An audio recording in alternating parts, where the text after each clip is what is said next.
Hi everyone, so I think we might as well start. So today we start with a long paper session, but the day will be shorter, so I hope you can hold it, and thank you for coming under the rain. So we will have three papers. The first will be by Kai Conrad, Dominance and Technology War, discussed by Alberto Martin. And then we will have International Friends and Enemy by Ernest Liu, discussed by Sebastian Horn. And finally, for this session, Geopolitical Risks by Matteo Iacoviello, discussed by Katrin Kamin, one of our own. So yes, Kai, if you want to come.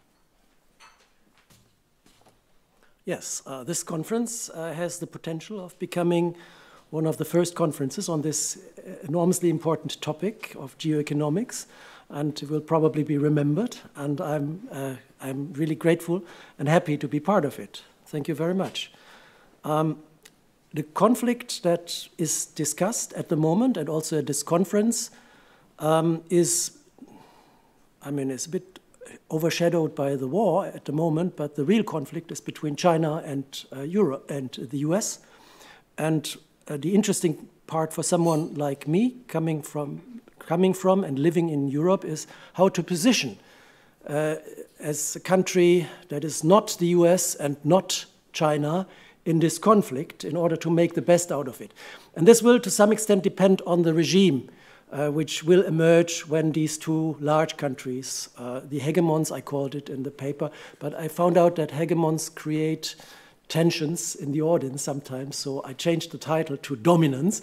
That's probably as bad as hegemons, but anyway, this is the reason why the title looks a little bit different. It's not a deviation from the paper, it's the same paper. This conflict takes place along several dimensions. Most obviously, there is military spending. We talked yesterday about the GDP paths potentially crossing as one other dimension along which this conflict takes place. Then we have the formation of free trade areas. There are rivals in terms of producing these free trade areas. There are lots of dimensions.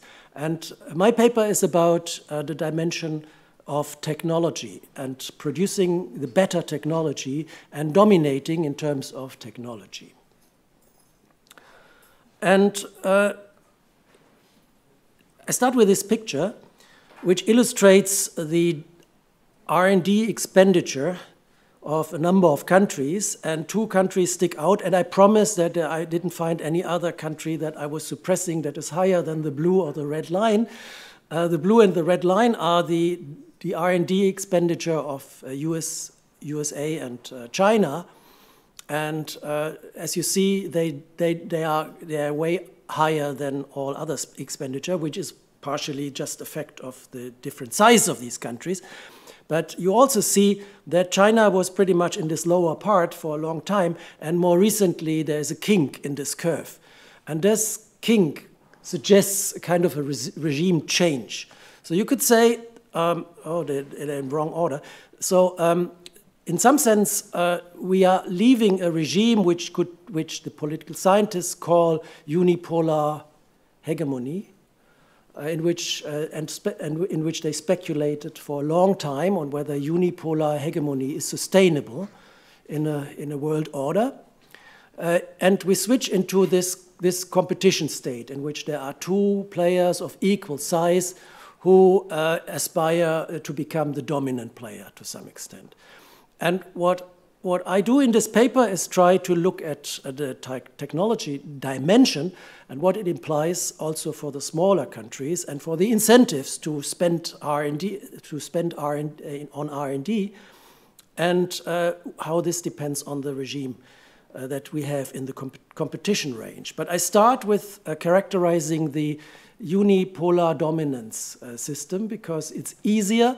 It's a Mickey Mouse model, Werner Hildenbrand would probably have said, and rightly so to some extent, some extreme assumptions as well. But it introduces us to the notation and to the structure of the model, and it helps us when we come to the more complex situation in which there is competition. So maybe I can skip this. This is just a few quotes that tell us that a technology competition is really on the table. This is a quote from people who come from the Western US part. And if you look at the China's 14th five-year plan, then it's very, very pronounced and very prominent there that they want to be technology leaders along some key technologies. And if you look at Europe, then Europe has also awakened and has acknowledged that this is a big issue, and this is a quote that illustrates this to some extent. So the talk is going to analyze three I/O models, basically, on technology competition, in which, to some extent, you could see the countries as firms, but there are differences. So that's not just naming firms, countries, and use a given model. You have to adjust the models a little bit in order to make it fit.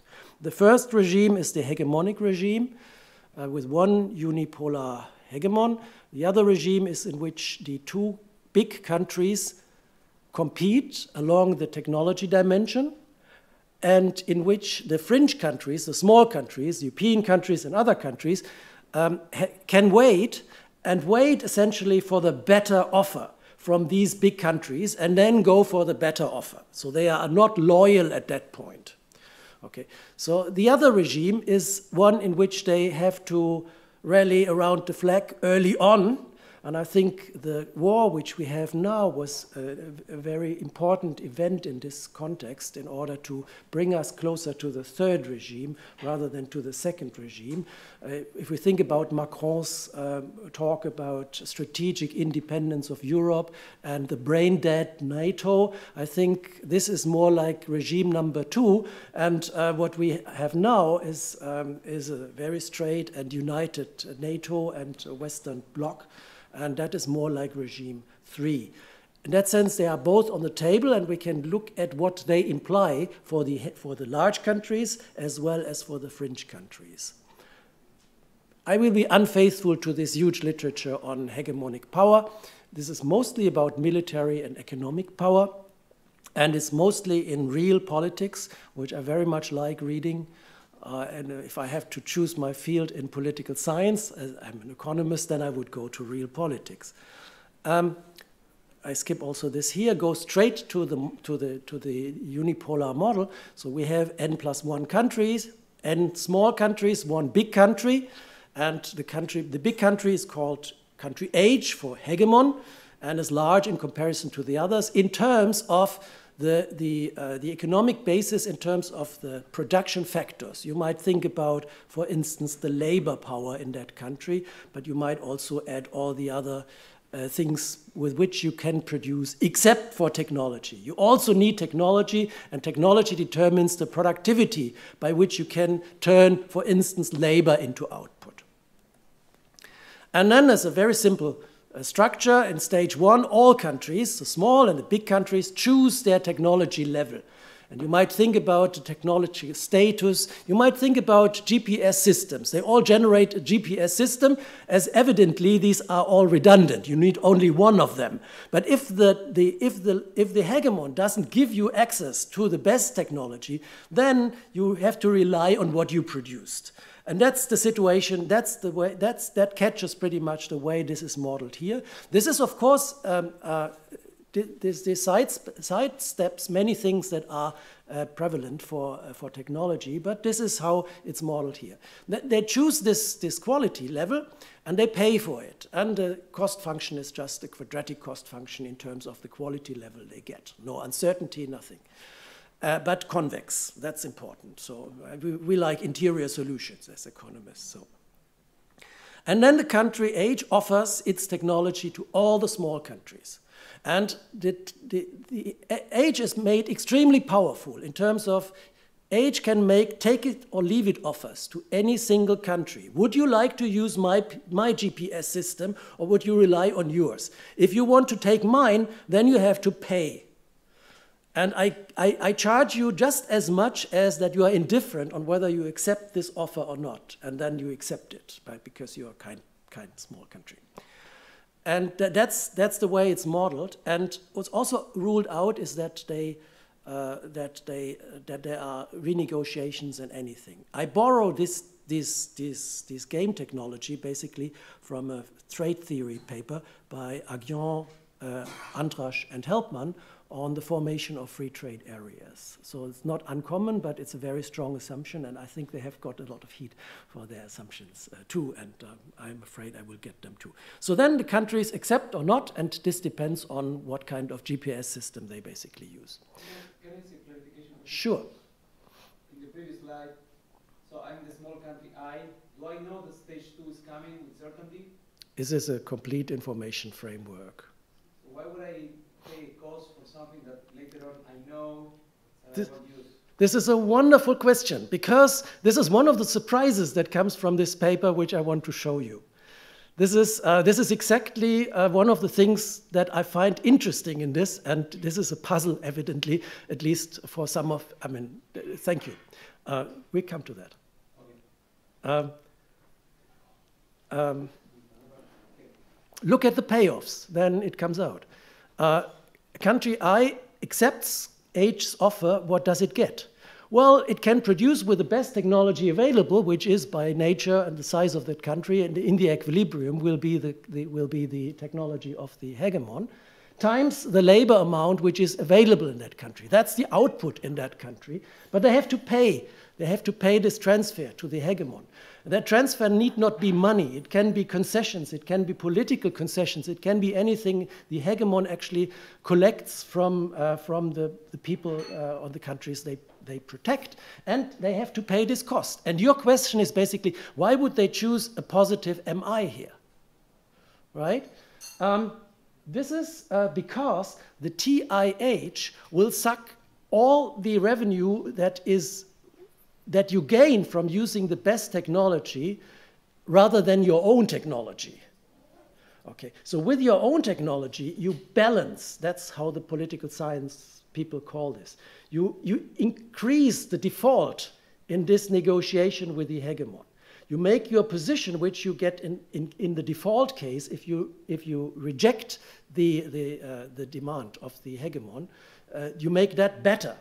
You can at least use your own GPS. It's not as good, but you can use it. And that means the hegemon can ask you less because the default is better. So this MI is basically an investment in your default. And it's worthwhile because it's convex. And these, you have to choose the threat point. Exactly. It gives you a better threat point, and you invest in your threat point. So we know this from contract theory. So that's the outcome then determined. So basically the small countries are pushed down to their reservation utility, which is determined by their own investment. So that's the first line. The hegemon uses this technology, him or herself, and that's also, so in that he or she invests, or the hegemon invests in own production, but also invests into something that the hegemon sells then to the small countries. And this is the payoff. This is the amount of investment. As you can see, it depends on the number of countries and the size of these small countries. And the larger actually this group is, the more the hegemon invests. And then the hegemon gets this payoff, which is the payoff from own production and from the fees collected from all the small countries. So we see the hegemon has quite some incentive to invest. At the margin, exactly the right incentive to invest, because it collects the marginal benefit, the whole marginal benefit of the whole economy from an additional investment, but doesn't get all the rent, because some of the rent goes to the small countries because they invested in their threat point. Okay, so that pretty much describes the unipolar order which we had to some extent, and I have collected some anecdotal evidence on how the hegemon actually does this. One famous example actually is the arm twisting of the US government towards the Swiss government when they wanted to have the data of their tax evaders from Swiss banks, and they had to change the law, and the US really wanted that. So what did they tell them? Well, your banks will not be allowed to make business in the US in the capital market unless you change the law and you give us this data. Okay, so this is the superior technology in some sense, this the US capital market. And if you lose access and you have to rely on your own devices and so on, this is hopeless for a big bank like UBS and so on. So they changed the law for the US, and it was remarkable, the amount of fines they have paid and also the number of tax evaders that were charged and prosecuted in the US. There are other examples. I think my interpretation of the French president's emphasis on strategic autonomy is just the one where you want to boost the default. So being strategically independent means you have to pay less to the hegemon for the superior technology. And a good example in that is actually a satellite navigation system. So you know we all live on GPS, but the US has Galileo. And when they started Galileo, then the US said, Galileo was actually meant to be a substitute to GPS, not crowding out all GPS systems in the world, but to have an own system, independence. Okay, both for military purposes and for commercial purposes. And then came Paul Wolfowitz, the Deputy Secretary of Defense from the US, and said, well, you can do that, but we want to have the right to switch your system off whenever we like to. Okay, so much about strategic independence then. I mean, we are all friends, you know, and why shouldn't my friend be allowed to switch off my system? But on the other side, why would my friend like to be able to switch off my system? So this game took place, and so now I'm spending way too much time because I have these other two systems. But the other two systems, 10 minutes. Oh, good. That I'll make that. So the other two systems, the competition system and the one with loyalty. The loyalty one is very easy, and maybe I switch to the loyalty one first. So if all countries have to decide whether they align with the US or with China up front before this technology game takes place, what would they do? Well, then the world is partitioned into two groups, basically, of countries. And each of these groups functions exactly like this hegemonial world which we have just seen. It's just bad that the groups are smaller, because we have seen that the size of the group is an incentive to innovate more. So we will have less innovation. We will also have less rent for the hegemon, but we will have the same rent for each of the small countries, because they again get their default utility, and the default utility is their standalone utility, which is independent basically on how many other fringe countries there are. So we have done with that. So we can spend the last 8 minutes on a more interesting regime. This is the regime which I was actually hoping for, because it's best for the fringe countries. So we have now fringe countries and two big countries, namely the US and China, you might think of them. And the fringe countries are small, and the large countries are of equal size in the model. And we have this game, which is very similar to the other one, but with two. So first, every country chooses its technology status. What is my GPS system going to look like? What's the quality of it? Then second stage, now each of the hegemon countries can make offers to each of the fringe countries. Okay, so now you have competition between these hegemon countries for serving the fringe countries. And it's basically, in this model, it's a Bertrand competition. It's actually cutthroat Bertrand competition. So the price of the country, of the technology of the country with the lesser technology will be zero. So you can always buy this very good technology for a zero price. So what the better hegemon, the one with the stronger technology, can charge you is only the difference between production output with this superior technology and the second best technology, which is produced by the second hegemon. Right? So that's pretty little in comparison to if you compare the technology with which Malta would have produced, basically.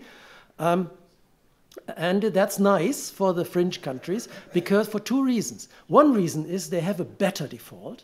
The other country produces their better default, And you can rely on it and you get it for free.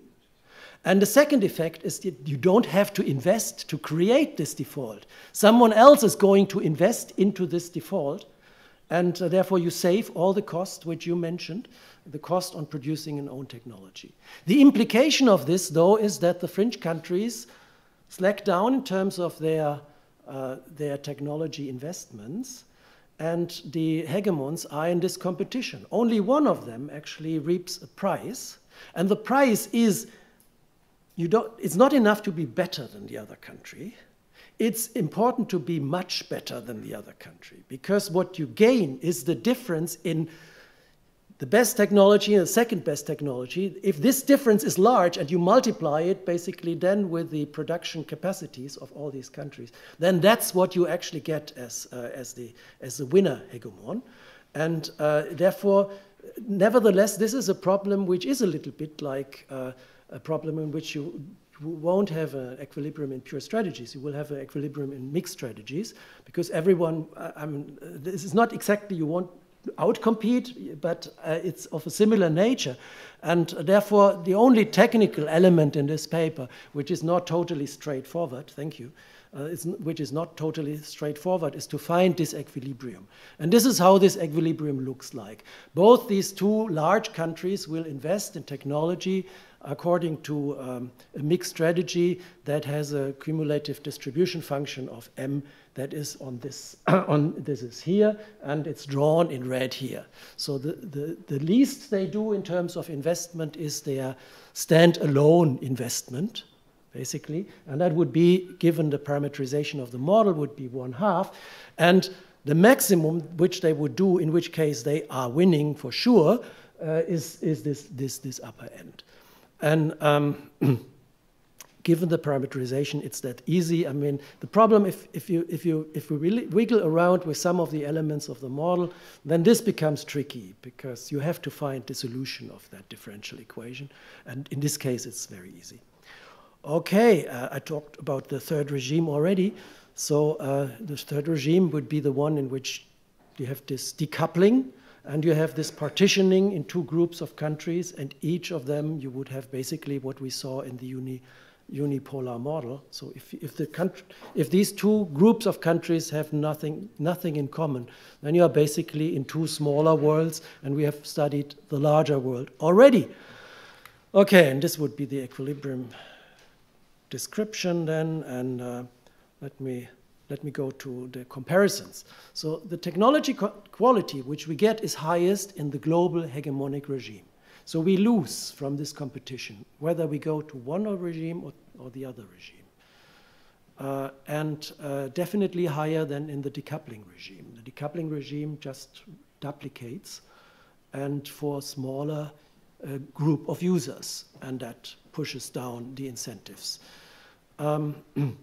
The technology quality that applies in the competition regime too is a draw from a random variable, so that's ugly.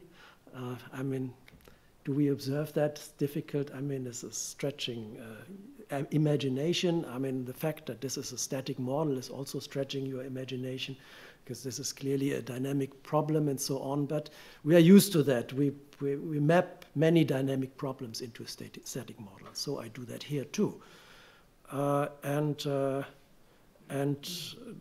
mean, how well the decoupling regime is depends evidently on how the groups are allocated.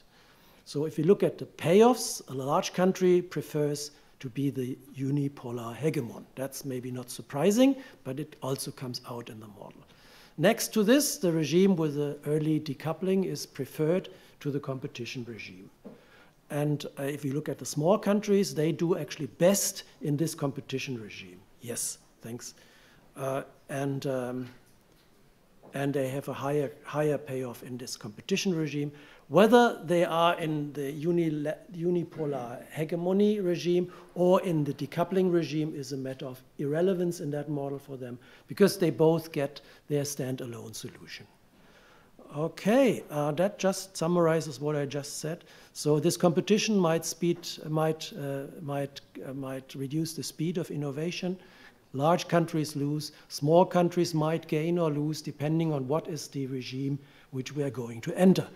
Thank you very much.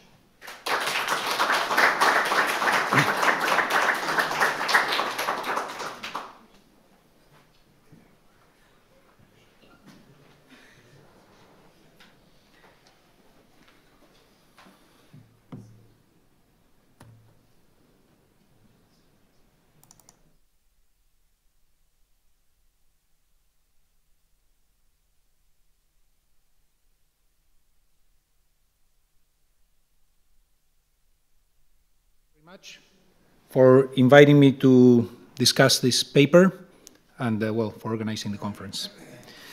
So, what is this paper about? Kai explained it very well. What is the effect of superpower competition on global welfare, and in particular on what I call the periphery, those countries that are not themselves superpowers. Now, when you think of this question, there's many dimensions along which superpower competition could matter: for peace, of course, for trade and financial integration, for political stability in the world, etc. This paper focuses on one specific aspect. Basically, it gives us a simple model to think about this competition on technology and world output. Okay? Now, Kai explained it very well, but let me give you my simple take on the model. I'm just going to focus on the periphery. Think of a two-period world. We divide it into n countries of equal size. And basically, these countries have a production technology, A, that determines how much they produced at time 1. And at time 0, we decide our technology. And how do we decide our technology? Well, there's two ways. I can invest in creating my technology, or I can license, I'm going to call it my technology, from another country. Okay? There's two key assumptions in this world. Number one, what is a superpower? Namely, it's a large country, Kai said, and so on, but in essence, I think the assumption is it's the country that can license technology to the rest of the world. This is the key feature. And number two, what is the licensing protocol, the mechanism through which we license this technology? Well, you have it there. Every country decides at time 0 how much to invest.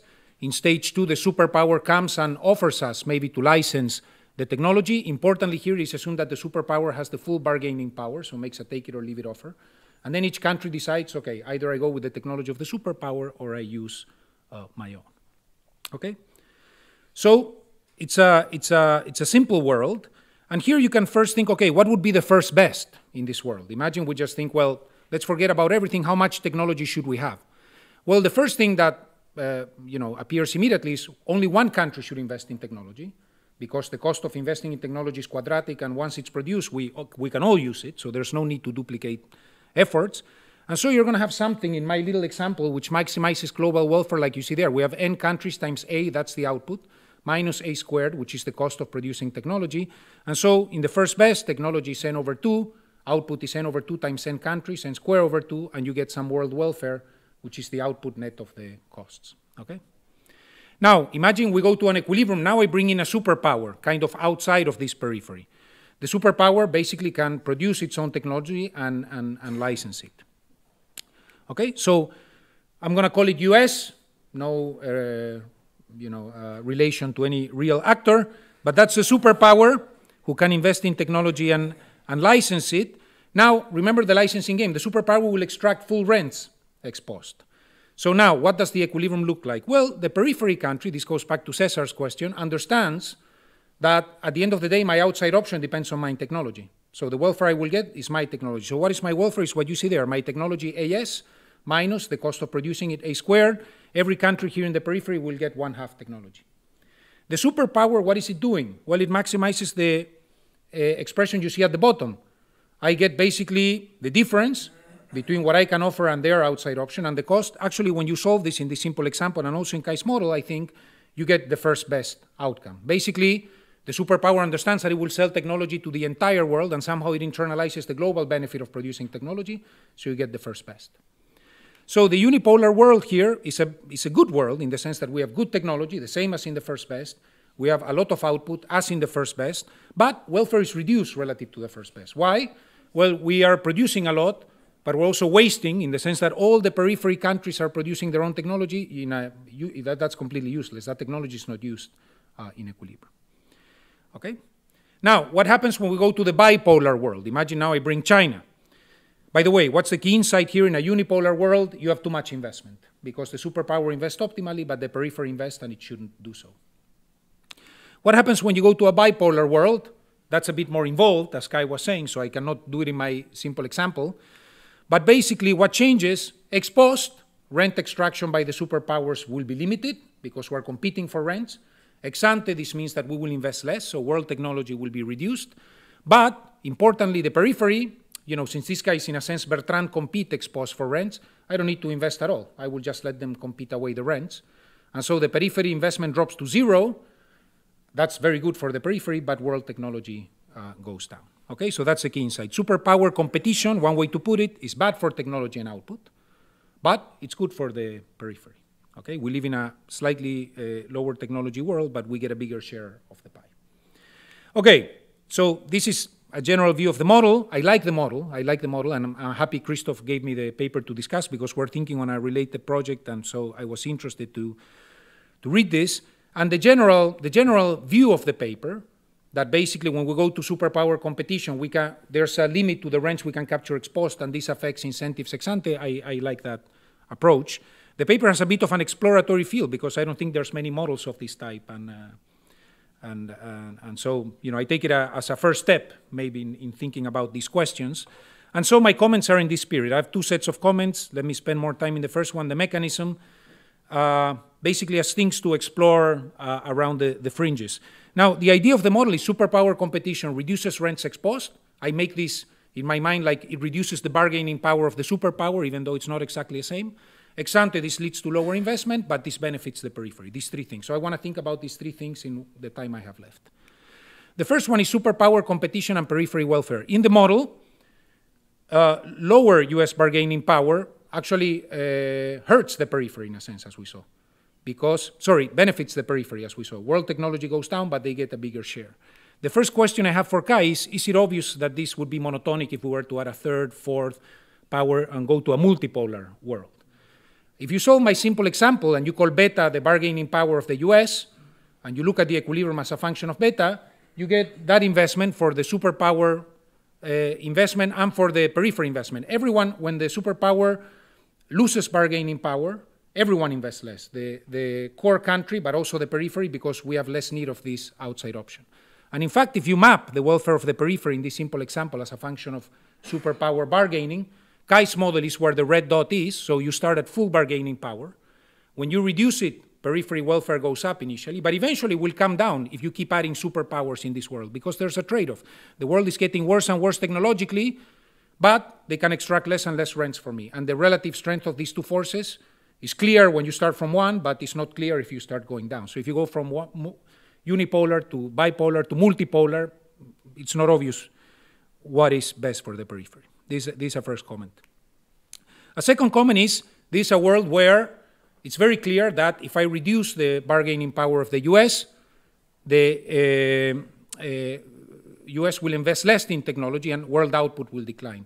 But I can think of plausible scenarios, very natural, where things may go in the opposite direction. So imagine the periphery combines this technology from the US, I call that physical capital, with some local technology in institutions that cannot be licensed, and they're complementary.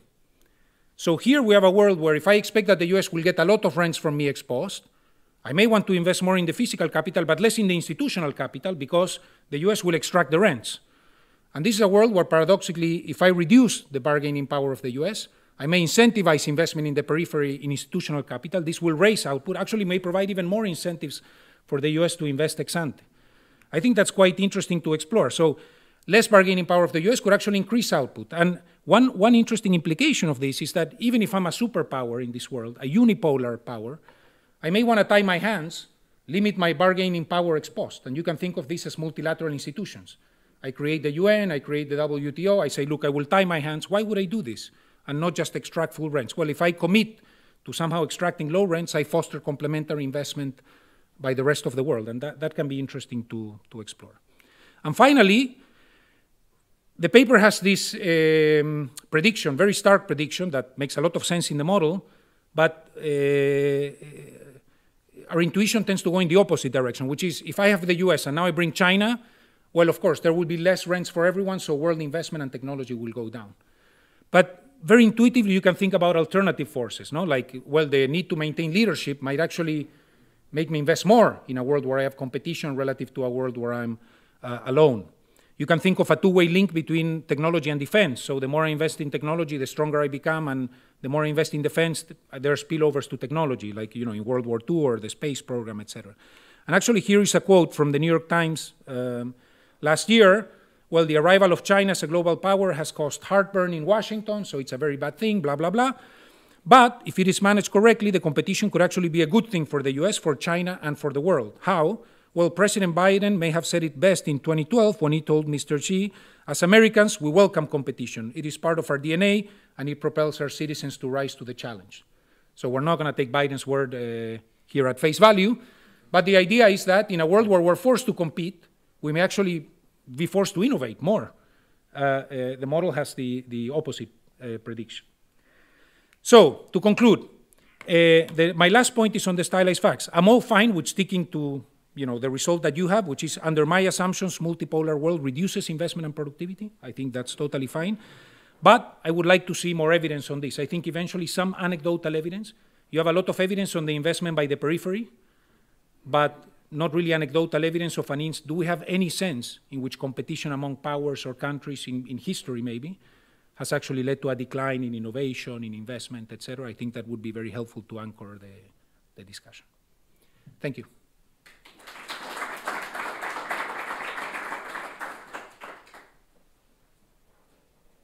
So we collect questions from the audience for Kai's response.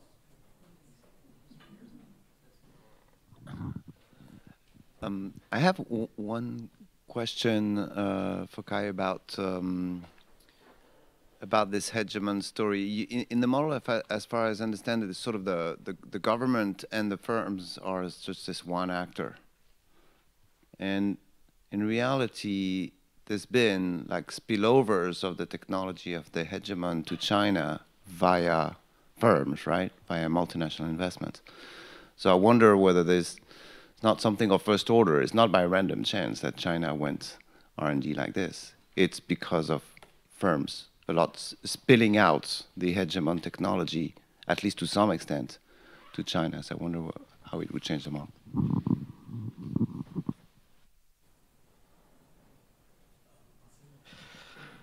I have a question about the basic model as well.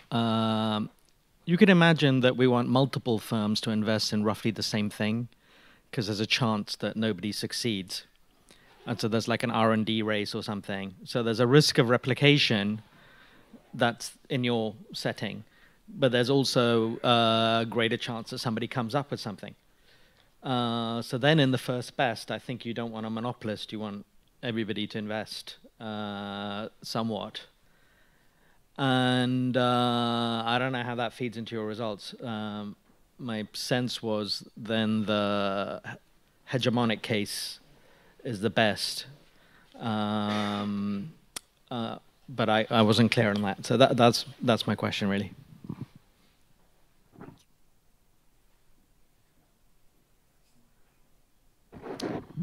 Hi. What I find potentially very interesting, maybe more for future research than for this paper, is the fact that in the pure dimension of technological innovation, now we have important players that are not countries, Elon Musk, Google, etc. And when Elon Musk offered, of course, like the access to the satellite in Ukraine, etc., that was an important player in the game. And in my research on hegemony in international relations, focusing on one dimension only, as it has been done in international relations, which was typically military power, in this case technology, it doesn't lead to particularly helpful predictions. You always need to see whether, you know, innovations in one dimension, which is, you know, military or technological, what does it give you in terms of the economic and political relative power in the network? Thanks.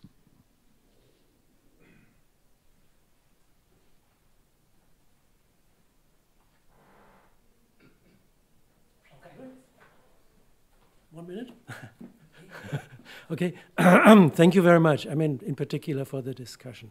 This was absolutely great. I really, everything you said made sense to me, and is very interesting and should somehow be taken on board. I started writing only late, so if you could send me your slides, that would be really fantastic. Also, the Biden quote, just mind-boggling.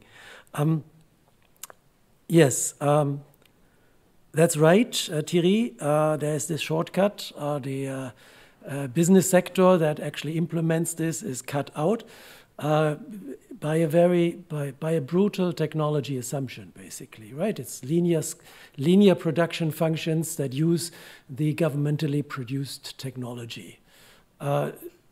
Sure, the world is more complicated, and this fetches only one aspect of it. I hope it's an important aspect, but I don't know.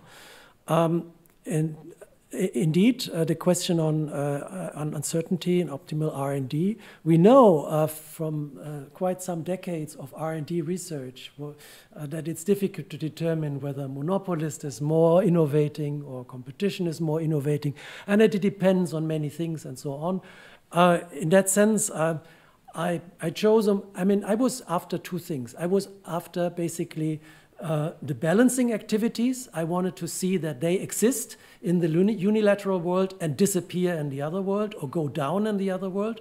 So that was one effect which I really heavily concentrated on. And the other was the competition effect, which the other hegemon brings in and actually relieves the fringe countries from the burden of doing this. So in that sense, these things triggered the way I designed the model, but the things you mentioned are totally relevant.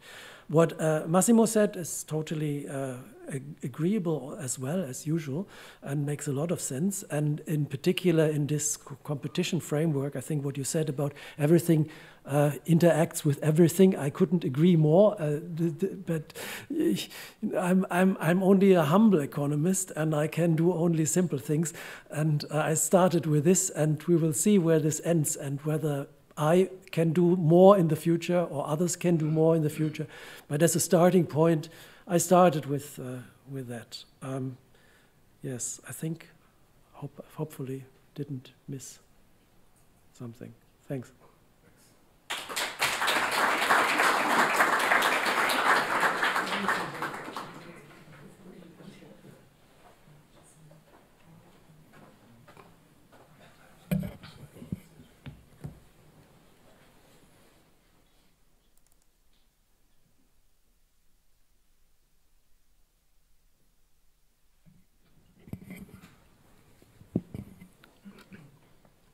Okay.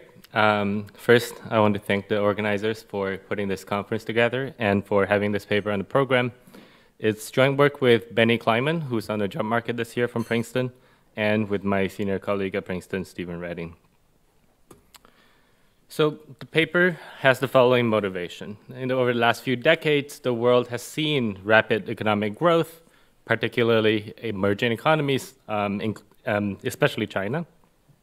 And consequently, the world has seen a drastic change in the relative economic influence of countries around the world. And a central question in trade has long been, how does each country depend on the growth of its potential trading partners? And a related question in political economy is, as countries become more economically interdependent on trade partners, do they become more politically aligned with them?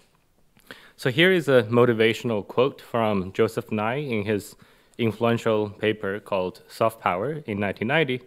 He said, throughout history, anxiety about decline and shifting balances of power has been accompanied by tension and miscalculation. And traditionally, the manifestation of great power is the strength in war, although the definition of power is losing the emphasis on military force despite recent events, and has shifted focus towards factors of technology, economic growth as measures of international power. So in this paper, we make two contributions. One, we derive theory-consistent, network-based measures of bilateral economic exposure across country pairs. So how does one country depend, or its real income, how sensitive is a country's real income to a foreign economy's productivity growth. So we're going to create these bilateral measures. We're going to build a matrix of these measures. Think of it as a network where, in terms of the entries of the matrix, a country I, or a row country, is an economic friend or an enemy of a column country, partner J, if I's growth raises or reduces the partner's real income. Now, this is a network-based measure, meaning, U.S. is a friend or an enemy of China in economics, not only dependent on bilateral trade relationship, but from a multilateral and global perspective. So it's a measure derived from trade models, or a wide class of trade models. It can be measured from trade data, but it captures all general equilibrium effects. So in thinking about exposure to China, we're not only thinking about, well, Chinese goods gets cheaper, how does it affect US consumers, but also through competition between US and Chinese goods in all other markets in the world, and the general equilibrium effects therein. So I'm going to walk through how we derive these measures and provide some descriptive statistic of the measures. And in the second half of the paper, we're going to combine this measure with a variety of measures of panel-level bilateral political alignment. So taking measures from political science and international relations literature, we're going to use how countries vote in the United Nations General Assembly, and bilateral measures of strategic rivalry and former alliances from correlates of war data sets. What we're going to find is greater economic friendship measured by the economic exposures do cause greater political friendship as well. And in particular, we're going to exploit two natural experiments. One, we're going to focus on China's liberalization, treat its productivity growth as exogenous, and look at how countries' attitudes towards China shifts, how that relates to their economic dependence on China. And second, we're going to explore an instrument based on the trade literature that is, over the last few decades, there has been a disproportionate decline in the cost of air travel relative to other methods of freight shipping. So that affects bilateral trade costs differentially across some country pairs relative to others, using that as the exogenous variation in generating changes in trade relationship. Okay. So it's a short talk. Let me go straight into the analysis. First, a motivational, just a motivational model. Consider a world with a set of countries indexed by N, and there's a representative agent in each economy, and their utility function has two components. The first is a component through trade. So it's an indirect utility function. Think of a standard trade model that generates some consumption value. That's the first component. So here, consumer N's utility depends on productivity around the world. So, just through trade, we're exposed to productivity growth in other economies. And the second component of the utility function is a costly political action that can benefit each other. So think of KC has the direction that if country N spends more KC on a potential trading partner, that helps the trading partner's productivity level. So think of these political action as supporting a development plan through United Nations voting, for example. So the productivity of each trading partners depends on some country-specific fundamental, but also depend on the political action of all other countries in the world towards that partner. And here, we're going to microfound the first component of consumption value, this indirect utility through trade, in a second. But if we take that as given, and if countries are just choosing the vector of political actions against each other, the non-cooperative national equilibrium of this model has the feature that, all else equal, the greater a country is exposed to productivity growth of a trading partner, the greater incentive the country has in undertaking this costly political action to benefit the trade partner. So that is the motivation behind sort of looking at this economic exposure and political alignment together. And by economic exposure, what we really mean is a matrix measure of, the nth element of a matrix is the elasticity of real income with respect to a foreign productivity growth. Okay, so these real income exposure measures, we're going to derive them from trade model. And actually, it holds for a fairly general class of trade models. I'm going to use the single sector Armington model as an example. Armington model has the following feature. It's very simple and described just by two sets of equations. So each country has some factor endowment called labor, and they produce goods, country-specific goods from that endowment with country-specific productivity. Countries' goods are imperfect substitutes. consumers have love of variety, so they trade with each other subject to trade costs. The indirect utility function of each country is basically the factor income divided by the price index. And price index is an aggregation of prices of goods sold in country N, which depends on trade cost with other countries and also production costs in other countries. And the second key equation here says that the total income in country I must be equal to the total expenditure of all other countries on goods produced in country I, assuming trade balance. And the expenditure share of country N on country I's goods depends on the relative prices of goods of good I relative to all other goods available in country N. So in Armington model, these two equations completely defines an equilibrium. So equilibrium would be the set of wages and prices and real income that satisfy a system equation for N countries. So what we're going to do is we are going to stack these equations into vector form and take a total derivative. Basically, we want to think about how productivity changes around the globe travel through the general equilibrium forces of trade and affect real income in every country. So if you walk through let me walk you through the intuition. Consider a productivity gain in China. So holding factor prices constant, when Chinese productivity improves, Chinese goods become cheaper. So consumers around the globe in every market will shift towards buying more Chinese goods and away from expenditure on other goods. Consumers in Singapore, Mexico, Canada, they're all going to start buying more Chinese goods. That puts a downward effect on the demand for US goods, for example, so there will be a negative effect on US income. Now, when US income decline, that affects factor prices. In fact, factor prices all around the world will change, causing further rounds of substitution because factor prices affects the price of goods as well. So that's the cross-substitution effect. The second effect is a market size effect. So if Canadian income declined due to competition from China and US derives a lot of income from selling to Canada, then that has a general equilibrium effect on US as well. So the net effect on US factor prices or nominal income is the fixed point to the first fixed point solution to the first vector equation. And the real income effect that we're interested in is the nominal income effect net of any cost of living changes. So a country could be harmed by China, manifested as a reduction in nominal income, but because Chinese goods are cheaper, the consumers may actually be well off in real terms. So we're going to measure the real income effect as the matrix of the partial derivatives of how real income in a country depends on productivity growth in another. And these objects are all measurable from trade data. So the key objects are bilateral expenditure share matrix, bilateral income shares, so how much income does a country derive from selling to another country, and the notion of substitution, and that depends on the model specification. In the simple Armington case, it's just a multiplication of the income and expenditure share matrix, but it holds more generally for a class of models, including multi-industry or with import-output linkages. So in particular, this matrix U, the key object of the paper, we're going to, having positive elements bilaterally, that means one country is a friend of another, and negative elements signifies enemies.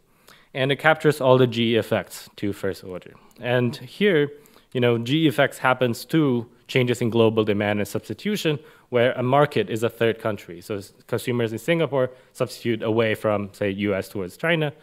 In richer models of trade with multi-industries or input-output linkages, you can think of a market as a specific country-industry pair. So it's consumers for textile in Singapore that's substituting away from US towards Chinese goods and so on. So this representation, the decomposition, holds for a class of trade models. And we're going to exploit that feature empirically as well. So let's go to the data. Two main components. One is all the standard trade data sources to construct these bilateral matrices so that we can compute these exposure measures. And a second component is bilateral political alignment, where basically these are the only data sources that we could find. So if there are other data sources that you know of, please let us know. So the features we need is we need bilateral and we need panel, so over time variation at a country pair level.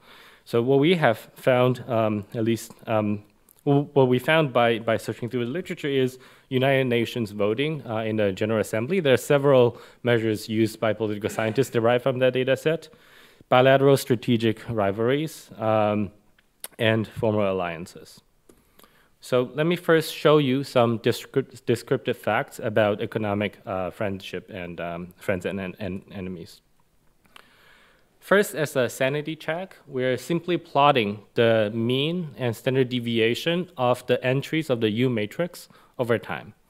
So over time, from the 70s to 2012, that's where the end of our sample, mean welfare exposure across country pairs have increased and has grown more dispersed. So that's consistent with increasing globalization. Countries are more dependent on each other through trade. A visualization of this bilateral network. So here, each country is represented as a node. Larger countries have, in general, more outward exposure on other countries, and they're connected through their bilateral exposures. And we run a community detection algorithm to color the nodes so that nodes that share the same color have more exposures within the group and less exposure across a group of nodes with different colors. So in 1970s, you can see that US, Germany, Great Britain, and Japan have large influence on the other nations. So if you run it fast forward in time, in 2012, that's what it looks like. So China has by far the biggest influence in terms of outward economic exposure to the other economies, and Japan is significantly smaller. So if you do it over time, you can see the rise and fall of Japan through these diagrams. Now, the matrix is a bilateral measure, okay? We would like to summarize the importance of each country. So we used a pair of scores, Hub and authority scores, from the computer science or graph theory literature. What they are, they're basically generalizations of centrality measures, but to asymmetric networks. Centrality measures are only defined on symmetric networks.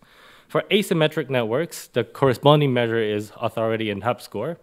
Basically, a country with a high authority score is a country whose productivity growth will generate lots of positive spillovers to others.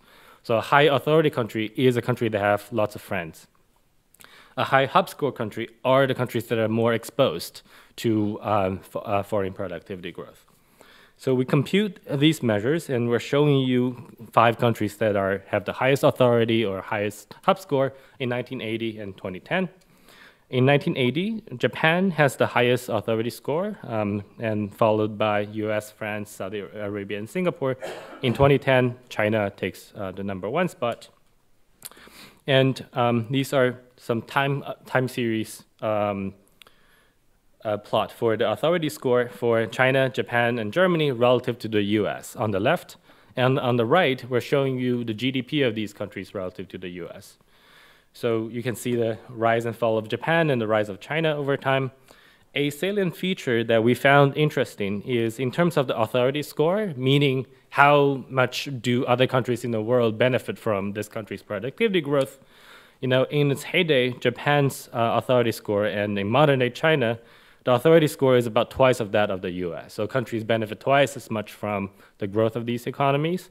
Whereas in terms of GDP, these countries are nowhere near the size of the US. So in heyday of Japan, it's about 70% of US GDP. So the outsized influence manifested by authority score is partly through the trade imbalance and through their big presence in global trade relative to GDP. Okay.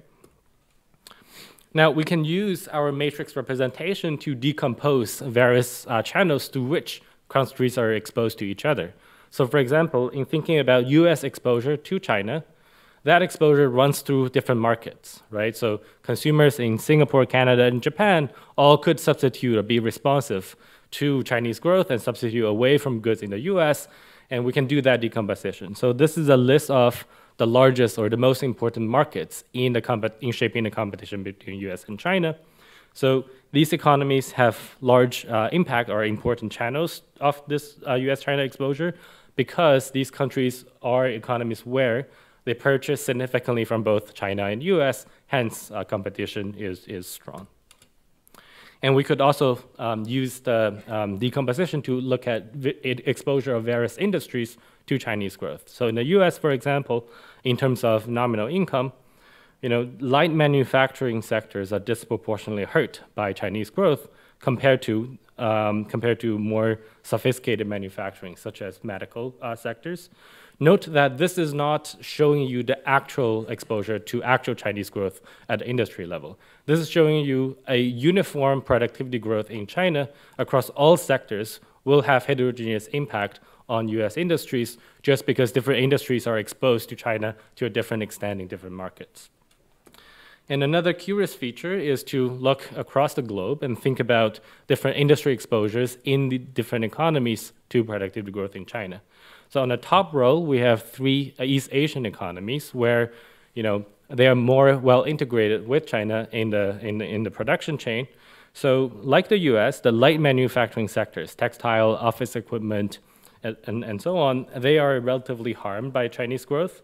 But electrical manufacturing, electrical goods and medical goods, they relatively gain from benefit from Chinese growth in these East Asian economies due to supply chain integration. Whereas in the bottom, commodity exporters, South Africa, Chile, and Brazil, they experience a general equilibrium form of Dutch disease. So a uniform gain in Chinese productivity growth caused booms in primary sectors, basic metal, mining, agriculture in these economies. Okay. So in the current and previous versions of the paper, we have lots of such descriptive statistics. And let me now move on in thinking about connecting this economic exposure measure to a political outcome. First, let's think about China's liberalization. So I think this picture will be more convincing than regression results I'm going to show you. On the top, we're showing you maps of real income exposure to Chinese productivity growth, 1980 on the left and 2010 on the right. At the bottom, we're showing you voting similarity in the United Nations General Assembly, again 1980 on the left and 2010 on the right. So first of all, you can see that countries are getting more and more exposed to China, and in general, vote more similarly to China over time. And the most striking feature to us is the set of color, the set of countries that become the most exposed to China are also the set of countries that vote much more similarly to China in the United Nations General Assembly. So this map basically is what's the underlying variation for a lot of the empirical results I'm going to show you.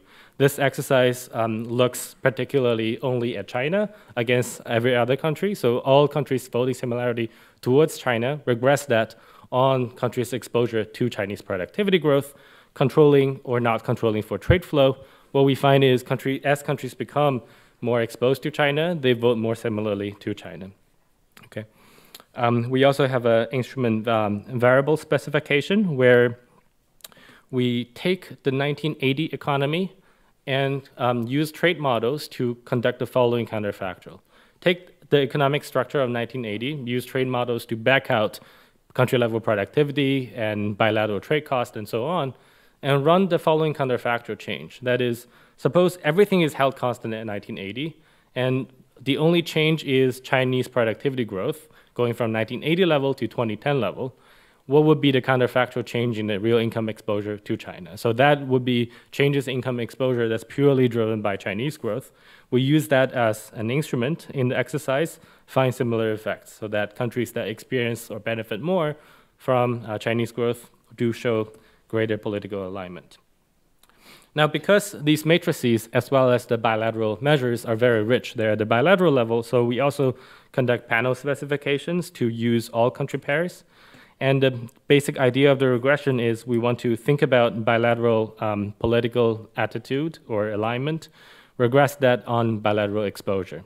Now, the key empirical challenge is, of course, exposure depends on the political trade flows, which could be endogenous to political alignment, and there could be first reverse causality or omitted variable.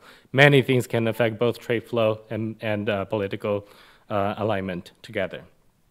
So our strategy in dealing with the endogeneity is to use an instrument variable from the trade literature, which basically exploits the large decline in the cost of air travel. So over the last few decades, the cost of air travel has declined disproportionately relative to sea travel. And the distance at a country pair level by sea and by air are different depending on geography. So using this variation, we can generate changes in bilateral trade cost that's due to the country's geographic location interacted with the cost of air travel. So using that as the instrument variable strategy, we basically find that across all country pairs, controlling for country pair and country time fixed effects, as when countries are more economically exposed to each other, they are politically more aligned, both using a host of measures based on how countries vote in the United Nations voting in General Assembly, such as voting similarity, or using ideal point, which is countries' position through their UNGN voting, estimated from a spatial voting model. We find similar patterns. Countries are less likely to be engaged in strategic rivalries, including positional rivalry, spatial rivalry, or ideological rivalries, if they are more positively economically exposed to each other. And finally, countries are more likely to form formal alliances of various kinds: mutual defense agreement, neutrality agreement, non-aggression treaties, and entities. So let me conclude. We find that as countries become more economically dependent on each other, they also become more politically aligned. So 2 contributions. First, we develop a theory-consistent exposure measure of real income sensitivity to foreign productivity growth. We combine this measure with data on bilateral political alignment. We document that this large change in both economic exposure and political alignment in response to China's emergence into the global economy following the domestic reform. And we show that as countries' exposure to Chinese productivity growth increase relative to their exposure to the US growth, they realign politically away from the US towards China. And we estimate this relationship between economic and political interests using the reduction in the cost of air travel as a natural experiment. We find we have similar findings, robust across various measures of political alignment. Okay, thank you.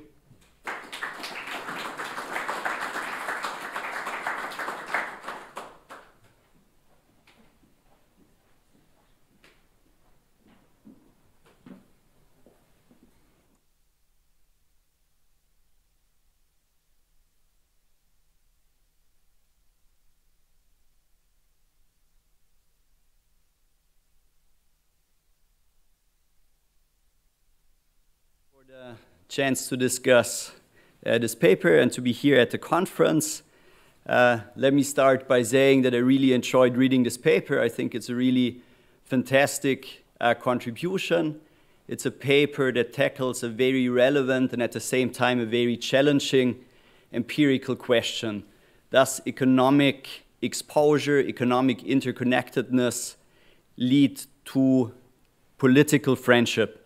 And in a way, these are very old debates that reach back to even prior to World War I, when there were very intense debates on whether growing economic connectedness would make military conflict less likely. And the paper revisits these old debates by basically using the whole arsenal of modern economic methods, using theory-derived measures of exposure, using a lot of different data sources, and then applying different ways to causally identify the effect. So that is, I think, a very impressive contribution. And one thing that I would like to highlight is that the new network measures that Ernest has presented, I think, on their own have many interesting applications beyond the research question of this paper. I think it's also a fairly mature paper. There's a 100-page online appendix that almost seems a bit presumptuous to suggest additional extensions to these papers. I have a few ideas, but keep in mind that I'm suggesting these extensions like in full recognition of the many things that the paper already does. Before coming to these 3 points, I just want to emphasize the 2 key contributions as I see them. So the paper makes the empirical claim that economic exposure causes political alignment, and that's a very challenging case to make because, one, it's very hard to measure economic exposure comprehensively, and B, as Ernest has explained, there are many confounding factors, many issues of reverse causality that make it hard to establish this link in a causal way.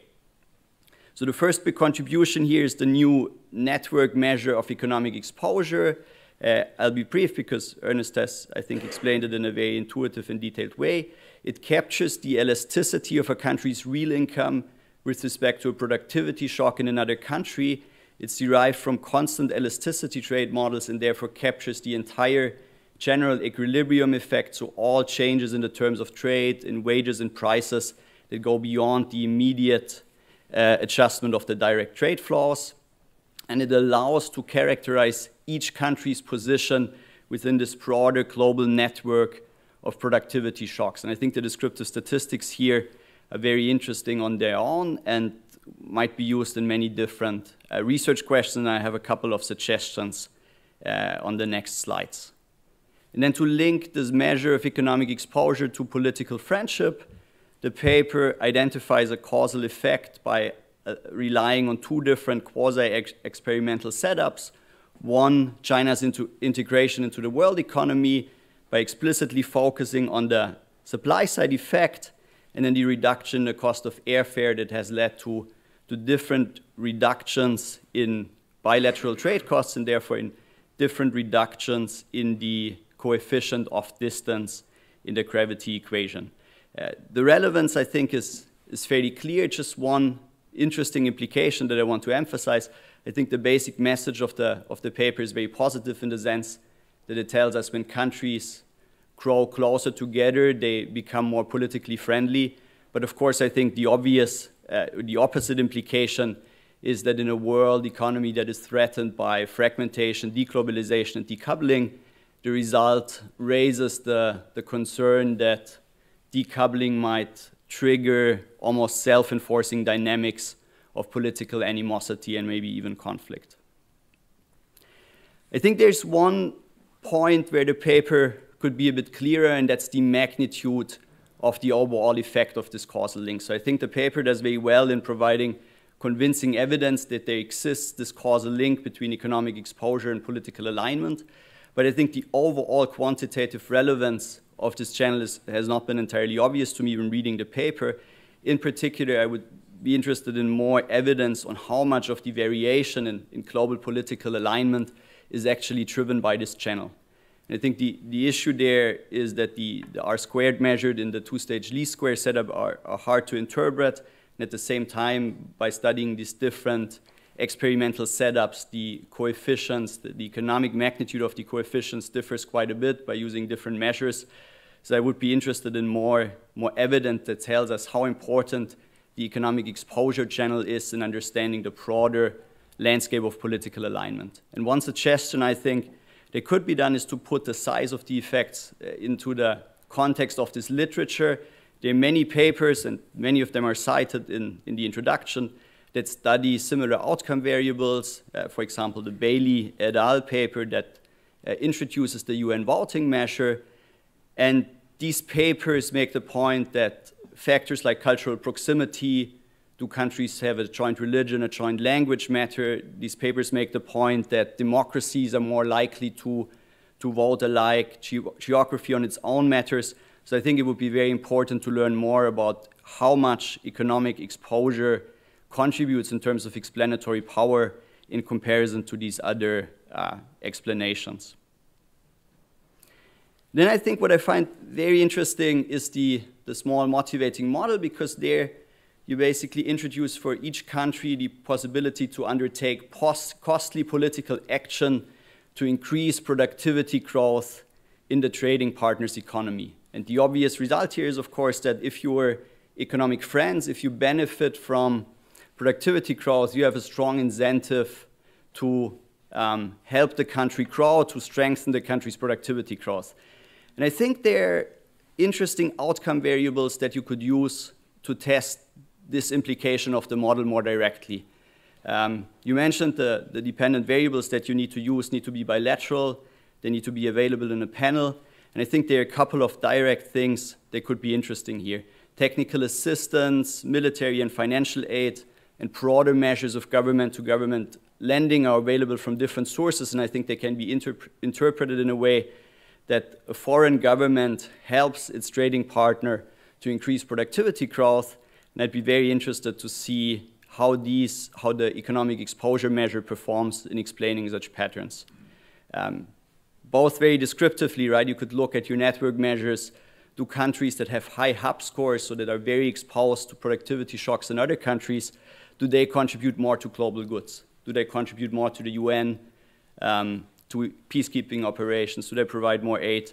And of course, on the other side of the spectrum, do countries that have high authority scores, are they countries that typically receive more international support? And the causality, of course, could again be established by looking at the case of China. And here I'm showing some data from work with Carmen Reinhardt and Christoph, where we have compiled similar measures on foreign government loans and grants. And I'm plotting that in a very similar way that you do across this time span from 1980 to 2012. And I think one way to interpret this is which countries have helped China grow during its period of liberalization by providing grants, by providing loans. I think it would be very interesting to see whether the measure of economic exposure helps to explain these different patterns. This is a bit tilted to high-income countries, but controlling for that, I think there's interesting variation of countries that have provided, well, comparatively much and comparatively little financial assistance to China. And one final point, and that concerns positional concerns and more generally balance of power considerations. So the economic friendship measure in the paper is defined in absolute terms. So a country is an economic friend of a trade partner if its productivity growth raises the partner's real income, right? So any increase in your own real income makes you basically a friend. And I think that is very much a focus on the mutual gains of trade and in a way a very liberal view of international relations. There are other theories of international relations that emphasize that what really matters is your relative position in comparison to other countries. So in a way, the balance of power. I thought it was interesting yesterday in the panel discussion on China, the discussion immediately started to center around whether China would overtake the US, right? So there are these relative positions between states that seem to be very important. And I think with the network measures of economic exposure that you have, you could very easily define friendship also in relative terms. A country is a friend if its productivity shock raises my own welfare more than it does the welfare of my close rival. I think it would be very interesting to experiment with these sort of different friendship definitions and see whether that increases the explanatory power when looking at patterns of political alignment. With that, I'll conclude. I think it's a great and elegant paper on a really big question. I very much enjoyed reading it. It's well written. There's a lot in there. As I mentioned, I think the network measures of economic exposure are super interesting also for applications in international finance when it comes to contagion, to explaining capital flows more generally. I'm very much looking forward to the release of the data and to work with it myself.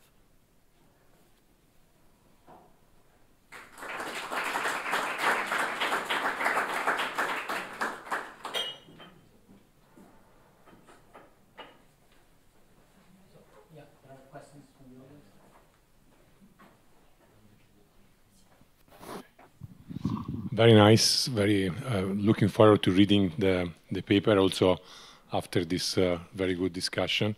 A couple of questions. One about the term friendship and one about the possibility of non-monotonicity.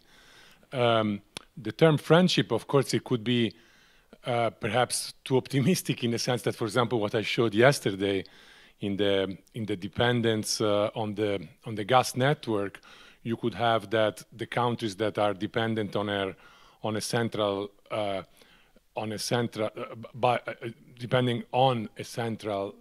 node in the gas network, become what I called more hesitant to sanction.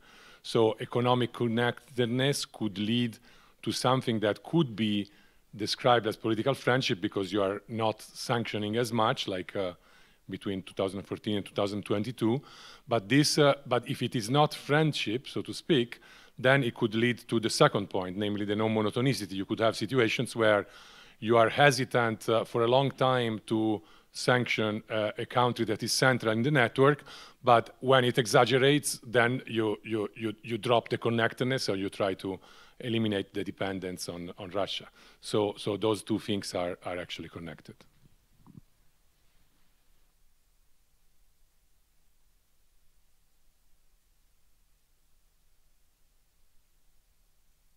Hi, Hannes. Thanks for the presentation. So your measure of economic dependence is really the derivative with respect to Z, which is the productivity, right? But I was wondering, what do you do with the dependence on the trade cost? Because I think what you have in mind is that I'm gonna vote for you in the UN because I'm very dependent on you, and I'm afraid that you might cut me from imports from you, but that is trade policy. That's not, you're not going to reduce your productivity because that would hurt you. So I'm just wondering here, and since your instrument is also about trade costs, I was just wondering about the trade cost aspect of those things.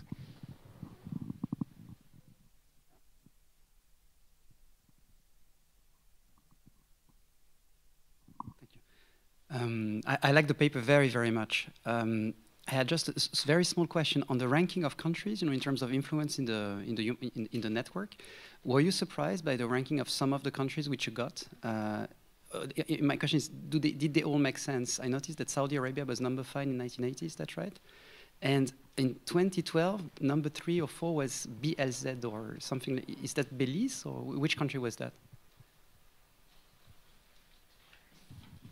Just fact, it's a small, small thing.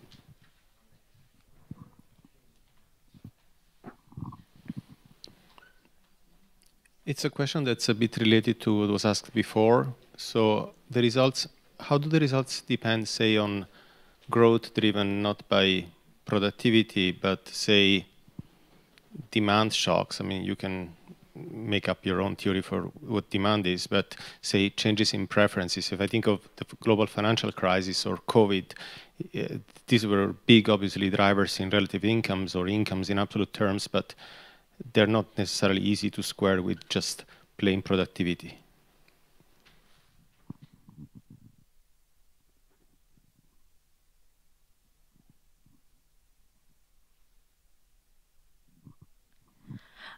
I just wanted to, this is similar to Massimo's question. It's about this the interpretation of friendship. So it was a bit fast, but my understanding is that your measure of political friendship is really alignment, right, in things like UN voting patterns. And there's this whole literature showing that, smaller countries are more likely to vote with the US or Russia or China if they get aid, if they feel like threatened. So, I mean, I think it's more like alignment, and it doesn't have to be friendship, right? It could even be oppression. Like if you think about historically countries that were colonized, they were going to be politically aligned with the colonizing country, but I wouldn't call it friendship per se.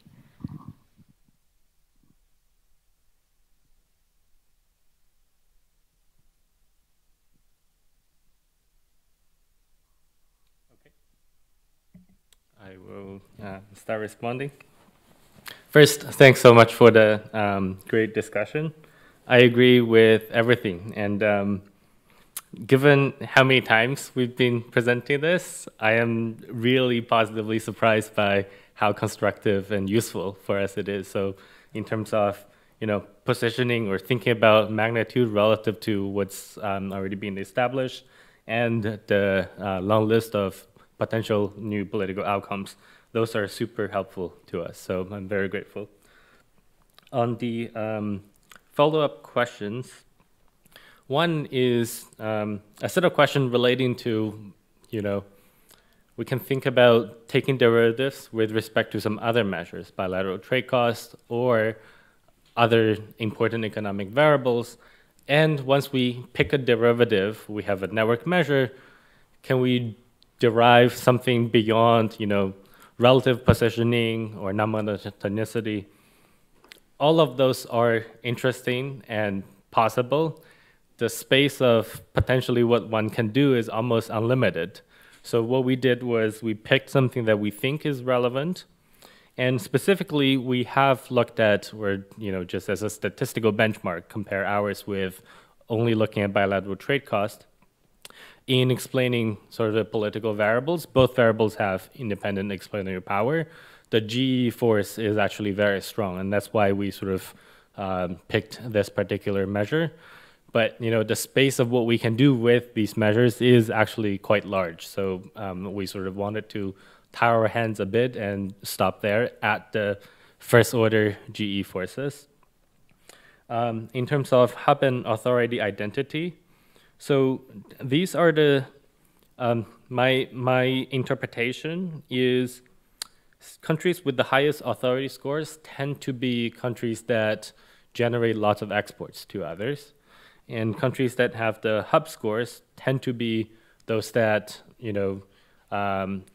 purchase a lot from these high authorities. So that's why these identities, in terms of hub scores, these are very exposed countries that trade a lot with these large authorities.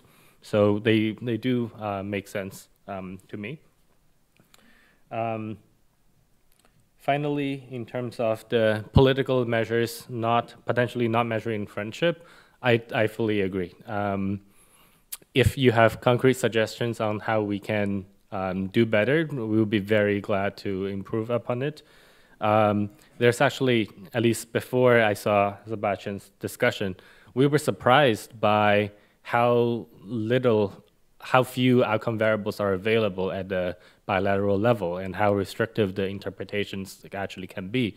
In sort of browsing international relations literature, I was very surprised by the shortage of outcome variable in measuring bilateral relationships. So any suggestion on improving the interpretation or how to measure it differently, that would be super helpful. Okay, thank you.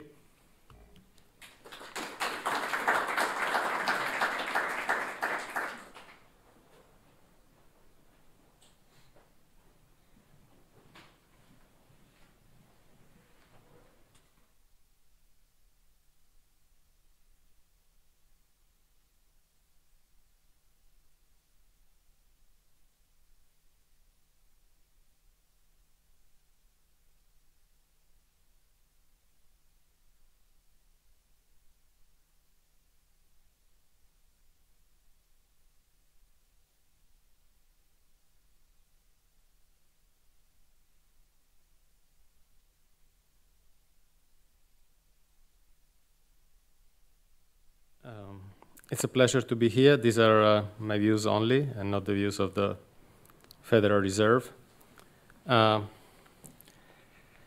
This is a presentation based on a couple of projects. One is a paper that's already published that measures geopolitical risk and constructs an index of geopolitical risk and measures its economic effects. And then there's a couple of other projects we're working on. One is looking at the impact of specifically the war in Ukraine on global activity and inflation. And another one is looking at the historical effects of geopolitical risk with a particular focus on inflation besides economic activity.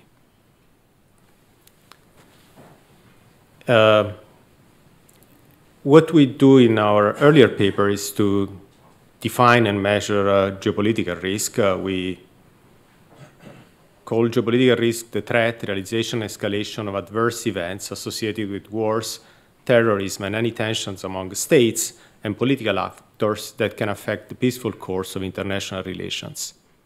So armed with this definition, we then define this continuous measure of geopolitical risk at the global level. And this measure has the property that higher values measure either higher current intensity of negative events, so like wars that become more severe, according to some metric, or higher probability of negative events in the future, or higher expected intensity of future negative events.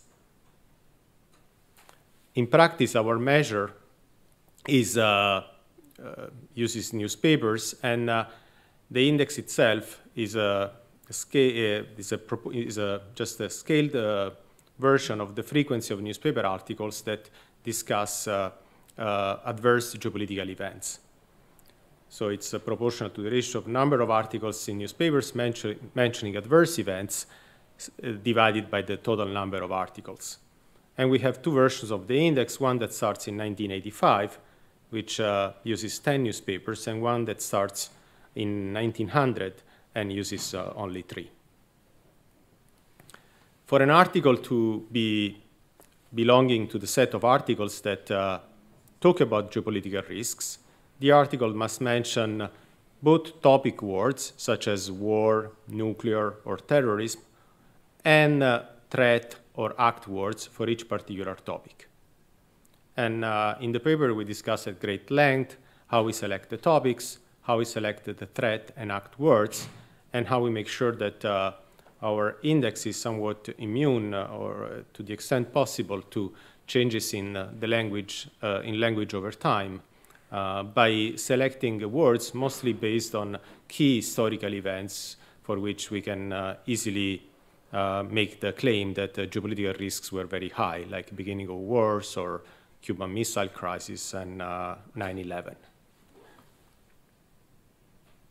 So there's a long list of words that enter the index. The one important thing I want to stress is that, as I said, just to organize thoughts, the articles mentioning geopolitical risks can be broadly grouped into 2 main categories. One set of articles that essentially refers to threats to war, or war threats or threats to peace, and these articles talk a lot about military buildup or nuclear threats or terrorist threats. And then there's a second set of articles that typically refer to the beginning of or escalation or the realization of particularly adverse geopolitical events. And it's a distinction that we think is somewhat important, because oftentimes what happens is that there are geopolitical threats that never materialize. On the other hand, oftentimes what happens is that when there are adverse geopolitical events, there is both the realization of the event and the threat itself that could have important economic consequences. This is the whole list of words that I'm going to skip. And this is the index itself based on the historical newspapers from 1900 onwards, shown between 1900 and 2022. As you can see, most spikes in the index are associated with well-known events representing adverse geopolitical risks, such as the beginning of the wars, the Cuban crisis, the Korean War, all the way to the more recent events, such as 9/11, the 2 Gulf and Iraq wars, and more recently, Russian invasion of Ukraine. As I already alluded to earlier, the index itself captures a convolution of shocks to various moments of the distribution of geopolitical events. And in some economic applications, what we do is to break the index down into geopolitical threats, that is the component of the index that mostly measures event words such as war or terrorism associated with threat words, and a geopolitical acts index, which mostly measures, captures the beginning of the realization of adverse events. To give you a quick idea, if you look at this set of panels here, for instance, let's take the World War I here, you can see that the red line in each panel is the geopolitical threat component of the index, whereas the black line is geopolitical acts component of the index. So you can see oftentimes what happens is that wars start with the spike, both in the act itself, component of the index, and are sometimes preceded by maybe threats that eventually get realized. For instance, in World War II, just to shift gears and talk about the second panel at the top middle, the German invasion of Czechoslovakia was one event that caused a threat. But and then there was in September 1939, both the threat and act component of the index spiked at the same time. The Cuban Missile Crisis is an example where the index goes up, mostly because there are a lot of words associated with threats, even though there is no such a word as the beginning of the war or the escalation of the war itself. More recently, you can see that the Russian invasion of Ukraine was is an event in which both the threat component and the act component both rise at the same time. although if you zoom in a little bit more, looking at this panel here in the bottom left, you can see that the threat component of the index starts rising a little bit before the actual invasion, although in both cases, eventually, both the threat and the ad component spike in the month of March. Now, one thing that we do in the published paper is to show that concerns of newspapers' concern, which are what's captured in our index, are also aligned with concerns of, for instance, corporations. So we construct analogous measures of geopolitical risks based on firms' self-reported concerns about geopolitical risks, as shown in their firm in listed corporations' earnings calls. And you can see, for instance, that listed corporations, the share of listed firms that were mentioning geopolitical concerns rose sharply between February and April of this year, just at the same time as the newspaper-based measure also rose.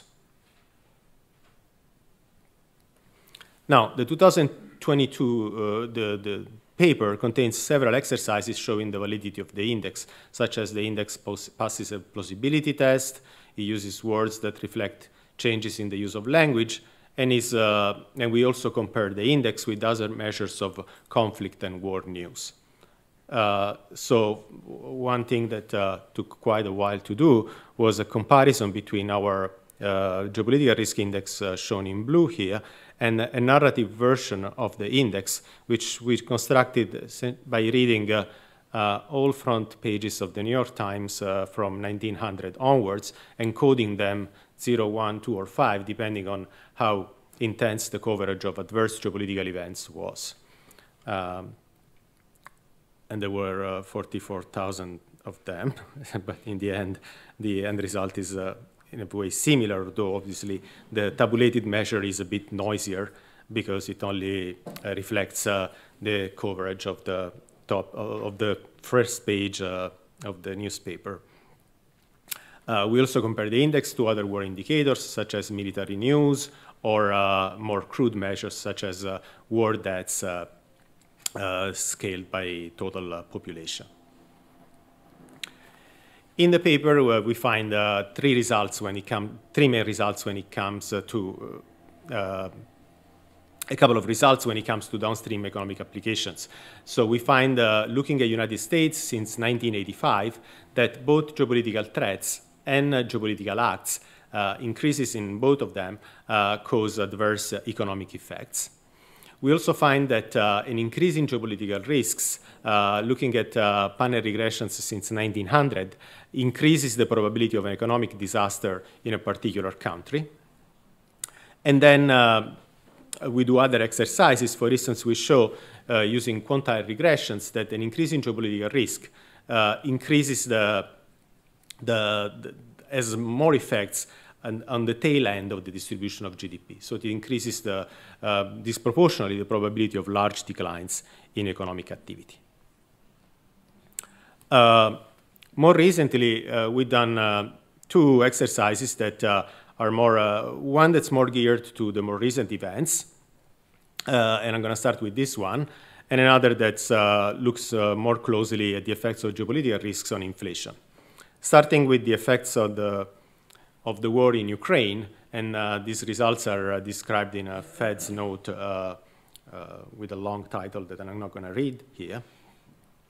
We have we run a simple VR with a variety of global macroeconomic variables such as world GDP, CPI inflation, oil prices, commodity prices, consumer confidence, stock returns, and the dollar. And we ask the question, given the measured shock to geopolitical risk that we saw at the beginning of 2022, how large could one predict the economic effects to be?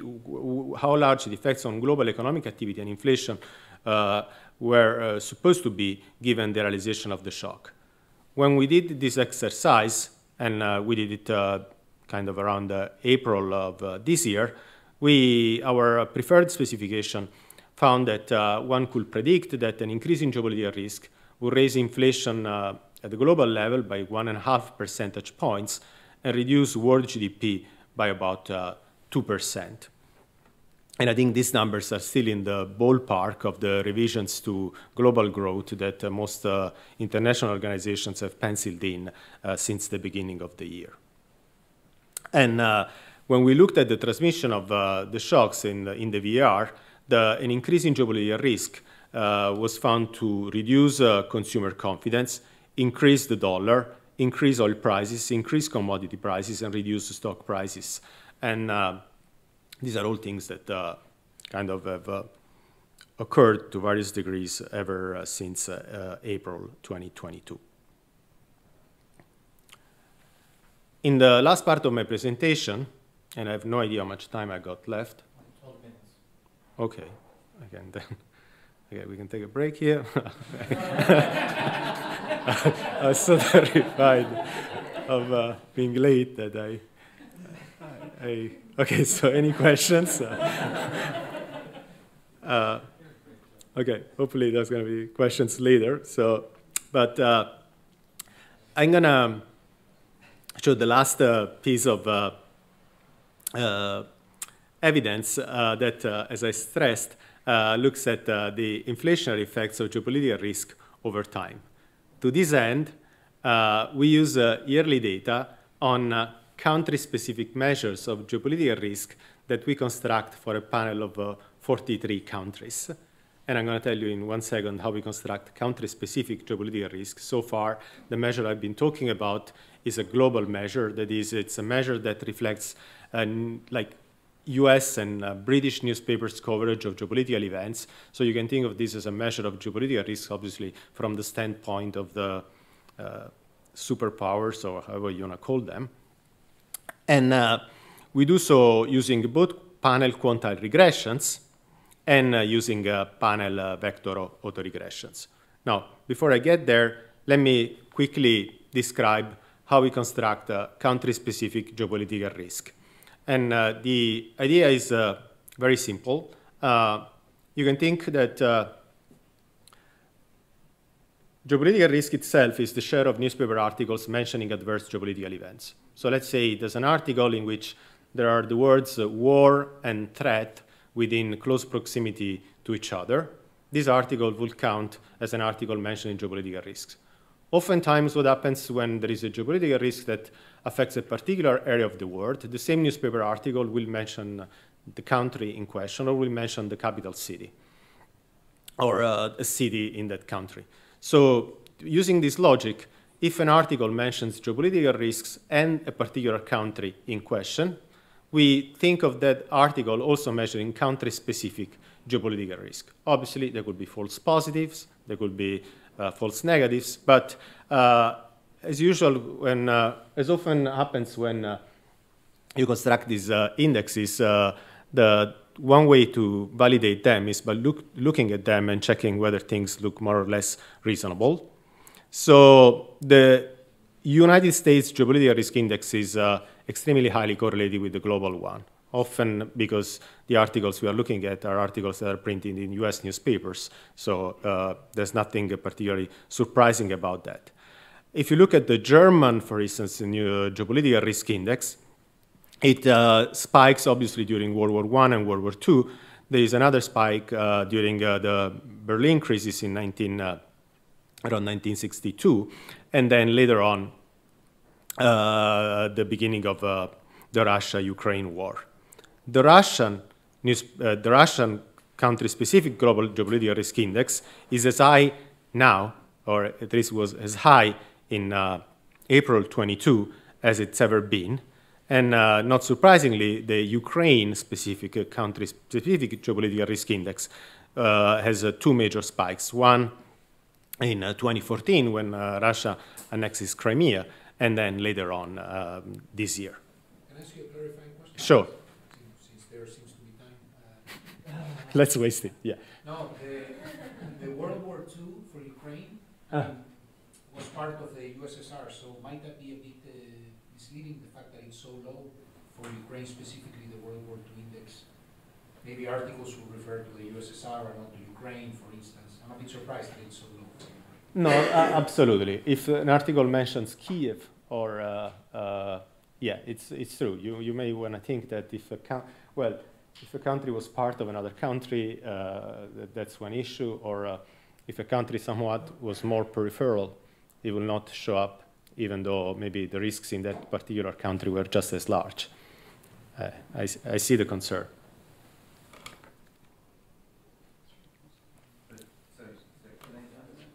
Yeah. So could you propose another measurement which would account for that change in geography? That Ukraine would be allocated, it would be brutal in the other way, but you could allocate to Ukraine when it's still USSR, the USSR votes also. It's easy. Yeah, it's easy to do. Yeah, it's a valid suggestion. Yeah.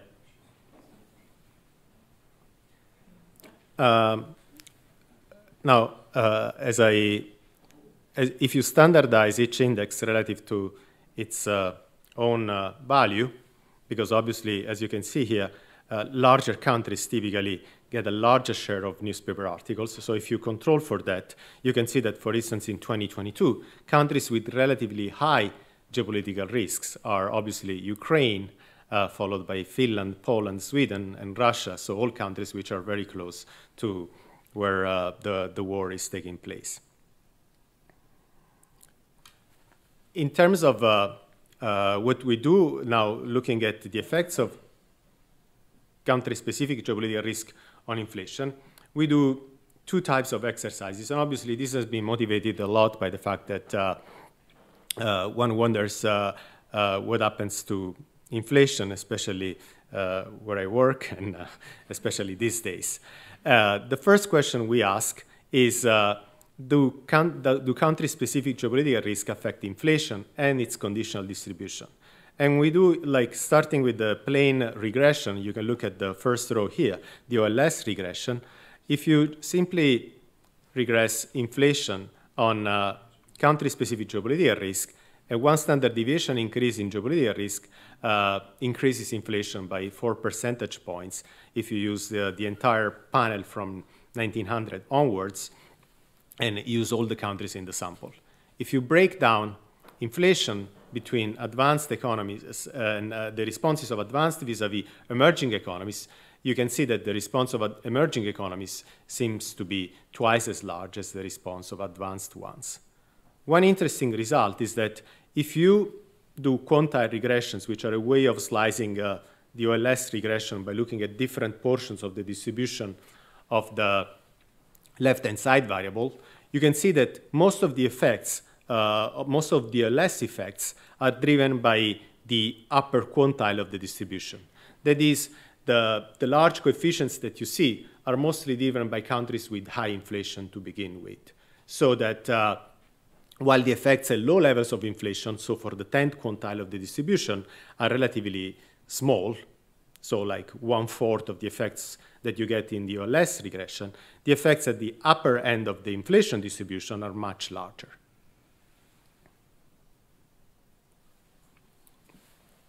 Another experiment that we run, rather than doing quantile regressions, is to get a sense of the transmission mechanism, is to run a simple panel VAR in which we look at an innovation in country-specific geopolitical risk, and we ask what happens to a range of macroeconomic variables, including inflation and other variables for which we can have access to long span data. Now, we're using, because we wanted to look at that to GDP here, the results are mostly for advanced economies here, because we use the Reinhardt, Carmen Reinhardt's data set. And so in most cases, we lose a lot of emerging economies prior to World War II. But the results are fairly similar depending on which country you use and which sample you use. Obviously, there are differences here and there.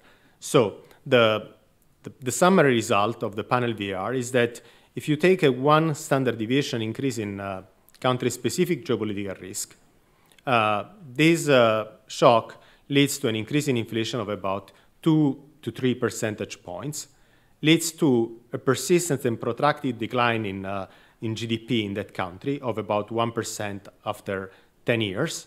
And it's also accompanied by an increase in military spending to GDP, which is kind of to be expected given what geopolitical risks measure, and goes together with the decline in trade to GDP, as measured by the sum of import and exports relative to GDP itself, and it also leads to an increase in public debt to GDP.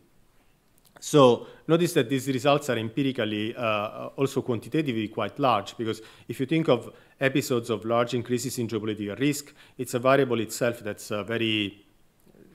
it's not very easily normally distributed, I would say. It's got a very large skew. So typically, like at the beginning of a war, could easily be like a 3, 4, 5 standard deviation event. So you would have to multiply these numbers by a factor of 5 to get a sense of the range of effects that typical large geopolitical event causes in a country. So to conclude, our research measures geopolitical risk. We find that geopolitical risks have adverse negative effects on real economic activity. Their effects are driven both by the threat and the realization of adverse geopolitical events, and geopolitical risks are associated with higher inflation. And that concludes my presentation. Thank you.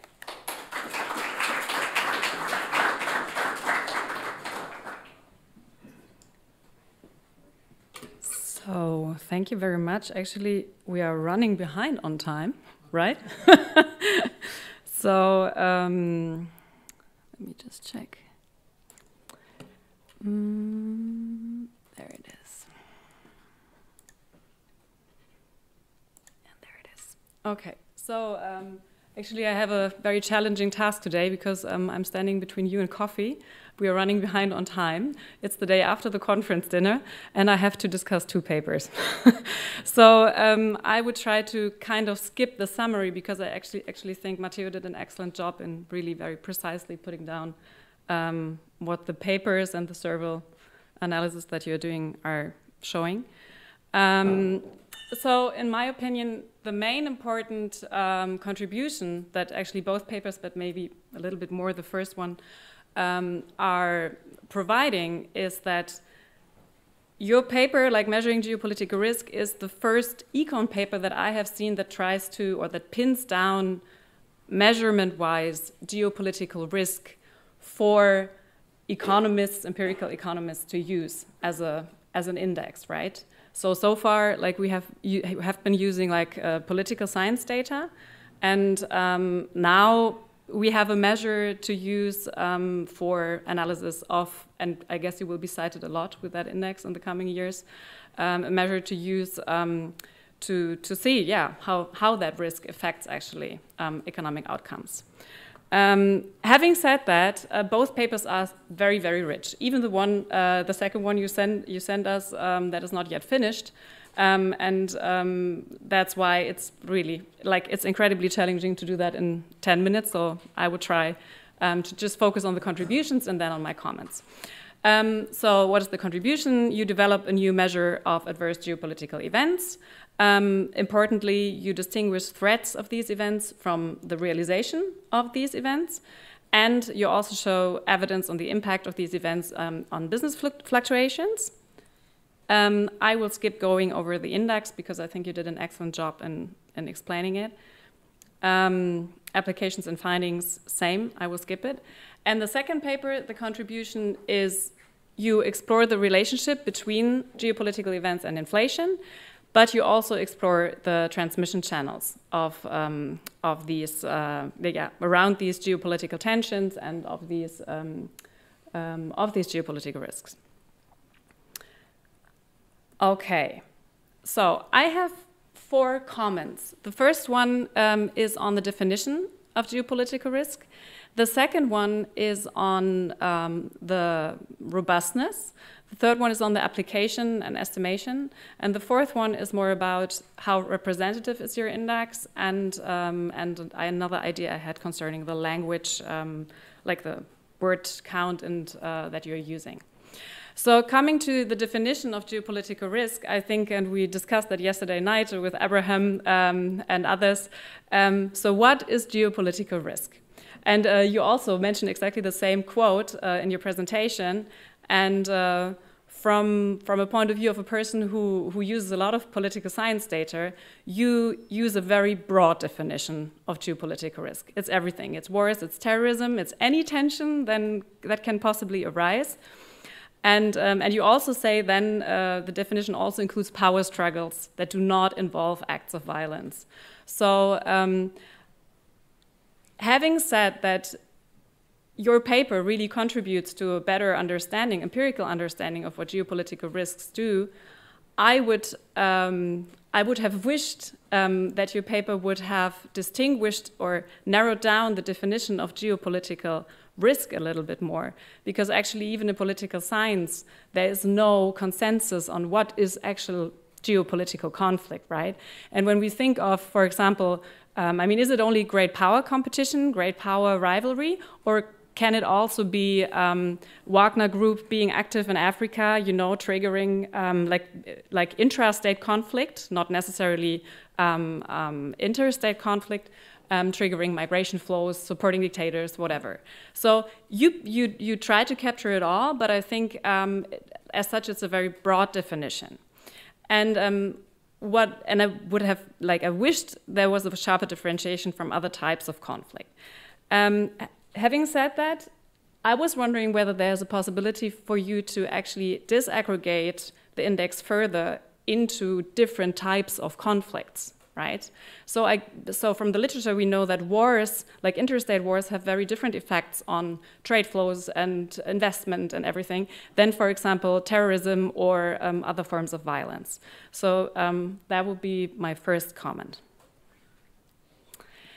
Second comment goes a little bit along the same lines, and it's about robustness. So honestly, and I know that might sound a little bit blasphemic to that paper, because I know you put so much work in it and so much tedious work and so many robustness checks.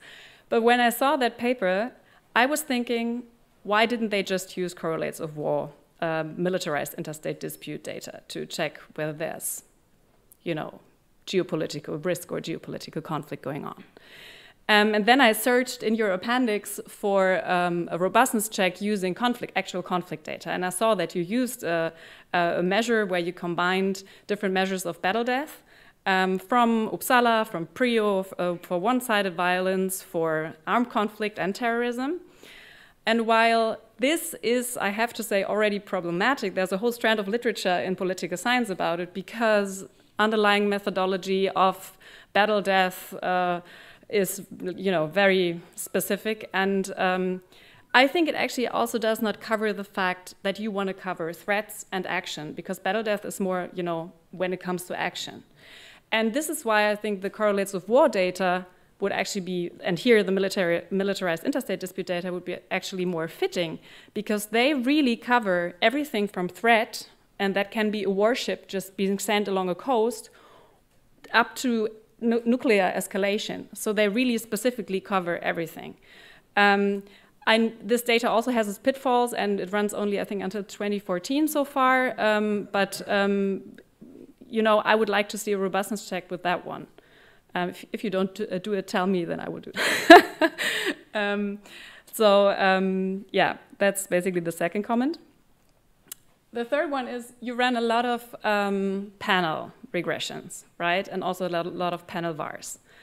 And especially in the current situation where we see very high heterogeneity in countries' vulnerabilities towards geopolitical conflict, I wondered whether the panel structure is actually covering up country heterogeneity. And I would really love to see, I did this myself with a panel, like estimating a panel VAR and then estimating country-specific VARs, like for each and every country in our panel. And we saw we did it for democracy, conflict, socioeconomic development, and trade, and we saw heterogeneous effects. So actually contradicting Acemoglu saying that democracy causes growth, which we cannot find. Not in a panel setting, yes, but not for each country, right? So And you also say that in your paper. You say that wars have very different effects, or can have very different effects. And I think it would be really interesting to, to see country-specific effects of geopolitical conflict. And my last one is about representativeness and language. So you said you're using newspapers from the US and Canada and the UK, and I was wondering, it is a very America-centric view. So I know you tried to cover, with also using UK newspapers, more of the globe, but I think there are actually other conflicts that might not be taken into account by our media. And I'm really wondering whether it would be a possible future avenue to pursue, to look at Indian newspapers, Brazilian newspapers, Chinese newspapers. And I know that you might not want to do it, but to get a sense of, are we actually covering it all with that kind of index? And especially as the power of the US is declining right now, right? Who perceives geopolitical threat in what way, and are we actually seeing it all? And the last point is really not related to that, but it was more, you had that robustness check that does war language change over time, and you had it more as a robustness check for your index. But I was wondering, can you deduct from that data whether they're actually shifting attitudes in geopolitical threats? So from the word analysis, from the text mining analysis that you did, can you see whether in the past decade, for example, there has been a shift towards more use of certain terms, or towards attitudes changing when it comes to geopolitical threats? And maybe that's also interesting when it comes to the big spikes in the last century. And that's basically it. Thank you.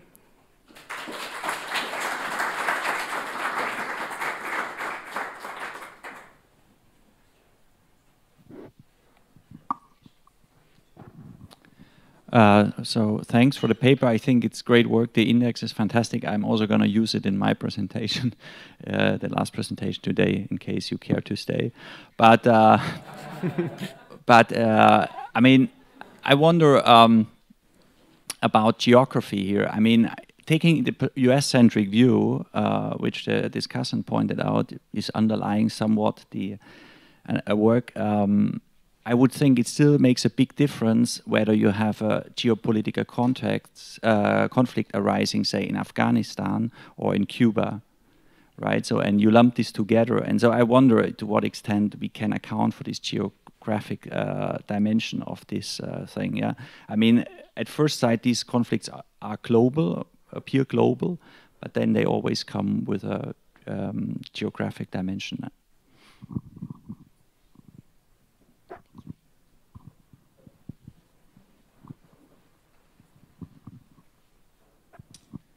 Thanks for your presentation. I have two questions. The first one is, there is a competitor index, that's the economic uncertainty measure, and I wanted to know what's the correlation between the two measures. Which index, sorry? The economic uncertainty index, which is basically applying the same approach, right? Looking at newspapers and collecting that information. And the second point is, I think the major benefit of this measure is the high frequency. So have you thought about applications using high frequency data as well? So stock market, for instance, instead of GDP and inflation, which is typically of lower frequency.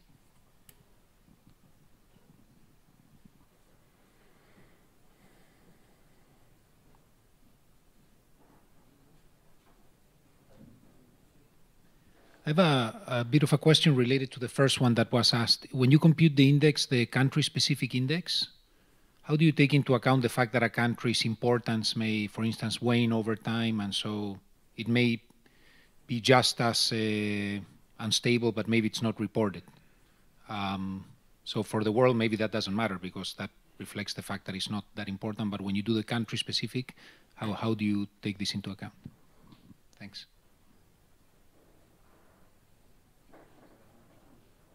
Okay, so starting with Alberto's question, which is the same, in a way, the same as the previous one about the geographic dimension of the index.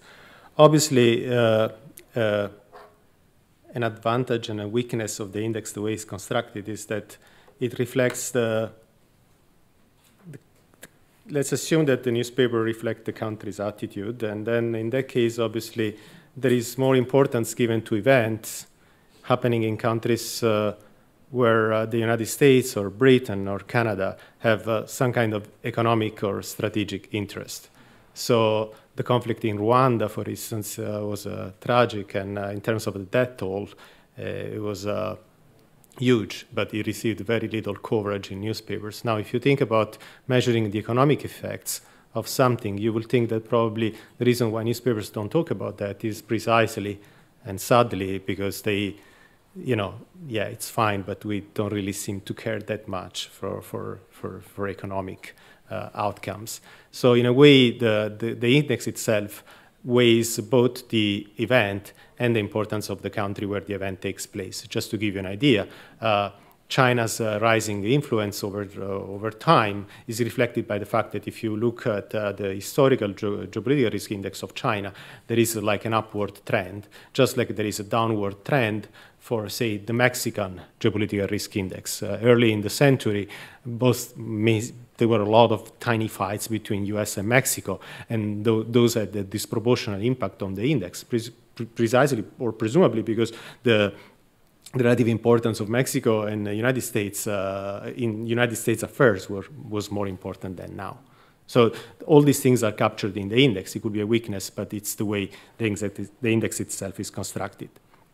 Going to the second question, the index is obviously correlated with the EPU index. We think of our definition may be broad. The EPU index of Baker, Bloom, and Davis is probably even broader. So obviously one thing that we notice is that the economic policy uncertainty index spikes around times where there are no obvious geopolitical events, such as the euro area crisis or the 1987 stock market crash or the financial crisis. So we are capturing a very specific set of risks. Catherine was saying we are too broad, but at least our definition is limited to military events and to terrorist events. And that brings me to one point that she made, which is the fact that probably we are too broad. We do have the 8 components of the index also separate for if you don't like mixing together war and terrorism, you can actually strip out of the index the terrorist component. And if you don't like nuclear threats, or if you only like nuclear threats, because those are the only thing that we may want to care about for welfare, you can actually only look at the nuclear threat component of the index. One interesting issue that Catherine brought about, which, you know, again, there's a lot of things that we did, is how language has been changing over time. Obviously, one thing that we noticed by looking at newspapers over such a long period of time, that language has shifted. One important aspect to keep in mind, for instance, is that early on in the century, there were far fewer articles talking about threats as there are now. Now, it could reflect 2 reasons. Now probably we are more cognizant of the threats that the conflict could bring, especially with nuclear threats. So newspapers talk relatively more about them than in the past. And so that's reflected by the fact that the threat component of the index seems to trend upward. But it's also reflective probably of the fact that, despite the current conflict, in general, the number of wars or their death toll as a share of global population seems to be trending downwards, fingers crossed. We did a couple of checks. I think at some point we also checked our index against the indexes that you could construct using correlates of war. We didn't go that far. In some cases, what we found was that if you only did it for the United States, you will get an index that was quite implausible in the sense that, for instance, it was very high around the beginning of the 1950s because it didn't give relative proper weight to where the conflict or where the particular like tension between one country and another was. But we haven't done it super carefully, so that's a interesting avenue if someone wants to find out what the differences are. We do have a daily index, which can obviously be used a lot for high finance applications. We used it in one portion of the paper to measure industry exposure to geopolitical risks. So for instance, around 9/11, particularly we could find out which industries were more exposed to geopolitical risk by looking at the response of stock returns around 9/11 of particular industries relative to others. And we use that to look at industry effect of geopolitical risk. And my understanding is that Gernot has been probably using the daily index somehow as well. So I hope that answers most of the questions. I thank again, Catherine. I think you gave me a lot of food for thought. I'm glad I finished the paper already. Otherwise, we will start over again, changing something. Okay. Thank you.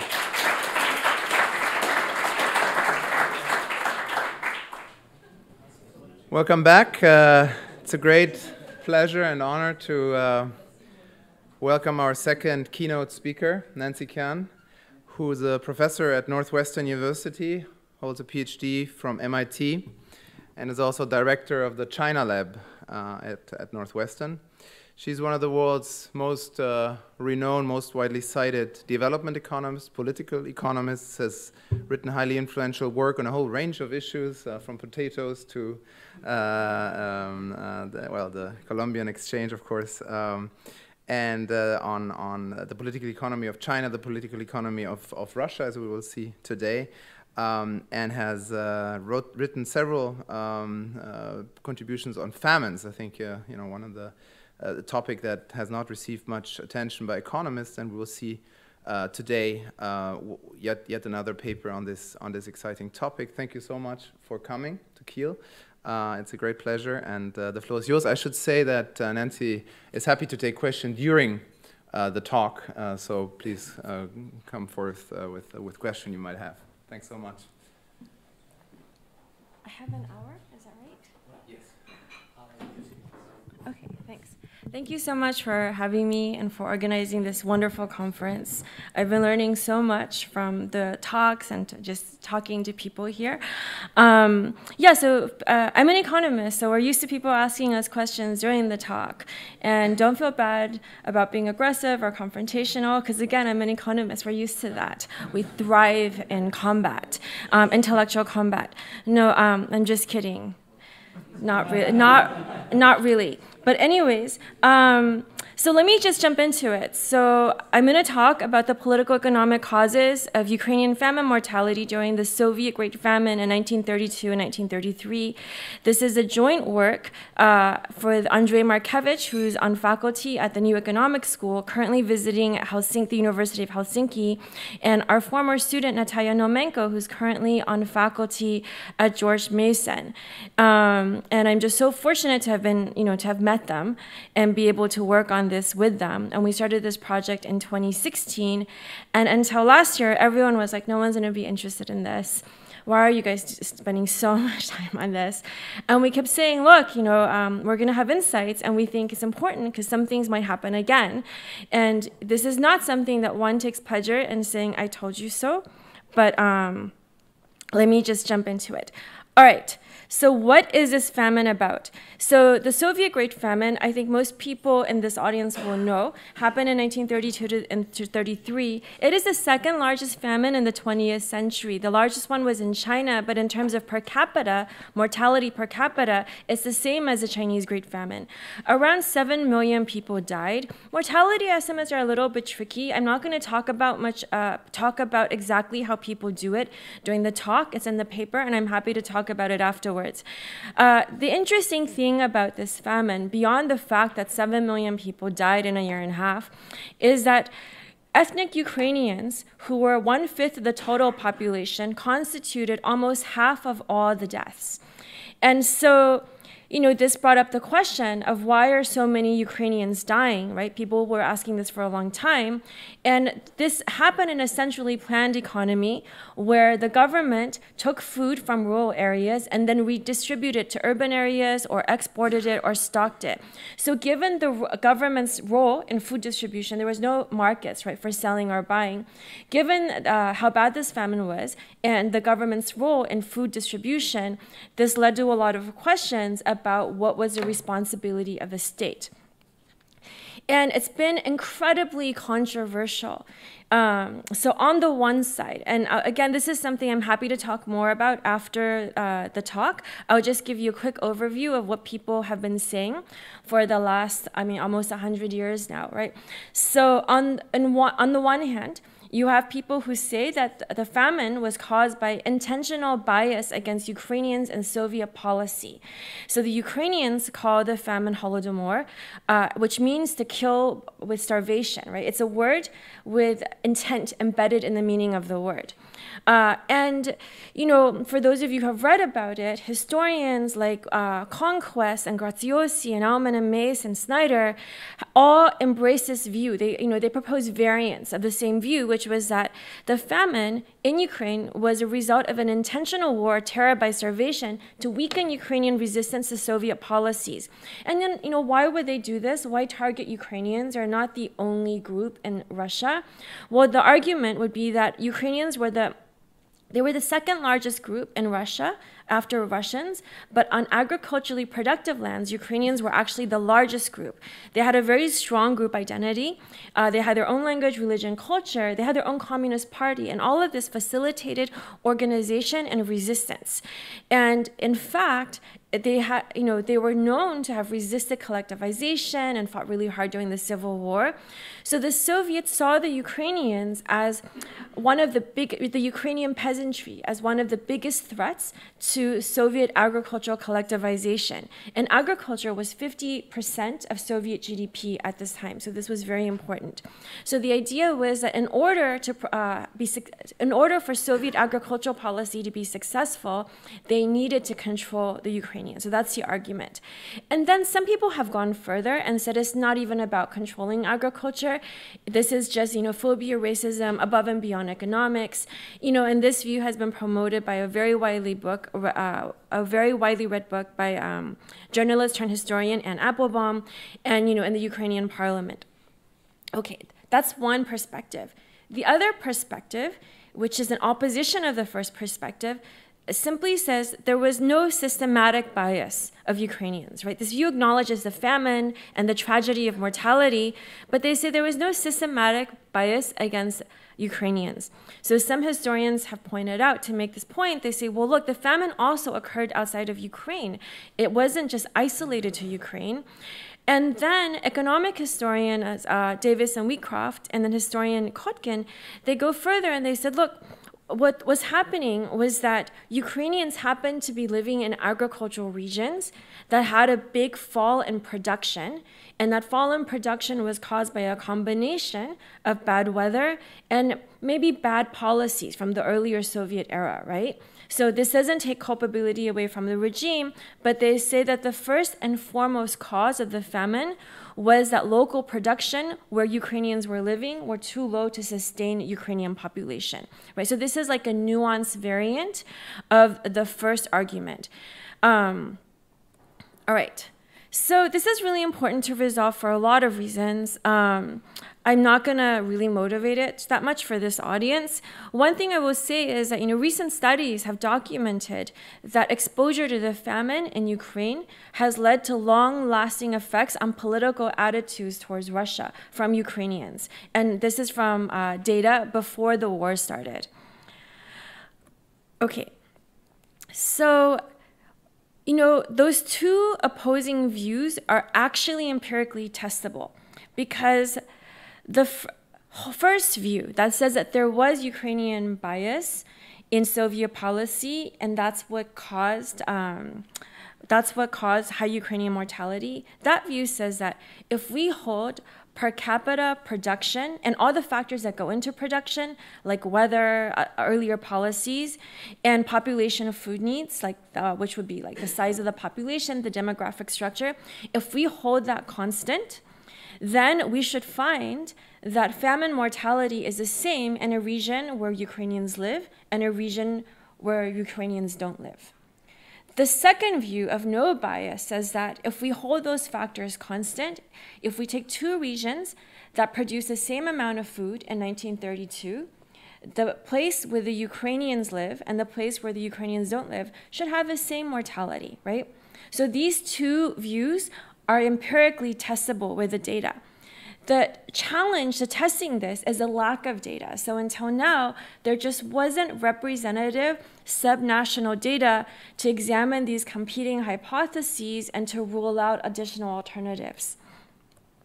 So what we do in this paper is we're hoping to make progress on understanding the causes of the Soviet famine with empirical evidence, with rigorous empirical evidence. And to do this, we, and by we, I really mean Andrei and Natasha, construct the largest and most comprehensive data set of the interwar period for the Soviet Union. And it is a combination of mostly archival data from data that was declassified after the collapse of the Soviet Union. We combine it with all the geospatial data that's available to researchers today. And our data cover the three largest republics of the Soviet Union, that's Russia, Ukraine, and Belarus. And we're able to construct a panel at the province level and at the district level. And why do we go through all this effort to construct this data set? This effort took around 5 to 7 years, depending on when you want to start the data collection effort. And during which Natasha discovered she was allergic to dust. So you can imagine how difficult that is for someone working in the library archives. But she got a mask and she pushed through. And why do we do all of this? Because we need these data, we need a lot of data to be able to control for all the confounding factors and distinguish between competing hypotheses. And we already have a lot of emotive arguments of opposing views with one or two pieces of compelling but potentially misleading data. So for us, it was all or nothing. And it was also very personal because Natasha's grandparents were kulaks that were taken away from Ukraine and moved to Siberia. And I had been working on the Chinese famine for the previous 10 years. And we were just, we just wanted to get to the bottom of it. And in addition to kind of providing evidence for these to distinguishing between these two views, we're also going to provide some suggestive evidence on what the motivation of the regime was. Like, why did they actually want to do this? Was it really to control agriculture? And here, we're not going to be able to be conclusive, but I think the things I'll show you are highly suggestive. All right, so the specific questions we want to answer with the data: was high Ukrainian famine mortality due to bias against Ukrainians and Soviet policies? And if so, why? I'm gonna say that we will give very compelling evidence and conclusive evidence on the first point and suggestive evidence on the second point. All right. Let me preview the main results to fix ideas and to help. Yeah. Yes. Did you also find data about what was the perception of the Ukrainians themselves at that time? No, there was no survey data at the time. Yeah, unfortunately. Let me give you the main results because I welcome questions during, and this will just help us organize our thoughts a little bit. So what we find is that enough food was produced in the Ukraine to support its population. So it was really not about the lack of local production. In fact, enough food was produced in every republic of the Soviet Union to support its local population.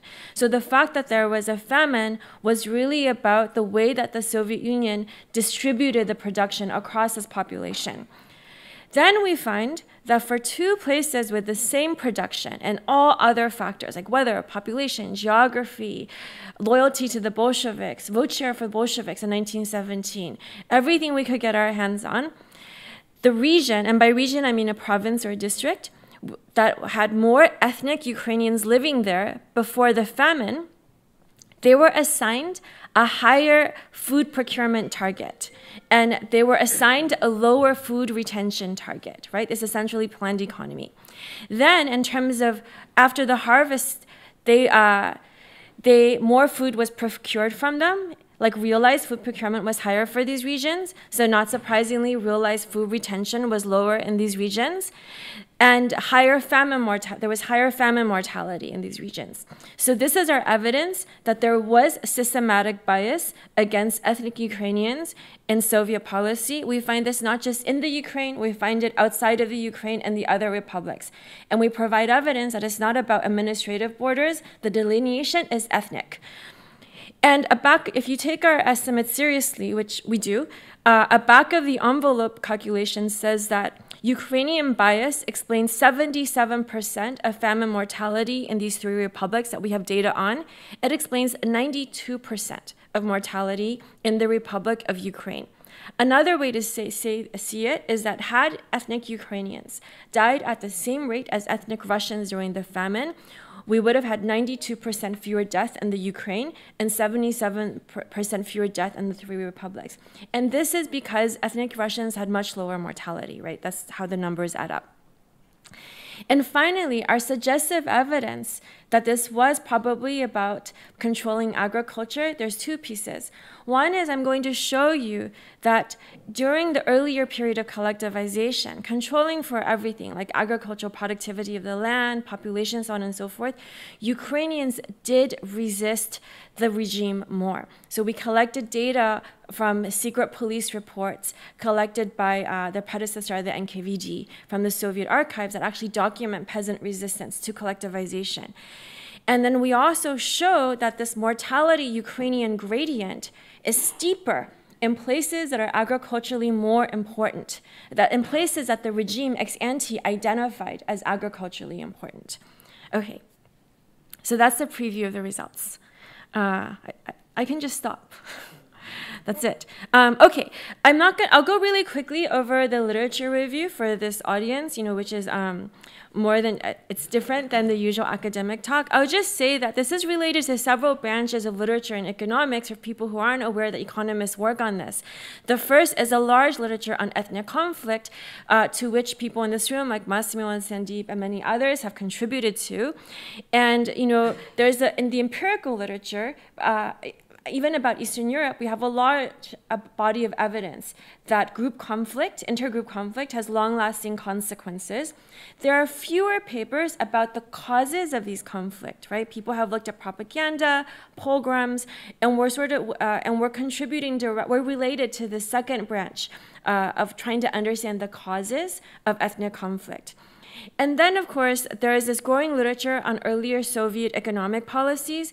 So these papers usually don't look at the famine, and the reason is because it's not that the economists think that they don't exist. It's just because the data weren't available for them to evaluate it. And then finally, in development economics, we have a large body of literature about famines.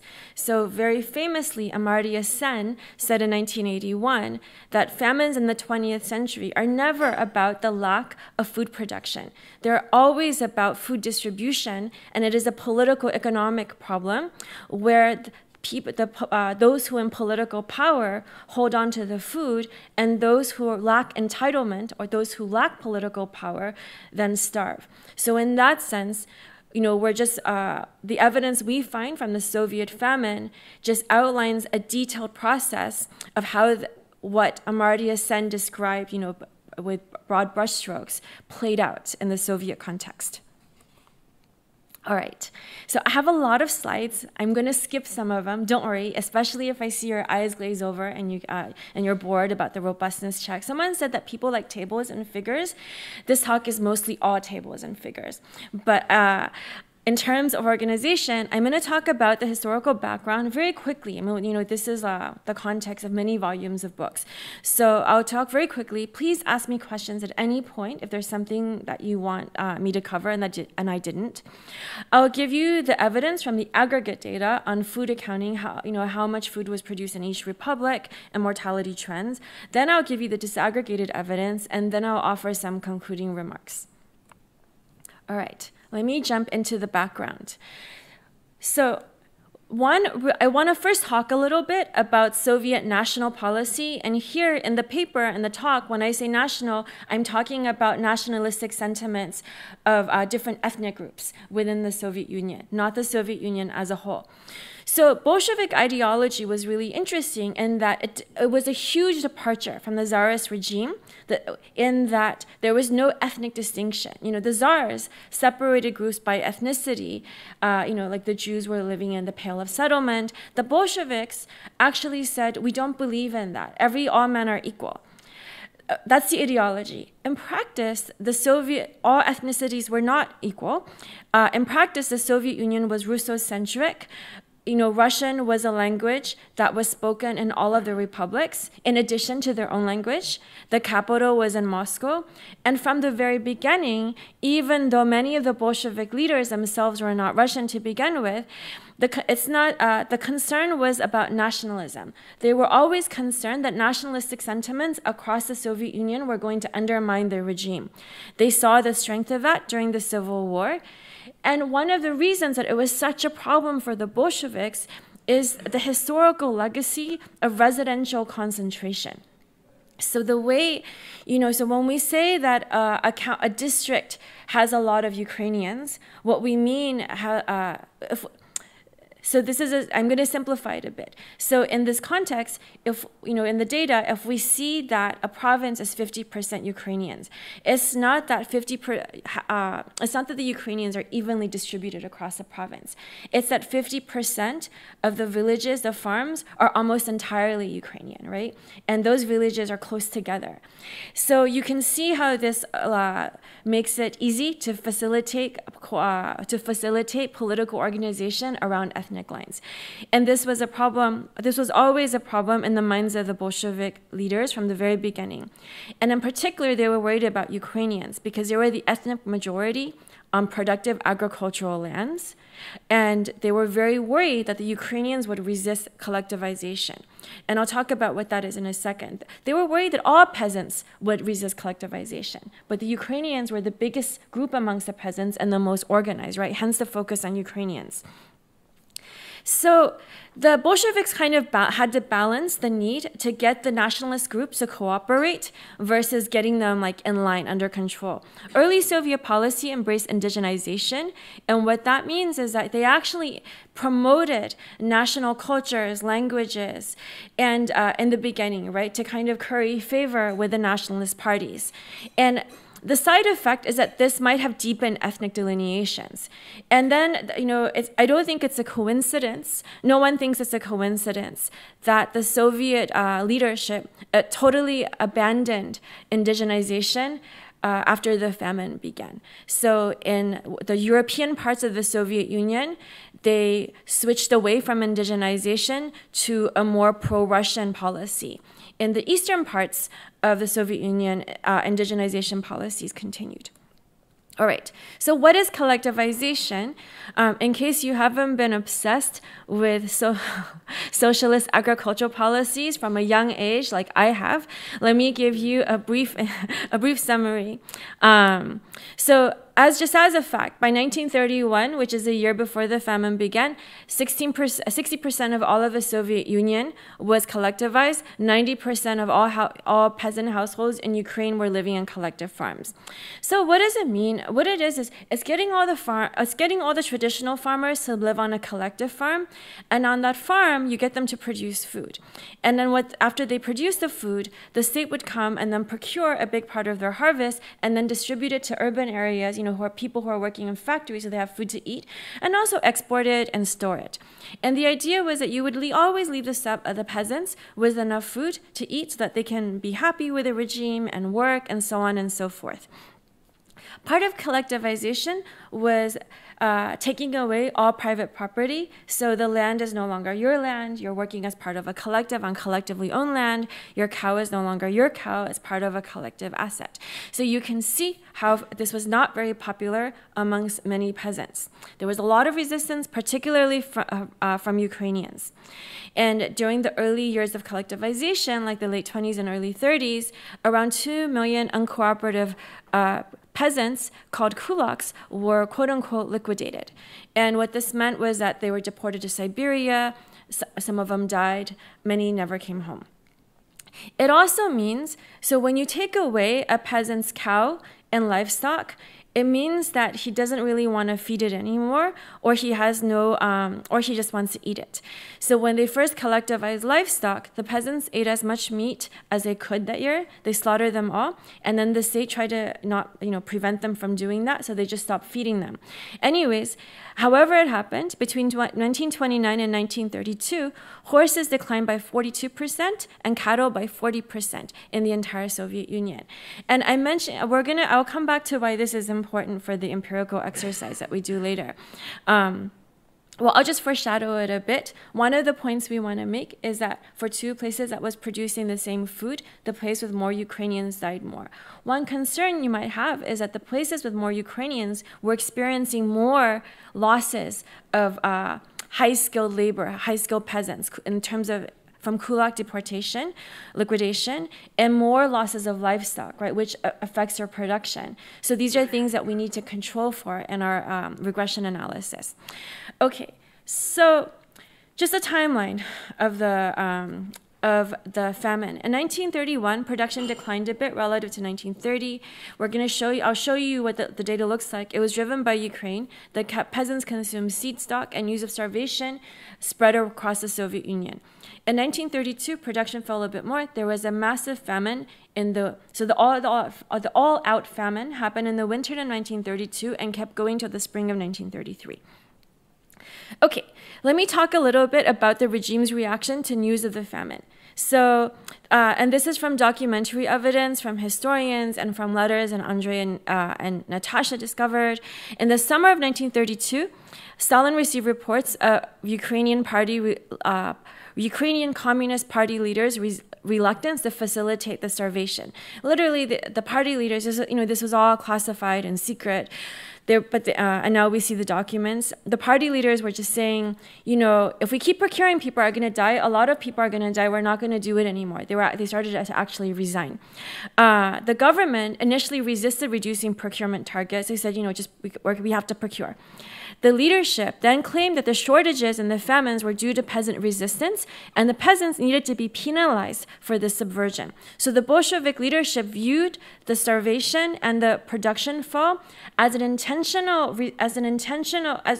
resistance from the peasants. They view this as a war with the peasantry. So to maximize procurement, Stalin sent Molotov and Kaganovich, two people not known to be nice, to enforce targets in Ukraine and the North Caucasus, where many Ukrainians lived. And on December 14, 1932, the Politburo issued a classified decree that accused Ukrainian nationalists within the Communist Party and local bureaucracy of sabotaging grain procurement, and they ordered the regional authorities to crush any resistance and counter-revolutionaries and nationalists and fulfill the quotas. I will show you in the data, ultimately they were not able to fulfill the quotas, but they still fulfilled enough where people died. The USSR denied the famine at all in Ukraine and everywhere else until the 80s, until Glasnost and Perestroika. All right. Yes? I have a question. Do you know if the reaction of the Politburo was more extreme in the areas where Ukrainians lived to begin with? And second question, you mentioned that a lot of resistance of kulaks happened in Ukraine. So if there was also kind of a reverse causality to begin with, that there was more resistance in Ukraine, and then Russia, the Politburo reacted more extreme to Ukraine areas. Yeah, so I'll go backwards. So the chain of logic is exactly right.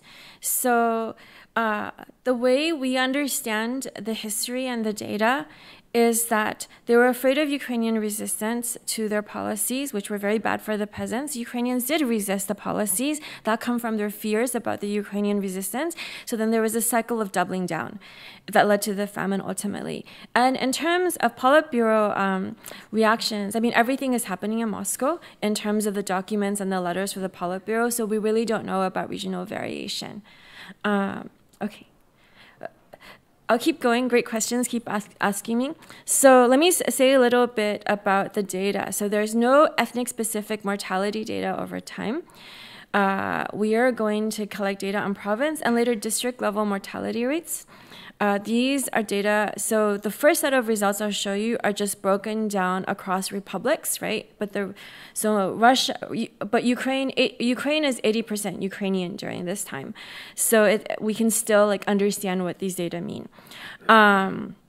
These three republics, even though we don't have many republics, it's still 84% of the Soviet population and 88% of the grain production, and there's 5.7 million famine deaths in our example. I do want to note the important omission for a study of the famine. The republic that really matters is Kazakhstan, which experienced about 1 to 1.5 million deaths. We could not study it because the Soviet Union didn't collect data from Kazakhstan, which was historically nomadic at the time. There are no data from Kazakhstan from that area, which is why it's not part of the study. Okay, so in 1926, 23.2 million ethnic Ukrainians lived in the Ukraine, which had a total population of 29 million. 5.6 million lived in other republics. All right. This is just aggregate mortality rates. I was told that if I point this to this, oh wow, look at that. If I point forward, I've never seen this before. Sandeep, do we have this at Northwestern? There's so much at Northwestern we should copy. Yeah. This is pretty amazing. Okay, so let me know if the red dot disappears for you because I've never used this technology before. But what I'm showing you here is I'm just plotting the raw data. This is the crude mortality rate, the number of deaths per 1,000 over time from 1923 to 1940. The blue line is all three republics, and you see it's pretty constant, right? Some people are dying all the time for natural reasons, and then it goes up in 1933, and then it comes down again. So that's the famine, 1933. We can also look for Ukraine. This is a red dashed line. And you see that it also peaks for 1933. Usually mortality is actually lower in Ukraine. It kind of makes sense because Ukraine is the breadbasket of the Soviet Union. They have a lot of food. But then during the famine, they peak. And the mortality rates are so much higher. This is 60 per 1,000 versus the average, which is like 27 per 1,000. If we look at crude birth rates, it goes the opposite way. And this is just a validation. You know, if people are dying from starvation, they're not going to be having babies. Okay, this is just to give you a sense of the spatial distribution of where people were living. So this map is the ethnic, it's a province. I'm showing you the province boundaries in our data set. And the darker it is, the more Ukrainian, the larger the ethnic Ukrainian population share in the 1926 census. In the hatched areas, these are the grain producing areas. So you see there's a lot, Ukrainians are pretty wide dispersed. Not surprisingly, most of them live in Ukraine. And they're in the grain producing areas. So the dark place also has a hatch, you just don't see it. Okay, the right side, this is showing you the district level boundaries, because later I'll also show you our district level data. And you see how granular it is. And here, I'm residualizing it. I'm controlling for province fixed effects, because I want you to see that within each province, there's a lot of variation in where the Ukrainians live. And this is a variation that's going to allow us to estimate our regressions. All right. So having shown you where Ukrainians live, so you have a sense of the spatial, both the temporal patterns of mortality and the spatial distribution of where Ukrainians are living, let's look at the aggregate, let's look at food production and food needs for the Ukraine.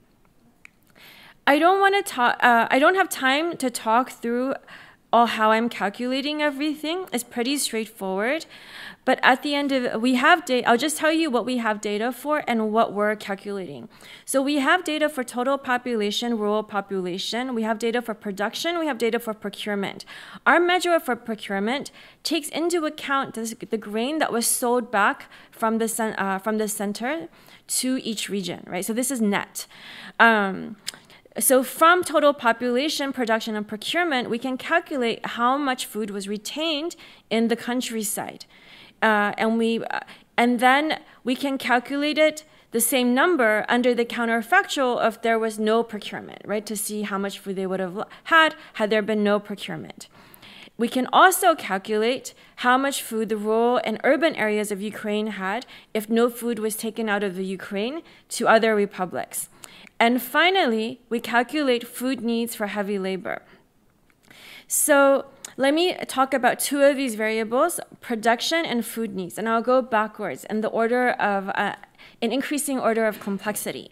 So food needs for heavy labor, what we're doing is we're taking the population. So, you know, one of the great things about a centrally planned economy is they have to come up with numbers for everything, and these are all documented. So they come up with numbers. So they came up with numbers, very smart people came up with numbers of how much food a person should eat depending on gender, what type of age, what type of work they were doing.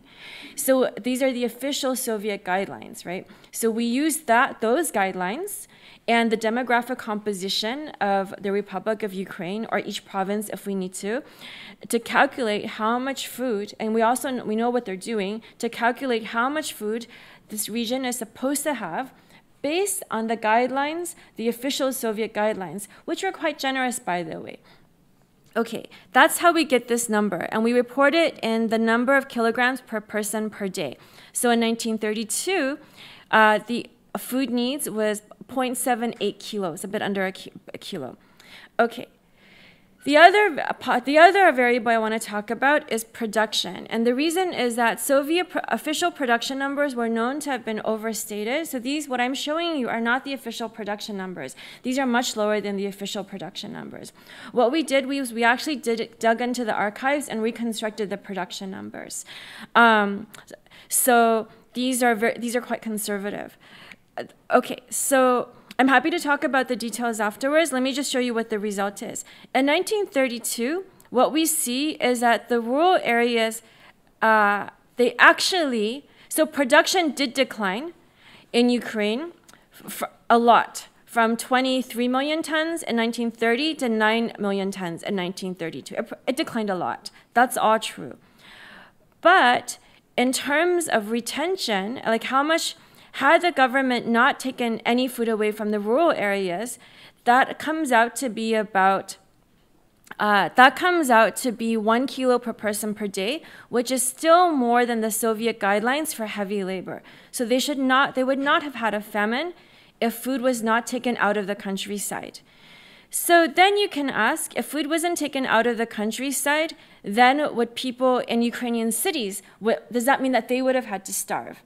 And the answer is no. So if you assume that all Ukrainian production was used to feed all people in Ukraine, rural and urban, then what you come out with is 0.8 kilos per person per day. So this is getting close. So this is still above the food needs for heavy labor, and it's way, way above what you need to avoid mortality, right? So the point of this calculation is to show you, yes, Ukraine experienced a big decline in production, but local production was enough to feed the regional production was enough to feed the regional population, and had food not been taken out of the Ukraine, Ukrainians would not have had a big famine. Okay, then you could ask, if food wasn't taken out of Ukraine, would there have been a famine in the rest of the Soviet Union, right? So let's look at the rest of the Soviet Union. This is Russia. This is Russia and Belarus. And what you see here is that Russia and Belarus produced in 1932. Their average production was 0.9 kilos per person per day. the amount of food that they needed, the average population need, was 0.77 kilos. So those two republics produced more than enough food to sustain their own population. It is not the case that if we had not taken food from the Ukraine, other people would have starved. And the point of all this to say is that to have a severe famine in Ukraine, there had to have been problems with food distribution after the production. It is the central cause is about food distribution. Yes, please. Is it food that went wasted? No, because you say that there's enough food in the entire country, so it must have been destroyed or wasted or lost somehow. So I think you're asking two really important questions. Is like, what do they actually do with the food? And then the second is, what about food waste? So I'm not accounting for food waste in here, right? So in the sense that some of the food that was retained could have just been lost in storage. And we don't have data on that. The best estimate which we have, which is also from Soviet central planners, is that usually it runs around 5%. So a 5% reduction of the retention still isn't enough to cause a big famine without redistribution problems. And then the question is, where did the food go?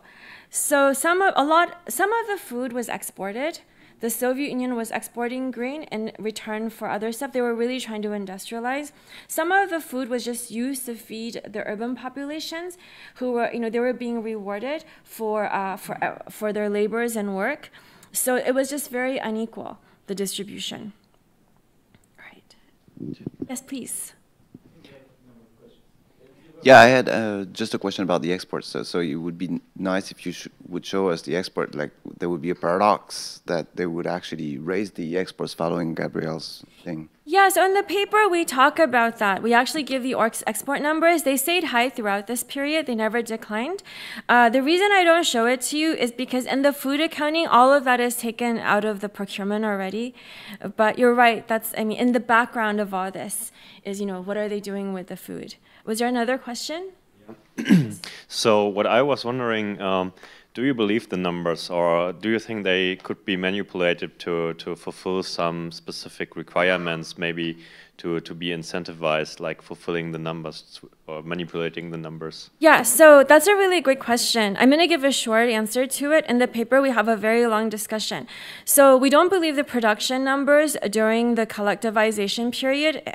There's a consensus in the academic literature because these were the key numbers that were publicized to the world as a marker of the success of Soviet economic policy. That's why we do a lot of corrections, and our corrections are within the range of other historical corrections that are accepted to be, pretty on the mark. The procurement numbers we have no reason to not believe because they were kept secret until later. And the way the procurement these aren't estimates, these are counts of the stock of procurement. So someone is going around and counting like how much they have. Of course, it's measured with noise. Anything this big is going to be noisy, but we have no reason to think that they're systematically biased. Similarly, with the population numbers, there's no reason to think that they're systematically biased. But that's an important question. Yeah, sorry, one more. I'm just trying to understand the metric. So I have to think of the top part, row 5, that's retention. That's retention given procurement. Given procurement, yeah. So that's retention, and I'm looking at the column 1932. So that's 0.54, and I have to compare that to the food need for heavy labor. That's 0.78. Yeah. That's the magnitude of the famine, in a sense, per kilo per person per day. Is that right? That's what I have to think that. So that distance, that 0.24 distance, you're arguing that that's huge. Yeah, it's just I just want the metric. Yes. So it's not super accurate because 0.78 is not what you need to not die. Yeah. So that's an overestimate of the metric. That's right. Okay. So this is crude in that sense. But that's how, yeah. Mm-hmm. It's crude, and it's an upper bound. Yes. Okay. And it's only 1 year, right? Because in every other year, the retention is higher than the other number. Yeah. Okay. Okay, I have 20 minutes. I'll push forward a little bit, but these are really important questions because this first fact sort of lays the ground for everything else that's to follow. All right, so that's like the aggregate evidence, and the point is that enough food was produced. The only point I want you to take away is that even with these crude data, what we see is that production fell a lot, particularly in the Ukraine, but had no food been taken away from Ukraine, I don't want to say that there would have been no starvation because our estimates are crude, but it would have been much, much better. So the main culprit has to be about distribution. So now I want to dive into the disaggregated data. So what I'm going to show you now, these are the targets. These are central plans from the first 5-year plan published in 1928. And these are targeted production, procurement, and from that, the difference of those two variables, we can calculate retention targets for 15 provinces that we have data for. Right, and we have it for every year because it's a 5-year plan. And what we show is that, and column 1 says that, conditional on what the officials, what the government, how productive the government think you are in terms of agriculture. That's this 1928 official production number. That's what the central planner knows and sees. Conditional on that, the region with more Ukrainians are given higher production targets. Well, that could just mean that Ukrainians are living in more productive lands in a way that's not accounted for by historical production, right? Maybe they were less productive. The Ukrainians were less productive, but the land was more productive, right? So in column 2, we look at procurement targets. We show that for 2 regions that were assigned the same production target, right, which takes into account the central planner's perception of productivity, the one with more Ukrainians is given a higher procurement target. So and this is a big amount. It's 0.275 kilos per person per day, right? Now in column 3, we said, well, let's just look at the data another way. Procurement share as a share of production. Instead of just procurement levels, column 3, same thing. More Ukrainians, higher procurement targets, holding production targets constant. Column 4, let's look at retention, which is production minus procurement. Again, holding production targets constant. Not surprisingly, it's just negative 0.275, right? I mean, this is just looking at the same data in different ways. I just really want to kind of hit the point home that for 2 regions with the same production targets, Ukrainians were planned to retain less food. So the Soviet plans were never equal. They always planned for unequal food consumption with lower food consumption by the Ukrainians. One important thing I have to point out is that, then you say, why don't you just end the study here? This is conclusive proof. It is not conclusive proof, and that the Soviets intentionally, this is proof that the Soviet regime always meant for Ukrainians to consume less food. It is not proof that the Soviet regime meant for the Ukrainians to starve to death in a big famine, and the reason is because the baseline production targets for all regions were unrealistically high. So they were planning for every region to produce unrealistically high quantities of food. That's a kind of difference out in these regressions. And that's important because at very high levels of food retention, eating a little bit less doesn't lead to mortality, right? So this alone, so then the question is, did they know that this was unrealistic? We don't know. So I'm going to just show you a little bit more evidence. Okay, now I'm going to show you the relationship between Ukrainian famine mortality, famine mortality and Ukrainians. I'm regressing mortality on the interaction of Ukrainian population share in a province, whether it's a famine year, controlling for, I'm just going to look at the baseline in column 2 for brevity, controlling for grain production, per capita grain production predicted by weather and geographic variables, right? So going to your question earlier, here we're not even relying on the reported production. We're just predicting it with weather. Interacted with famine. So you should think of these as kind of a parsimonious way of controlling for geography and weather. We're also controlling for urbanization, it's an interaction with famine, province, and year fixed effects. And what we find is that actually none of the other things matter. The only thing that really matters in this regression is Ukrainians. The more Ukrainians there are, the higher the famine mortality. right? The point estimate is 0.051. It means that in a province with 100% Ukrainians, the mortality, famine mortality, is 5.1 percentage point. 5.5 percentage points higher than a province with no famine. I might be normalizing that wrong because this is death per thousand, but I'll push forward. Okay. So we'll talk about magnitudes with the back of the envelope calculation. So a couple of things. I said that, well, you know, kulaks, dekulakization and the drop in livestock might have been more intense in Ukrainian areas. That might mean that the way we are predicting production with weather doesn't account for for everything that happened that would affect production, right? So we control for these things, and our estimates are very robust. Another way to say, to address this concern that the way we predict production with weather doesn't account for actual production is just to control for reported grain production during this era. Our results are very similar. In column 6, we control for, this isn't labeled, but what we're controlling for is mortality in the base year, before the famine, interacted with the famine, to address concerns of mean reversion in the data.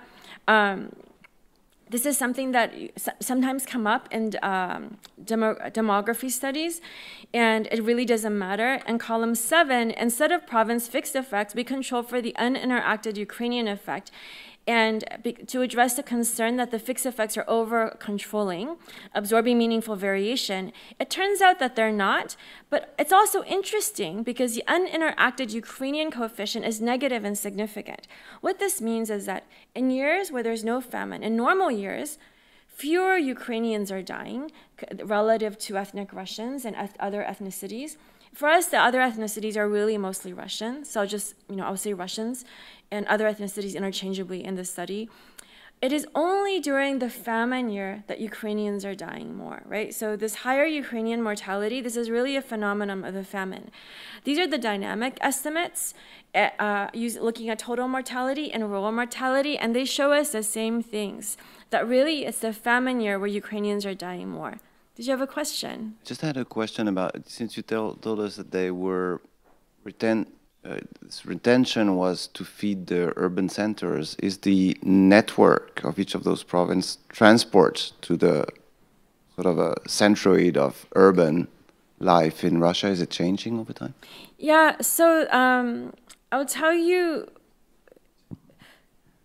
Yes, so I think you're asking two questions. One is, are these rural areas getting more connected to these urban centers or more accessible by railways so that it's easier to procure from them over time? And the answer is yes, but a little bit slowly, because in the beginning, this is pretty early on in the Soviet period. But the answer is yes. And the second question is, how does that influence famine mortality? So we looked into that. And what we find is weak suggestive evidence that the closer you are to the effects we find are more prominent for those who are closer to an urban area or to a railroad. But our estimates are statistically imprecise, so I didn't present them. Okay, I'm going to just, because I only have 10 minutes, right? So I'm going to skip the robustness checks. But they're very interesting. No, I'm just kidding. Robustness checks are only interesting for academic empirical economists like myself.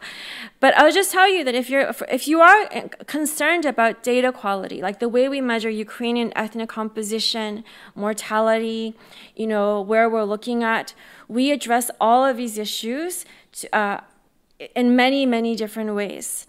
The thing that I will talk about, there are two results here I wanted to talk about. One is, we still find results if we omit Ukraine.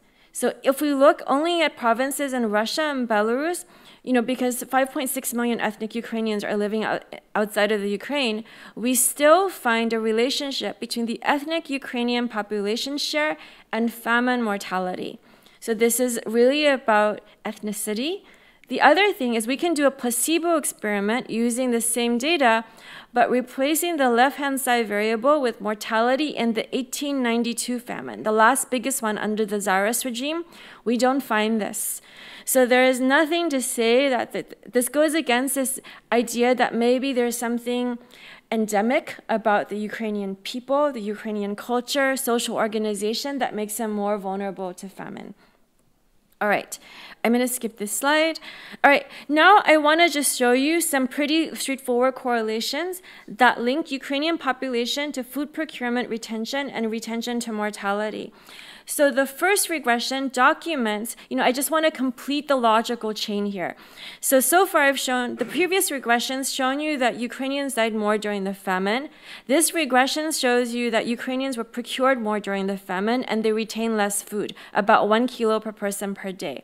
So this isn't, in other words, the targets that I showed you earlier, they actually played out in realized production and retention. And collectivization is a larger policy of which procurement is just part of, and not surprisingly, it goes the same way. Next, I want to show you that procurement is correlated with mortality. So in non-famine years, procurement, 1 more kilo per person procured away increases mortality by 2 percentage points. In the famine years, the relationship is even larger, right? It increases by 5.6 percentage points. And the reason it increases is because the baseline retention is lower. Because remember, the relationship on mortality and food consumption is concave. There's diminishing returns of food. So the lower the level, the more important it is, the more sensitive mortality will be to food. So we can look at retention. So we say the less food you retain, the less you die, the more mortality there is. And the quadratic is it's diminishing. So that illustrates that relationship. And here we interact retention with famine and we don't find a differential effect. And this makes sense because the biological relationship between mortality and food retention doesn't change between the famine and non-famine years. All right, so I'll move forward. And here we can look at the timing of retention. So we are regressing food retention, food retained per person per day on Ukrainian population share in your province. And what we see is that it's not correlated except during the famine. During the famine, it is highly negatively correlated. This is like the mirror of those mortality results, right? All right, these are district level estimates. I'm not going to go through the estimates. I just wanted to make one point from this table, which is this one. So here, we're just repeating the province level estimates, but I'm controlling for province year fixed effects. And I find similar results. What this means is that this pattern we see across provinces is also true within provinces across districts. And that's exactly what you would expect if you think it's policy driven, because it was a top-down command economy, right? So the same way they were assigning quotas across provinces, they were assigning them within provinces. Everything is very systematic. And here I'm going to show you another result with the district level data. And I think this is a really neat result. I'm just plotting mortality. This is the difference in mortality between 1933 and 1931 against how far away you are from the Ukrainian-Russian border. So, this is starting in the middle of Ukraine, this is the border, and then going into Russia. And what you see is that the minute you cross the border, the mortality drops down. And this has been noted in the books by Anne Applebaum and other people. There's a lot of letters of survivors that cross the border and they say, we saw dead bodies and then we stopped seeing dead bodies, right? So this is saying what they saw shows up in the data systematically. But here's the interesting thing. Once we control for the share of ethnic Ukrainians in each district, that this is a residualized mortality, that discontinuity disappears. And this is really interesting to us because this reaffirms our interpretation that it is the ethnic delineation that matters, not the administrative delineation that matters. And it's also an important point, I think, about how documentary evidence and casual observations can be quite misleading if you don't take into account omitted variables. All right. So the last part, I've shown you a lot of evidence linking Ukrainian population share to procurement, to food retention, to mortality. I showed you earlier data about targets, how that's consistent with the targets. Now I want to talk, so far are the evidence that there was a systematic bias in Soviet policy, and this contributed to Ukrainian famine mortality. Now I want to get into the more suggestive parts of the evidence in the last 5 minutes, which is about why do they do this, right? I mean, Ukraine, like, why did they do this? And the theory, the hypothesis proposed by historians that we want to look at is that the Bolsheviks repressed Ukrainians to control grain production because they were really worried that Ukrainians were going to resist collectivization. I offer you two pieces of suggestive evidence. The first piece is these figures. These are secret police reports on peasant resistance against collectivization, in the form of leaflets, assassinations, protests. Anyways, so what we show you here on the left-hand side, so these are the provinces without many Ukrainians living in them. So we see that on the x-axis you have the intensity of collectivization. Basically, there's no correlation between resistance and collectivization. And we're controlling for how productive each province is for agriculture. On the right-hand side, I have the other half of provinces where more Ukrainians are living there. And again, we're controlling for grain productivity in the region. And you see that the more collectivization there is, the more resistance there is. So this is just evidence that's consistent with the fear that Ukrainians are able to organize better and offer stiffer resistance.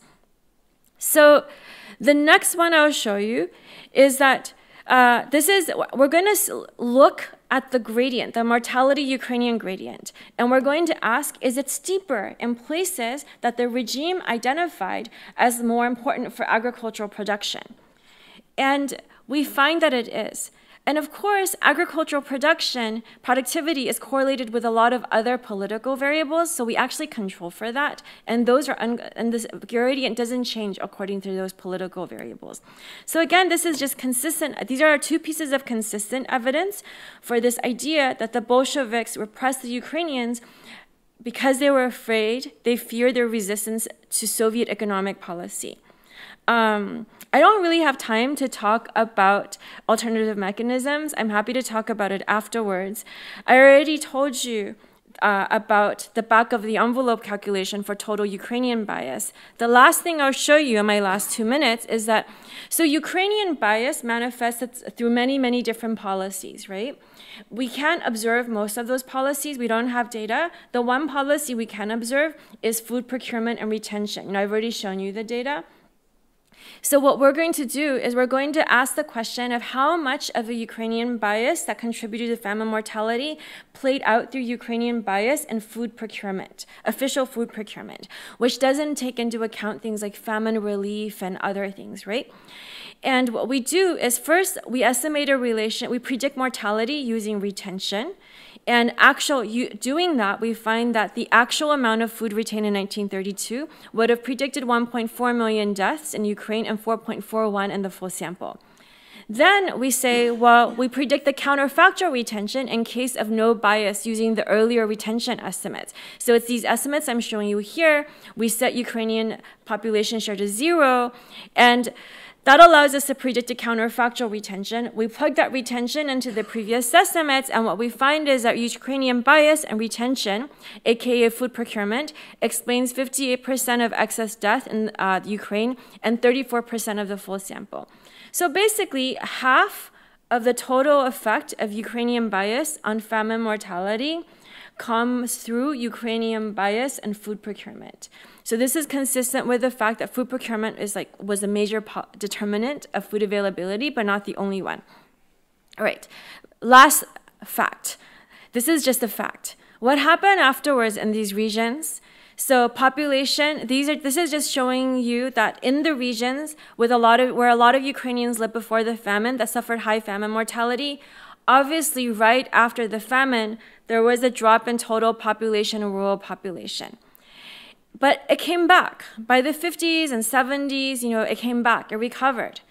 Okay, but what didn't recover was the ethnic composition of these regions. So this is log Russian population in total and rural areas. We see that it increased over time. When we look at log ethnic Ukrainian population, it plummeted drastically after the famine, and it stayed low forever. What this means is this recovery is really driven by an increase in the ethnic Russian population. All right, I'm going to conclude there. So I won't read everything because I'm keeping you from your lunch. I think what I hope the data convinced you of is that a large part of the Ukrainian famine mortality was driven by systematic bias against Ukrainians in Soviet policy. Whether that bias, which caused mortality, started in 1928, or whether it transpired because of this back and forth and was decided on in 1931. I mean, our paper is silent about that, but there was definitely bias in Soviet policy which caused the famine mortality. And I will end there. Thank you.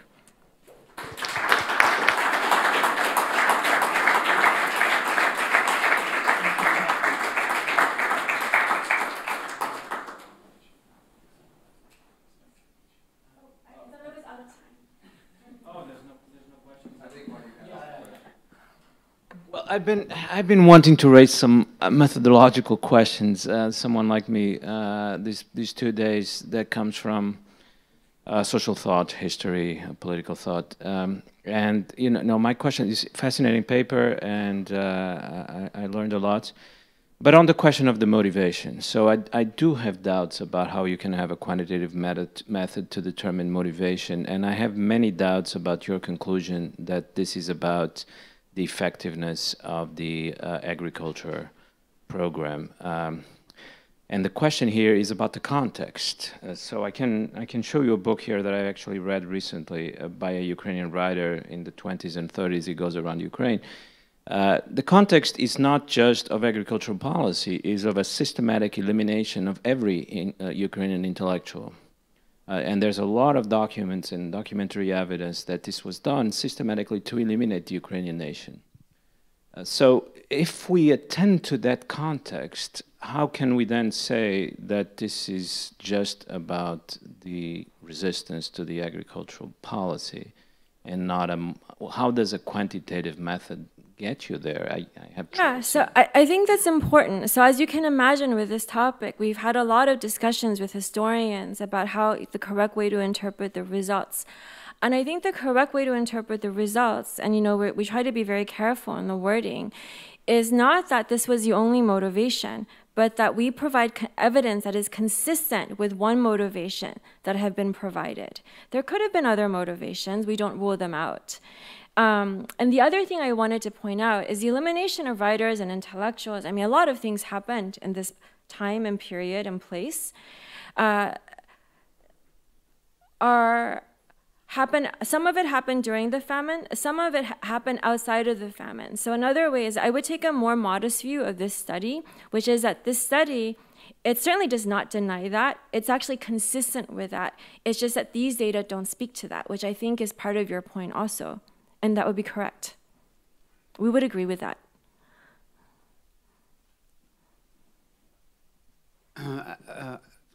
Absolutely fascinating.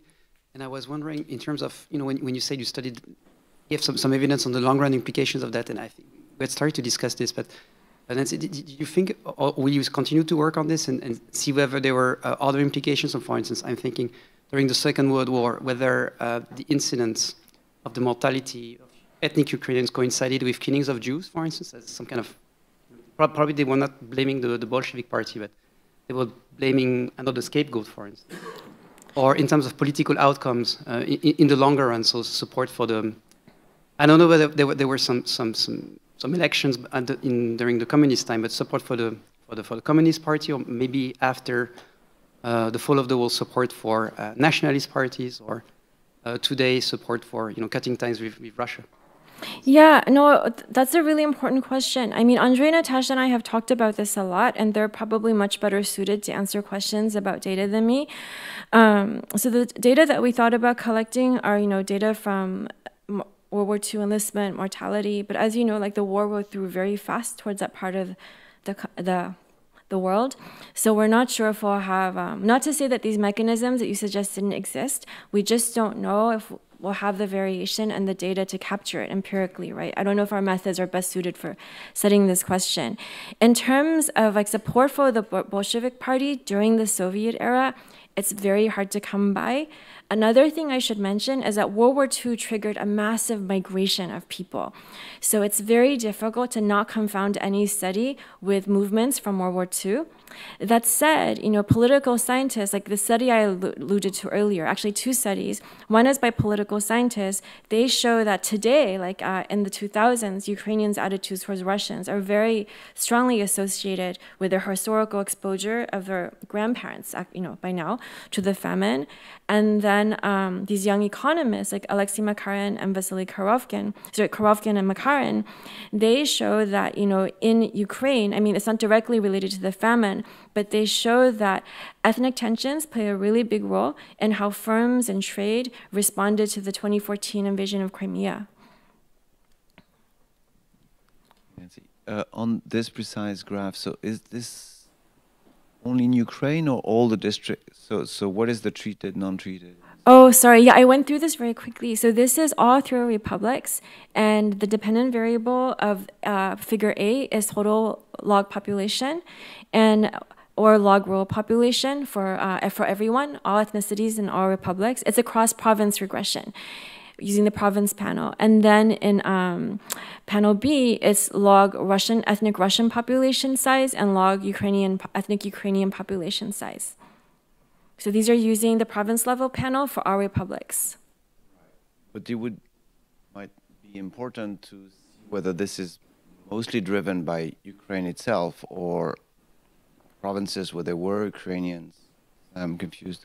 Yeah, so the right-hand side, so I'm plotting the coefficient of ethnic Ukrainian share in the province in 1926 times your fixed effects, right? So it's showing you population, how population changes in a province that had more or less Ukrainians prior to the famine, because those are the provinces we know that suffered higher famine mortality. But it's a different consequence if ethnic Russians go to Ukraine or whether the Ukrainian ethnics flee out of other republics to go back to Ukraine. It's like a different... You're right. So we can try to look at that. It would be nice to see it. Yes.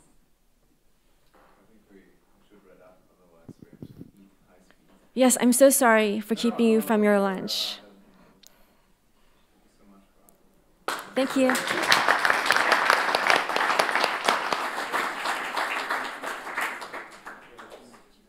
Most of the last day and a half, this is not really an academic panel, and this is going to be more of a policy discussion, which will try to answer what is all of this geoeconomic academic work here to do, and how can it be useful to policy. And maybe to start, I'll give a very quick introduction to the co-panelists. To my left, Professor Abraham Newman from Georgetown, who is spending a year in Berlin, and who will, I think, play the role of giving us a bit of an American perspective on some of the issues we are touching upon.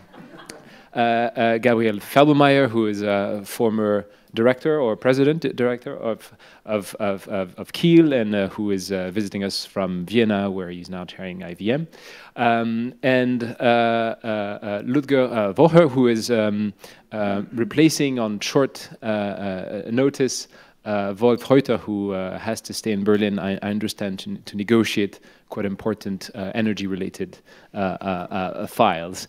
And Ludger has had many different lives in the finance ministry, but I think he's earned the title of sort of crisis manager-in-chief. He was involved in the COVID crisis, and now he's dealing with this little problem revolving around Ukraine.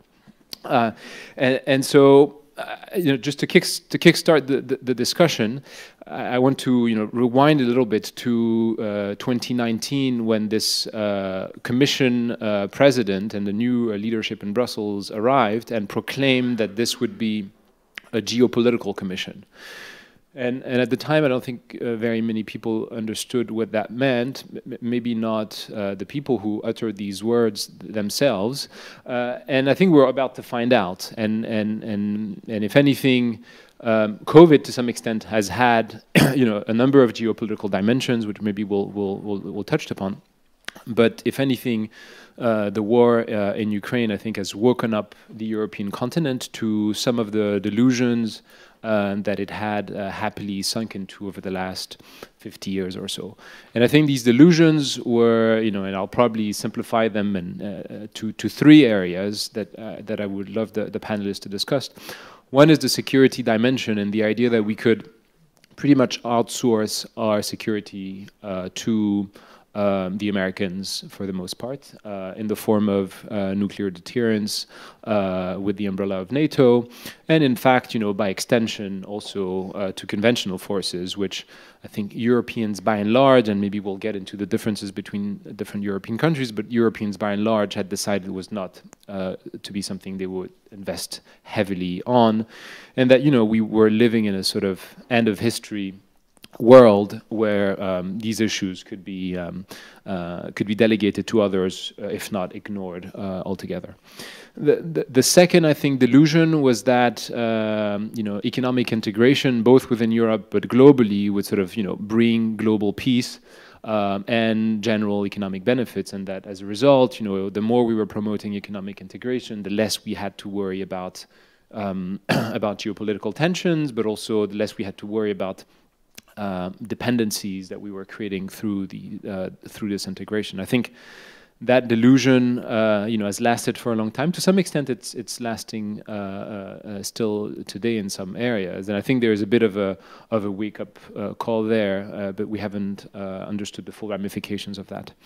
And I think the third, but I think the list could go on, but the third I would like to cover is the energy dimension, which I think for the most part, we've treated energy commodities as just a commodity, basically just a good that can be shipped across borders, and that we've built integrated infrastructure to supply, but that has no strategic dimension in its own right. And I think this is a profound political mistake, but also, and maybe we'll discuss that, and also an analytical mistake. When I hear economists talk about energy commodities as a good that you can substitute for another, I find that approach sometime misleading, because energy actually is imperfectly substitutable, and energy is not just a good; it's actually a lot more central to the production function than another good. And I think that's something that we need to approach. And so I think we have to approach these at least these three fundamental issues, and understand how our relationship to the world is framed by these three issues. And I think we also have, because we are not a unitary actor, we have to understand the internal geopolitics of that. And I will want to hear the panelists on that. Each and every country inside the EU has sort of different views on this. And I think it's critical to get sort of internal alignment within the EU in order to be able to project a fairly united front externally. And I think on some of these issues, if not all of them, we tend to have quite profound divergences. And so I'll probably leave the floor to Abraham first with this basic question. Is there, from your slightly external vantage point, is there something that the Europeans need to learn soon in order to be able to live up to their proclaimed ambition of being a geopolitical actor? And how realistic do you think this is? How close are we from learning? Great. Thank you so much. That was an amazing introduction.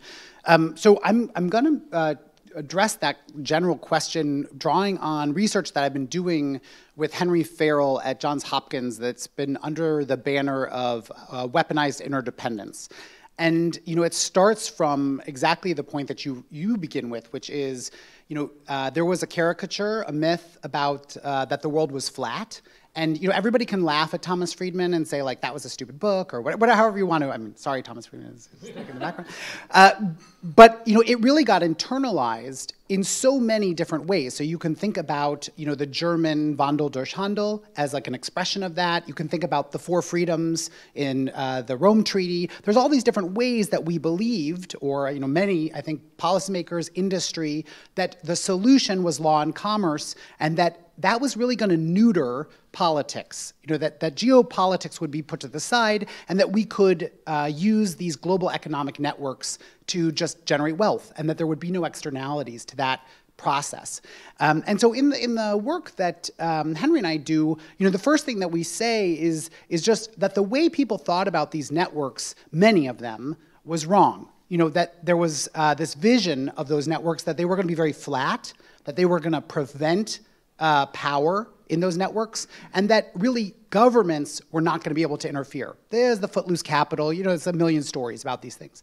And what we show in our work is that in many of these global economic networks, even the ones that were supposed to be the most centralized or decentralized, like the internet, they actually have choke points in them. So if you think about Amazon Web Services as just one example of that, the amount of concentration that goes through their data storage warehouses, it's almost all of the information in the world. And that's why Edward Snowden was able to do, what he revealed, what the US was doing, how the US did those things, was because the private networks of the global economy in so many areas are so concentrated. So it's not just the internet, but if you think about the financial system and what we often call the dollar clearing system, but those correspondent banks that are mostly American banks, the very a handful of them, they provide an incredible choke point for the global economy. So once again, it's this thing, it's supposed to be footloose capital, that you can never regulate it, it's very easily used as a tool of power.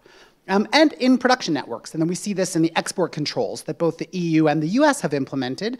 If you have a piece of intellectual property that is either American or European, you can shut down another country's airline industry, basically, through those pieces of intellectual property. So all of those are just examples about how these networks that we thought were so robust, decentralized, are actually quite concentrated. And what our work shows is how then the governments, particularly the US, but also the European Union, have started to use those, not just for wealth creation, but also to strike out at our adversaries. It really started in 9/11, in the response to 9/11. The United States was scrambling, trying to figure out how they could do stuff. And you see in agency over agency, Treasury, NSA, they start to realize how these global economic networks are not decentralized and that there are these choke points and that the US government has some leverage over them. So that's the basic story, I think, of when you're saying, what's Europe's challenge right now, is how do they deal in a world where these economic networks are not just about wealth, they're also about power, and that there is actually a topography of these networks where Europe is not always in control of them. And I think that it raises a series of very significant challenges, both for the world, but also for Europe in particular. And so I just want to briefly think about, what are the risks of this world? And I think, the first is just that there's going to be miscalculation, that these tools will be used in ways that will have unanticipated consequences.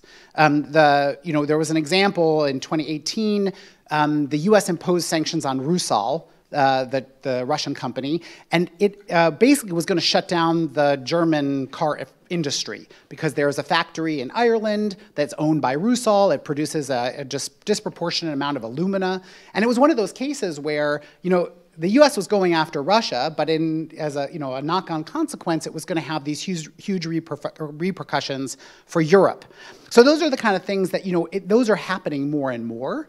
The second is just about overreactions, places where we go after somebody and then it can really spark a conflict, and that creates this decoupling tit-for-tat scenario. And I think we're seeing that with China in the technology sphere. The US is basically engaged in a campaign to destroy one of China's largest companies, Huawei, and that's not just about don't let them get the next generation of encryption technology. It's really, it's about to degrade that company so that it cannot provide 5G, be the basis for 5G internet communication. And that, of course, the Chinese government is going to say, well, that's very threatening for us, and you see this potential for a spiral.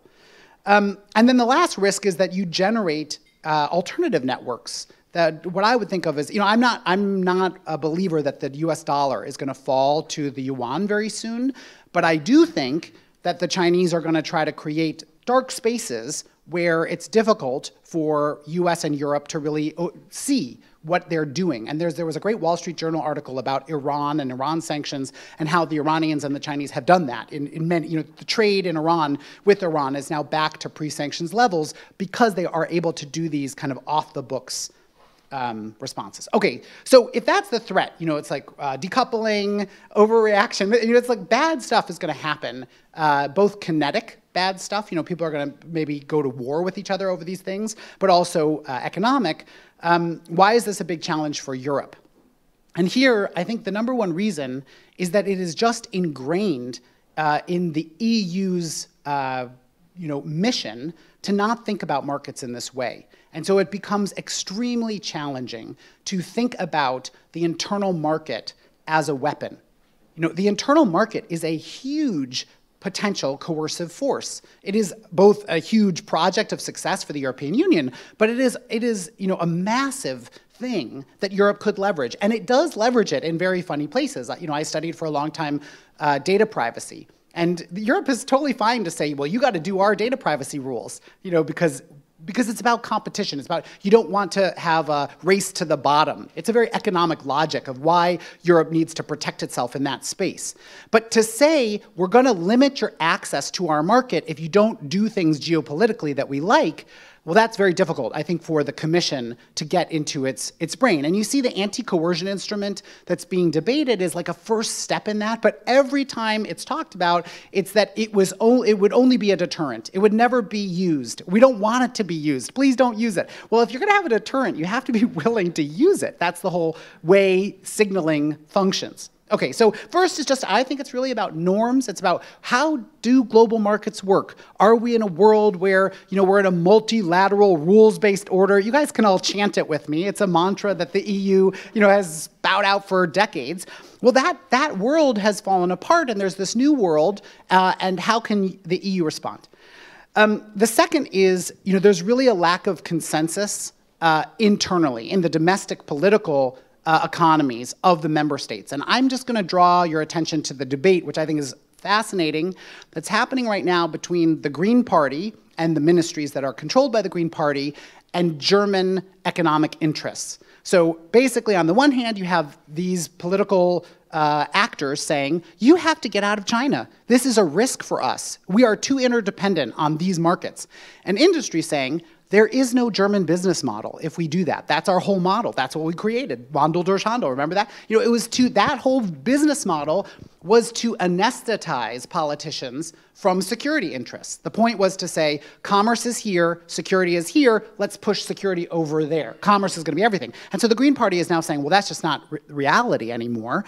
I think it's going to create a big tension in German society in the next decade is to try to unwind that. What is the alternative? What is a world of non-Wandel durch Handel? Okay, the third thing I want to say that's really a big challenge for Europe is just that the institutions to act like the United States or China are underdeveloped. And that could be at the EU level. So like the United States relies on this agency called OFAC, the Office for Foreign Asset Control. It is like the bazooka behind all of these strategies I've just talked about. It is the thing that identifies the actors and marks them and then employs the sanctions. And at the EU level, there is not a comparable OFAC institution, and the member states don't want an EU-level OFAC comparable institution because they like to keep that power for themselves. And so that tension, is troubling. But at the same level, at the domestic level, you don't have these institutions. There was recently a German law was put into place to facilitate asset forfeiture because there wasn't a German law that would allow asset freezes to happen. That's the kind of the United States is just years ahead in terms of the expertise and the institutions to implement these types of institutions. And the last challenge I just want to flag is about who are the friends and allies that we can count on if we're Europe going forward. And I heard one European official refer to this as T2, like the Terminator 2, that the sequel is there a Trump 2? That then, can Europe rely? And in the Ukraine crisis, Europe has had to rely on the United States in order to implement many of the policies that they've wanted to implement. And they've kind of just, in my view, just try to forget the 2016 to 20, that period, the Iran sanctions, all of that, and just move forward. But there is a real risk that the security interdependencies, not just the gas or the China, it's also the security interdependencies could also be elevated. So I'll just briefly conclude with some pathway forward. I will interrupt you because I think this was a great conclusion. Oh, but you'll get to speak again. But the conclusion of an American telling the Europeans that they should be wary about what's happening in the U.S. is the perfect conclusion. So with that, okay, I will conclude there. With that, I want to give the floor to Gabriel, and I think in response to Abraham, there is. I think a new world kind of is opening up, and I think Abraham has really described it. And the Europeans say they're prepared to answer or to change their behavior in response to this new world. And this was the big speech by the Chancellor, who talked about Zeitenwende.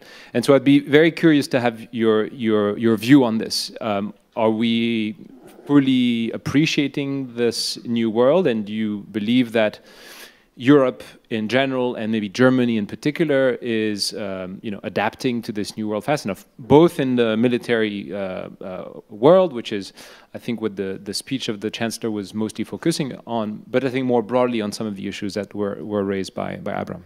Thank you. Yeah, thank you, Shaheen, and thank you, Abraham. I agree to everything you said, so not much to add maybe at this point, but your question was whether we're doing the right things at the EU level, and my feeling is that it will take a lot of time.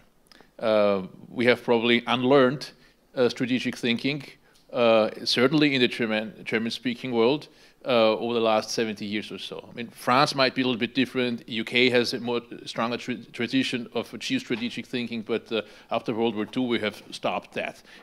Here in Berlin, in Vienna, in Eastern Europe was occupied by the Soviet Union, etc.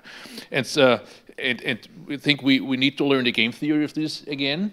If you look at how people at the Commission make decisions, how they think about sanctions, it's sometimes blatant how naive they are. No, the idea that you impose sanctions on Russia and that will change behavior, that idea is strange if you think through the game theory of it. No, because it's before the sanctions that are actually imposed that you would want to see action. It's when you issue the threat you want to see the action. And if Russia doesn't react to the threat, then you will have to impose the sanctions, of course, but you shouldn't expect much response. Certainly not if players are rational. And so I mean, this is just an example of how the geostrategic thinking is underdeveloped in Brussels and in many of the capitals as well. Another thing that is underappreciated still is something that Abe said with a lot of force. You said that the most potent weapon that we have in Europe is our single market. And that is so true. It always was so true. I'm a trade economist and I've followed trade policy for many years.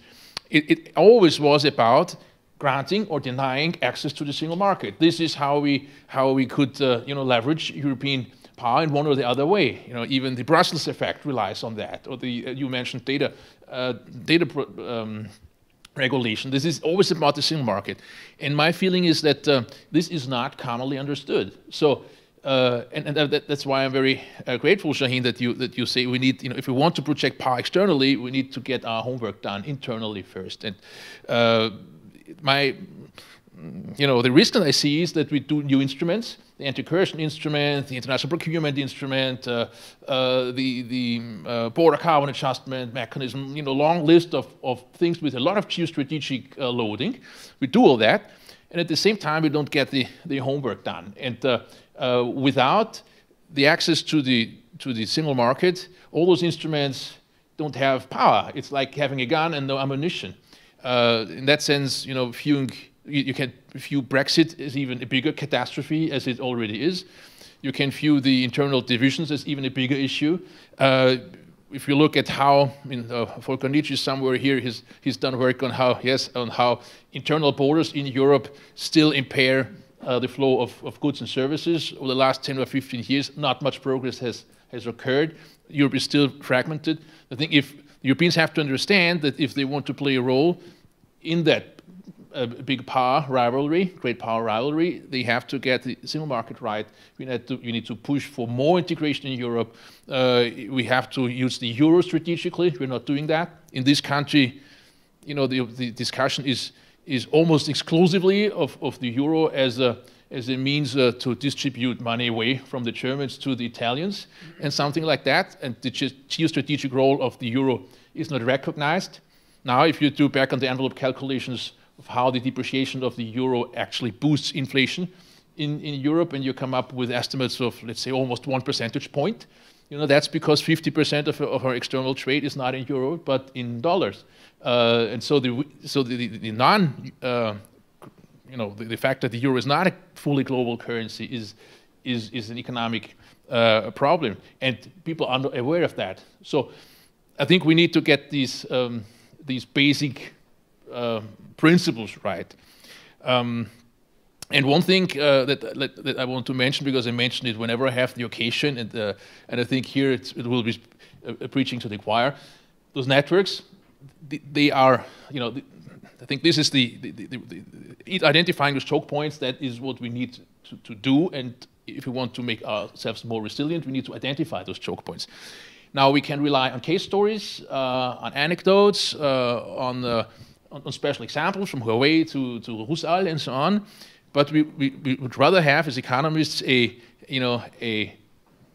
better description of the underlying economics, and so that would be firm-to-firm business relations. In Europe, we have that in Hungary. I think there's in Belgium.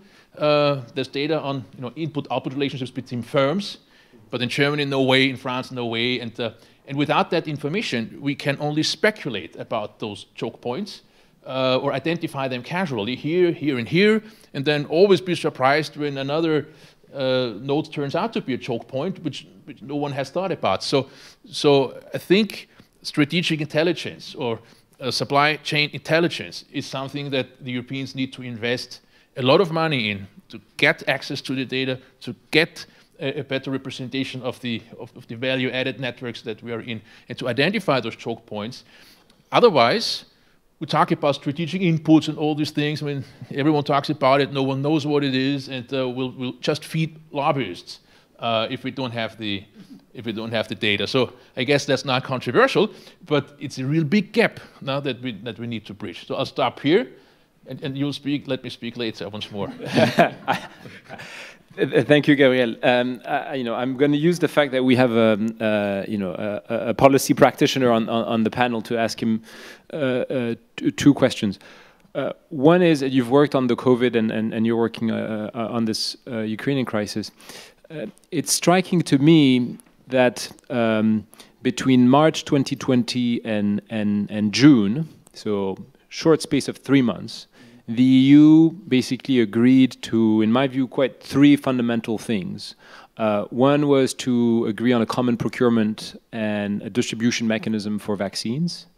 The other was to agree on a common borrowing to basically respond economically to the shock that the COVID crisis would impart.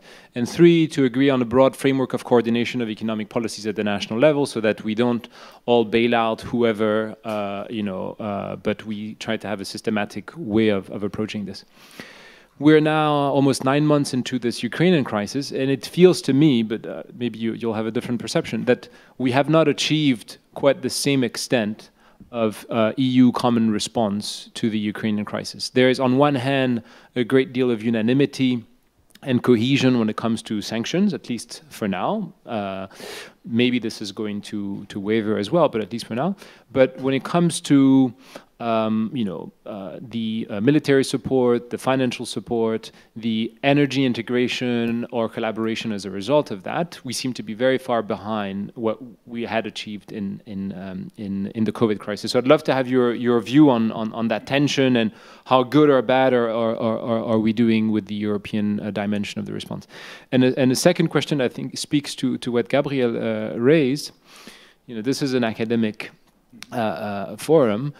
how is the work that people in research can be useful for policymakers? And I have one example in mind, which we have discussed over lunch, which is, when economists were asked to evaluate what would be the cost of a gas and oil embargo, a pretty fundamental question at the time for policymakers. The reaction was, the response was a real cacophony.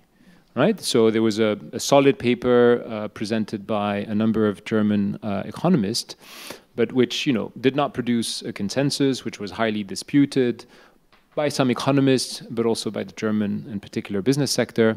And so how can basically the input of research can be useful to the policy process? And if you could maybe speak to that example in particular, or if that's too controversial to in general terms, how academic research can be useful to the policy process, and not 2 years after the fact, but live when you guys have to take decisions.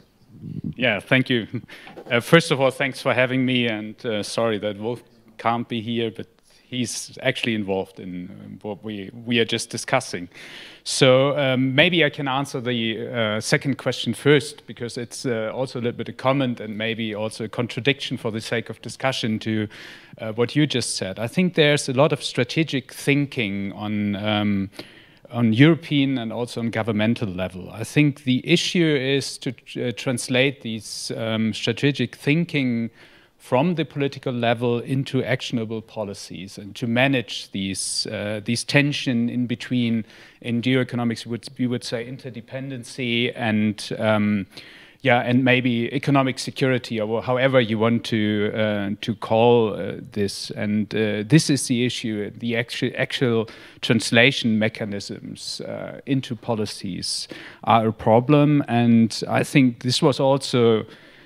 We also observed this with this discussion about this paper of Rudi Bachmann at Altra, and I think it was a very good paper because it fostered discussion in politics, but also in economics and also in our administration. We had very serious discussions with the authors, but we as economists, we also have to recognize it's not only us who shape the discussion. And maybe it's less us than other pressure groups nowadays in the media, in social media, and also in business and around economic policies. So there were other voices, and obviously other voices were taken into concern as well. And if we look at the situation now, we know that they were not, at least as far as I can judge, not so far off with what they said. So they made a good contribution, I think, for the discussion. How this all will end, I don't know yet.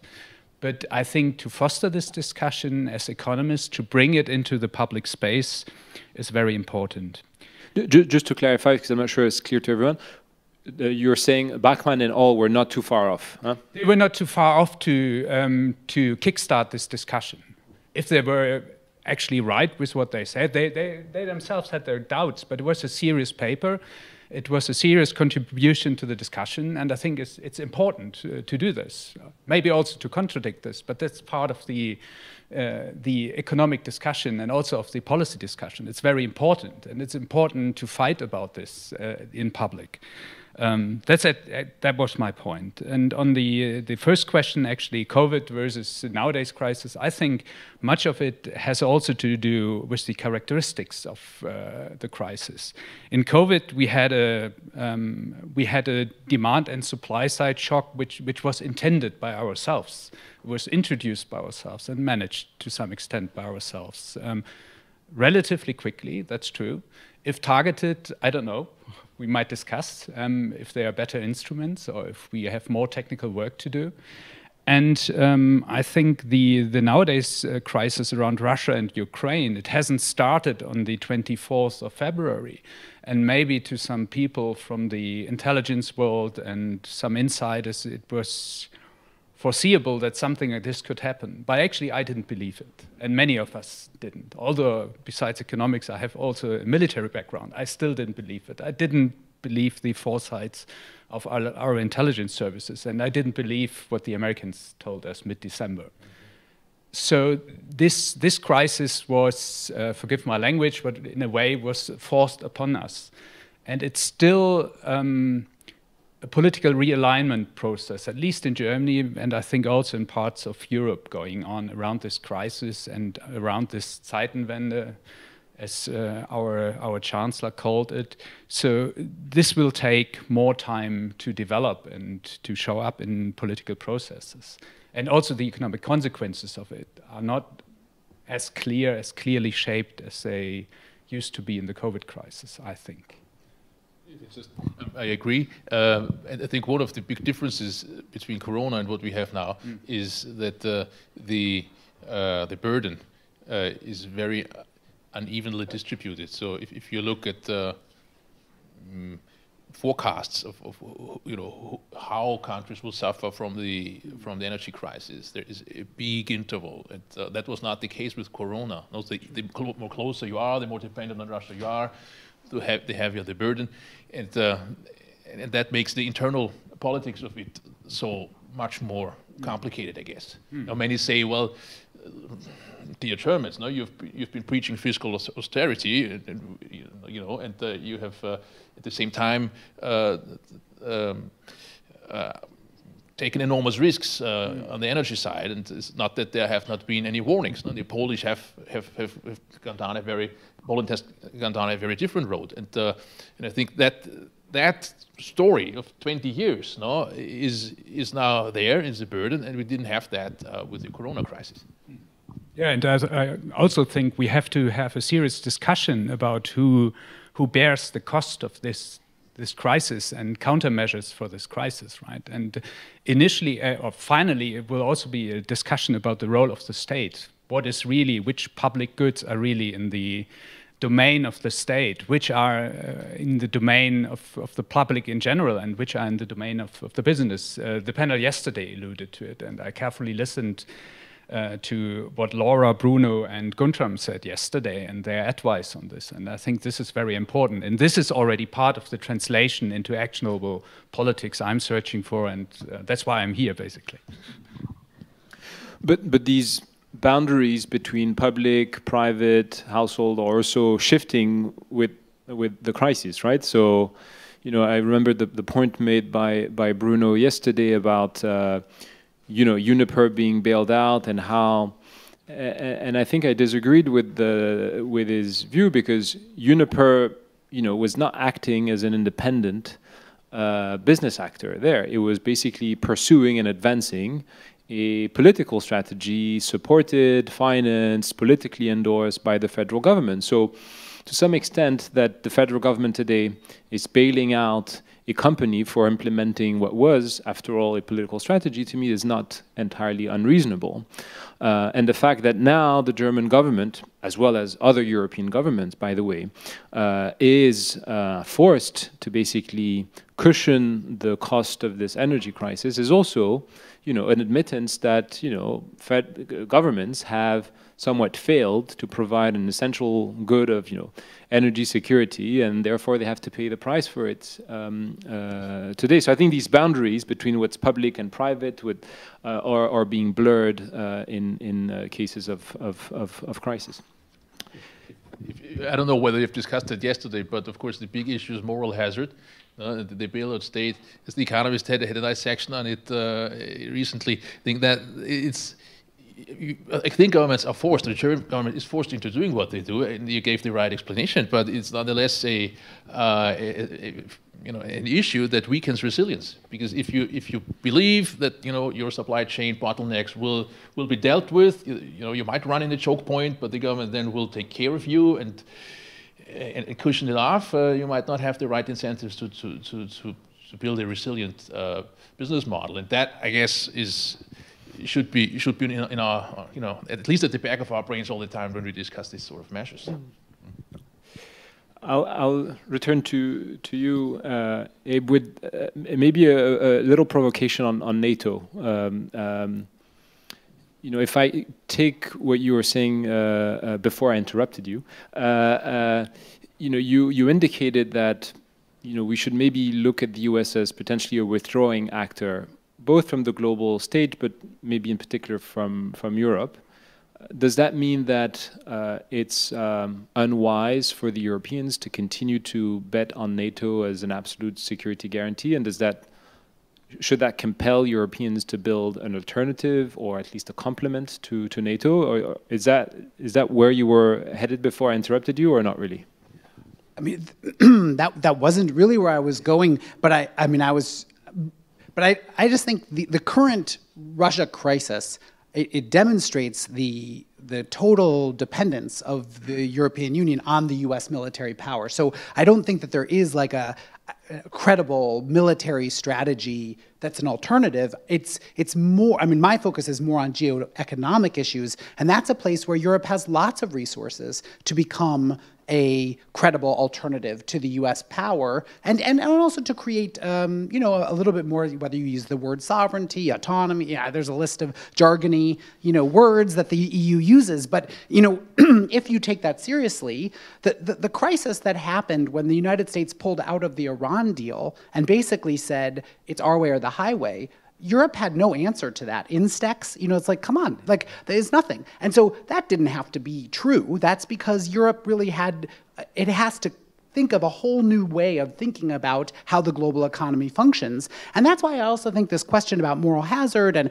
you know, like, this was a decades-long political agenda that the German government perpetrated, you know, to get cheap gas for a political deal, because it was an argument that commerce and security could be separated. That Wandel durch Handel, that was the idea of to anesthetize the political sphere, and it was a coalition that was not just about the political elite, but it was also the capitalist class. You know, it was like, it made a lot of money for them. And it was also nicely supported by civil society, because there were a lot of Germans who said, we don't want to be a nationalist country. We need to be about, you know, the whole peace movement. So this isn't just like companies are being reckless and you know, it was a I think you can say a kind of corporatist agreement of this is how the German economy functions. And so the bailout, of course, it has to be a societal bailout, but I also think the important element to it is to think about how it fits in Europe. And I think you could say that many of the other member states are being surprisingly generous in their, you know, like, yes, the Spanish, was it the energy minister was like, I'm going to stick it to you with it. But in general, you know, like, there is a lot of collaboration. I think on the U.S. going forward, I mean, I think that the key is that Europe has to develop autonomy where it can, and I think it shouldn't look to NATO. It should look to its internal market. That's where it can be an autonomous actor.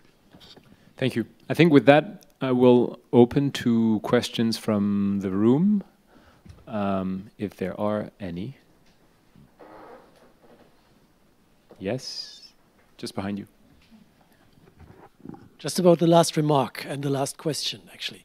Do you think that the US would allow Europe to become a strategically independent defense institution in Europe, making the US obsolete as a partner in the defense activities?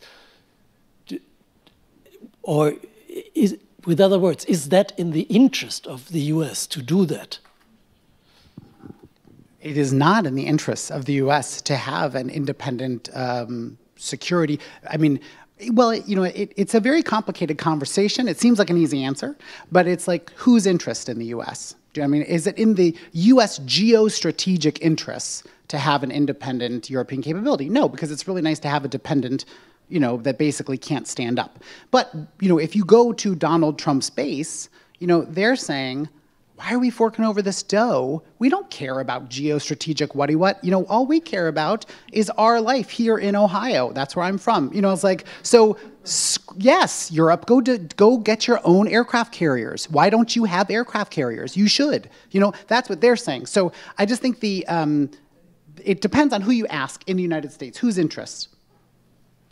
Ludger, you wanted to say something? Yeah, I just wanted to comment on this discussion because I think it's a little bit oversimplified. One addition, as long as I buy the aircraft carrier from the US, it's okay, right? Always okay. Good idea. And the nuke sub. Go for the US nuke sub, too. I think it's about the most efficient and effective equipment you can buy wherever you buy it from. But I think it's To some extent, it might be. In other instances, it might not, I would say. But I think the point is that it's in the vital interest of the US that Europe takes over its responsibility, its right share of responsibility in terms of global security policy and politics. And I think this has also to do with the capability of the industrial complex in Europe. So it might also be in the US interest. It doesn't mean that there can't be competition, that there can't be setbacks in this regard. But I think the current Ukrainian crisis shows that we need to step our game in this regard. And this is also in the vital interest of the US, because otherwise it falls on their feet alone. And I think it's not what they are aiming for. And my colleagues from the Federal Foreign Office will comment on this as well, I suppose. And just a very quick follow-up is many, I think, people now recognize from the Ukraine war, you don't have to have an aircraft carrier, to be able to defend Europe's interest in its near abroad. And I think in the United States, I think the military in the United States would say Europe is not, or I would say Germany in particular, but Europe in general, does not have the adequate capability to defend its interests in its local area. And what Ukraine has demonstrated is you don't need an aircraft carrier to be quite effective. You can have just mid-range weapons. And so that's where I think most Americans would say, we would continue to provide the aircraft carriers, but please step up and buy some tanks that work. Yes, please. Yeah, thank you. First of all, so very stimulating discussion, and I am like my colleague from the Foreign Office, so I'm just saying I'm all in favor of aircraft carriers. But I have a question actually regarding the institutional setup of the EU, with regard to this idea that we can use the single market as a weapon or as a strong tool. And I'm just wondering whether we already have the right institutional setup in the EU to do that, and sure the answer is probably not yet, but so what are the steps we need to take, and what are low-hanging fruit maybe? I think there are probably none that are really low-hanging, but maybe there are some medium ones and we need to prioritize. And so my question is, do you have any input on that side? What can we do? What can we do in the near term, in the midterm, and what should we focus on? Thank you. Maybe I'll start the response and then I'll hand over to the panel. I think there is an interesting moment that's coming up early October with what could be a first meeting of what was dubbed the European Political Community, which I think could help address some of what you've asked. And to speak to what Abraham was saying about Europe's ability to stabilize its neighborhood and using its best tools to do that, I think there's a lot that can be done with this European political community, provided it actually serves this purpose, meaning providing economic support, maybe providing energy integration, maybe providing the basis of a military cooperation framework. What's not clear to me is whether this European political community will do that, and therefore serve as a bit as a bridge between a long accession process and the core of the EU, or whether this European political community will just be a talk shop for European leaders without much policy substance and cooperation behind it. But I think if we succeed in making that an opportunity and a venue to address some of the current weaknesses, and I think Abraham spoke to that, some of the current weaknesses of the EU, that could be a great step in that direction. I'm not sure it will be, and I think we'll have maybe some answers to that early October after this first meeting. And I think my hunch and my fear is that there is maybe a preference at this point to have as little policy cooperation as possible and to just use this as a big powwow between European leaders and their Eastern neighbors. But I hope that this can be avoided. But I don't know if the other members of the panel want to say a word on that. If you start. Okay. I mean, this was actually where I was going to go, which is the very concrete, like what should policymakers be doing in the EU? And I mean, I think the first and foremost thing that the EU is very well set up to do is the technical exercises of mapping the networks. There's a lot of expertise in the European Union, in different commission DGs, to engage in that. And Henry and I, we had a piece in Nature where we try to map, say, do this, do that. These are the things where we need to have this work in order to make this happen. The place where I think the EU is least capable and where it needs the most work is that there has been an intentional separation between foreign policy issues and economic issues. It's not just that they're different pillars or all that crazy EU language. The Commission does not want those things to merge because of the institutional rules. The DG Trade does not want anything to do with CSDP and the foreign policy, and that is all like gonna bring protectionism into the land of the four pillars. So there has to be a new deal in the Commission that says, you know what, foreign policy and economic policy, they're the same thing, and we have to merge those conversations. And a good example of that is in Japan. They created in their economic council this economic security group. And so, you have to have that in the Commission, and it has to allow the foreign affairs group to integrate with the market and trade groups. I think this is a bit too binary for my taste, because the EU is going down that road and has been going down that road for a while. There's been a big research project sponsored by the Commission that has ended this year on non-trade policy objectives in trade policy. A lot of criticism, even from this House, on not overburdening trade policy by other objectives. So I think this silo, the problem that as you described, this problem is recognized, and the connections between the silos are being built. But the institutional framework is 50, 60 years old. It's 2 generations. I don't think that things will be changing fast, because it does require a different way of thinking about the European Union, and that won't happen so fast. And the last thing that I wanted to say to the Foreign Office, maybe, we have 800 billion euros on the table in the context of the Next Generation EU program. Not much of it is actually spent.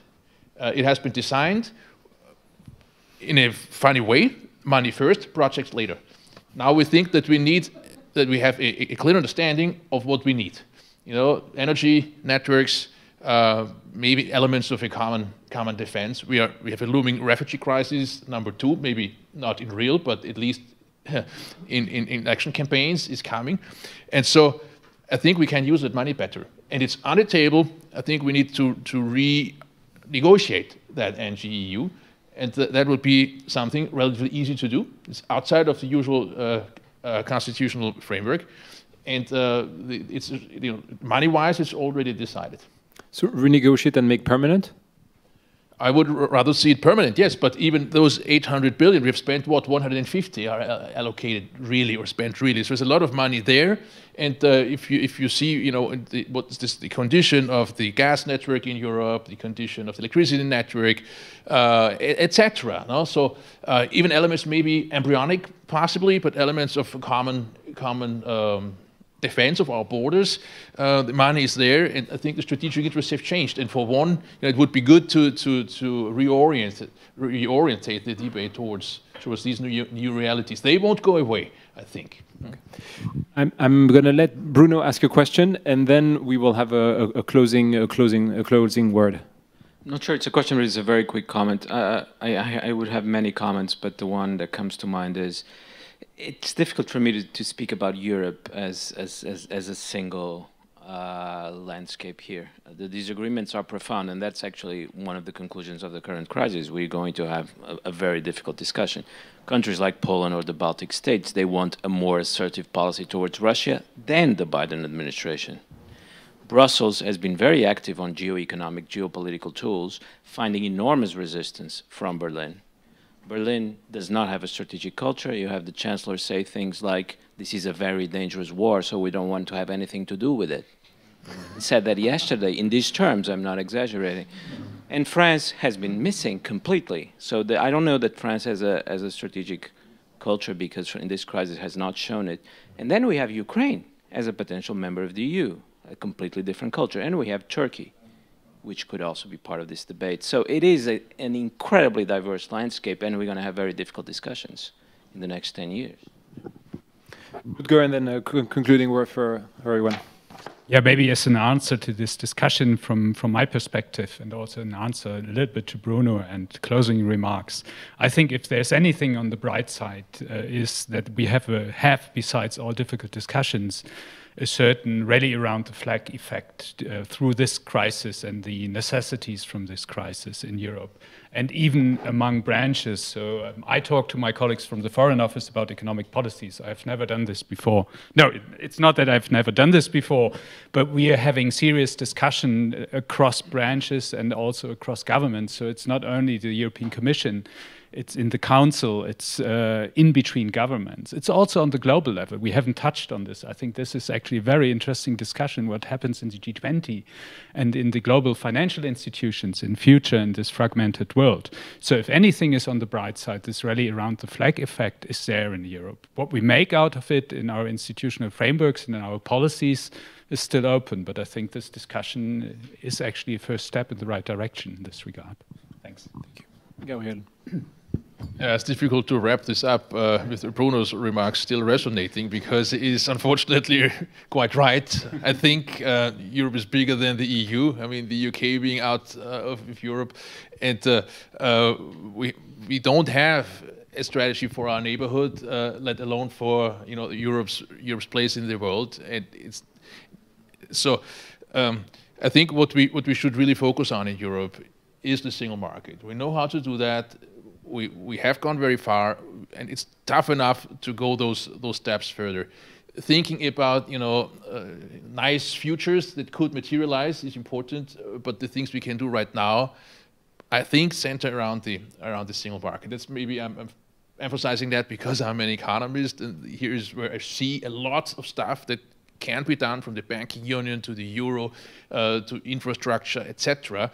And that is something that we can then leverage. And so that would be my conclusion. I think no one has contradicted me. Maybe even Abraham has supported that view, and I think that's, at least for me, I go out of this discussion and try to hammer that point forth even more strongly, because that's what we need. And aircraft carriers and the common army and all those things are so, given the reality that we are in, are so ridiculously remote. That we should, I think, focus energy on what is feasible, and that's tough enough.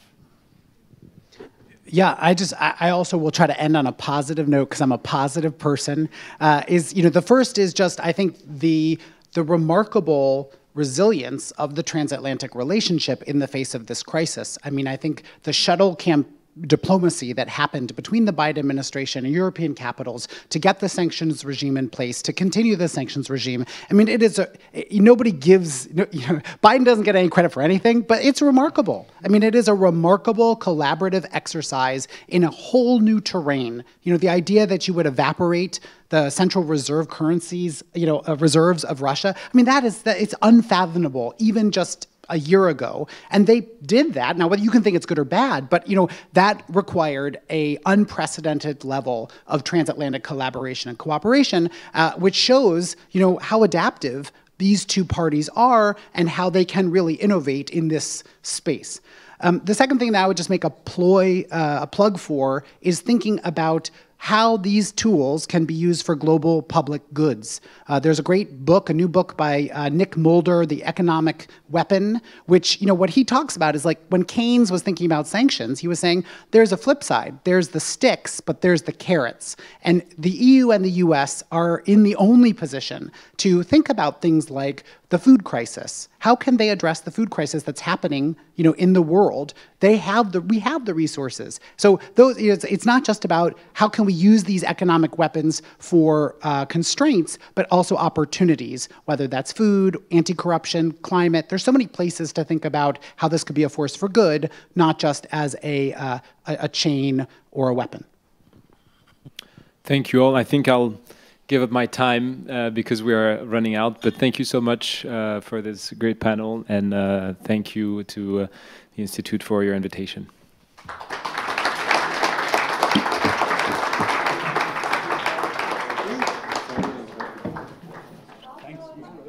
Thanks a lot. So let me first thank the organizers for having me back in Kiel. It's always a pleasure to be back in Kiel. It's also an opportunity for me to be back in research regarding conflicts and economics. So I think it's really something that is an important, of course. Sorry, should I do something with it? Straight to me. Good. Thank you. It's better. Good. So this is a paper with Mathieu Coutonier, Julien Marcoux, and Matthias Tönig. And I'm going to also apologize to my discussant for sending very, very drafty versions of the slides. So it's really, you'll see, I don't know if, yeah, you'll see very preliminary. It's not only very preliminary, there's no paper yet. It's only a set of slides. And it's also the first time I present it, so it's really very, very, very new.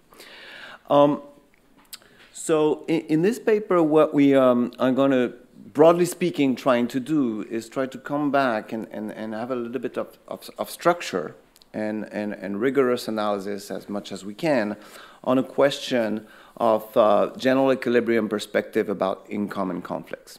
Okay, we of course know that income affect military conflicts affect income, and we should try to think about a way to model that that would take into account this sort of circular causality in a way, if possible, to yield possible results, both theory, results in terms of empirics, and potentially being able to run counterfactuals on different things that I'm gonna talk about, and later, and then being relevant for policy interventions like Great Lakes trade facilitation. When you do trade facilitation, what is going to be the impact on income? Where you should take into account in many countries. I'm going to talk about African countries here, that this change maybe in the transportation infrastructure is going to have consequences on income, which will maybe draw many people away from violent activity, and that's going to maybe have a virtuous cycle. Okay, so we want to try to think about the interactions in a way. So main challenge is to have both conflicts and trade and income in something that is a parsimonious enough model and tractable to be able to deal with it and to estimate it. What I'm going to show you is a set of theoretical results. So I'm going to, because it's also the second day, people are saying you need to show tables and graphs, right? It's been so I'm going to show you equations, tables, and graphs, because in order to try to keep you awake, I'm going to try to a triple whammy. So our approach is going to be using the traditional CES logit approach that we use in trade models, because this is very, very tractable, and it's going to yield stuff like gravity equations that we know very well how to estimate, and put some conflict into that, which we're going to make the necessary assumption to have it also CES. Okay, so we're going to derive, how does this work? Great. An equation for bilateral flows of violence, and then show you very preliminary steps towards a structural estimation. And this framework is going to be, I'm going to just give you ideas about how this can work in order to have counterfactual and counterfactual analysis. Let me jump directly into the theory. So for people working on trade here, this is going to be like very, very familiar. So just summarizing this in a few words. So the trade part is completely standard. So it's CES, consumers with elasticity sigma. People consume quantity Q when they're located in N of a variety that is produced in I. Okay, so there's this I and N regions. They're separated by some trade costs, tau IN. AI is the productivity, and therefore you get a gravity equation, which is just a share equation in any of those trade models, of the share that you buy from I when you live in N in terms of the number of varieties. That's the classical CES. There's absolutely nothing new here. The interesting thing to remember is that this type of gravity equation is not going to be specific to any specific model apart from the ones that we love and know for the last 30 years. It's going to be compatible with Arminton. We've been talking about Arminton earlier. It's going to be compatible with Eaton-Kortum, with Krugman, with Melich-Chanay, with almost everything that is a standard trade model. More novel is going to be the module of the model that takes conflicts as an explanatory variable. So in a destination N, which is going to be a district in the empirics, there's some total income WN times LN. So that's the total number of people in that region times their wage. And there's a share 1 minus SN, which is unsecured. Okay, and it's going to be potentially looted by fighting groups that come and take this part 1 minus S out of your income. In the origin region, you got a one fighting group that recruits some fighters, small l of I, and they pay them the local competitive wage. Okay, so it's going to be an important way to actually solve the model once we go to general equilibrium, is that in order to attract those people, you need to pay them the same wage as they would in the competitive formal sector. Okay, and so in that region, they're going to be an optimal assignment of fighters, Li, and you send them essentially to different regions N to actually subject to a spatial friction to actually get the fraction 1 minus Sn of this income in N.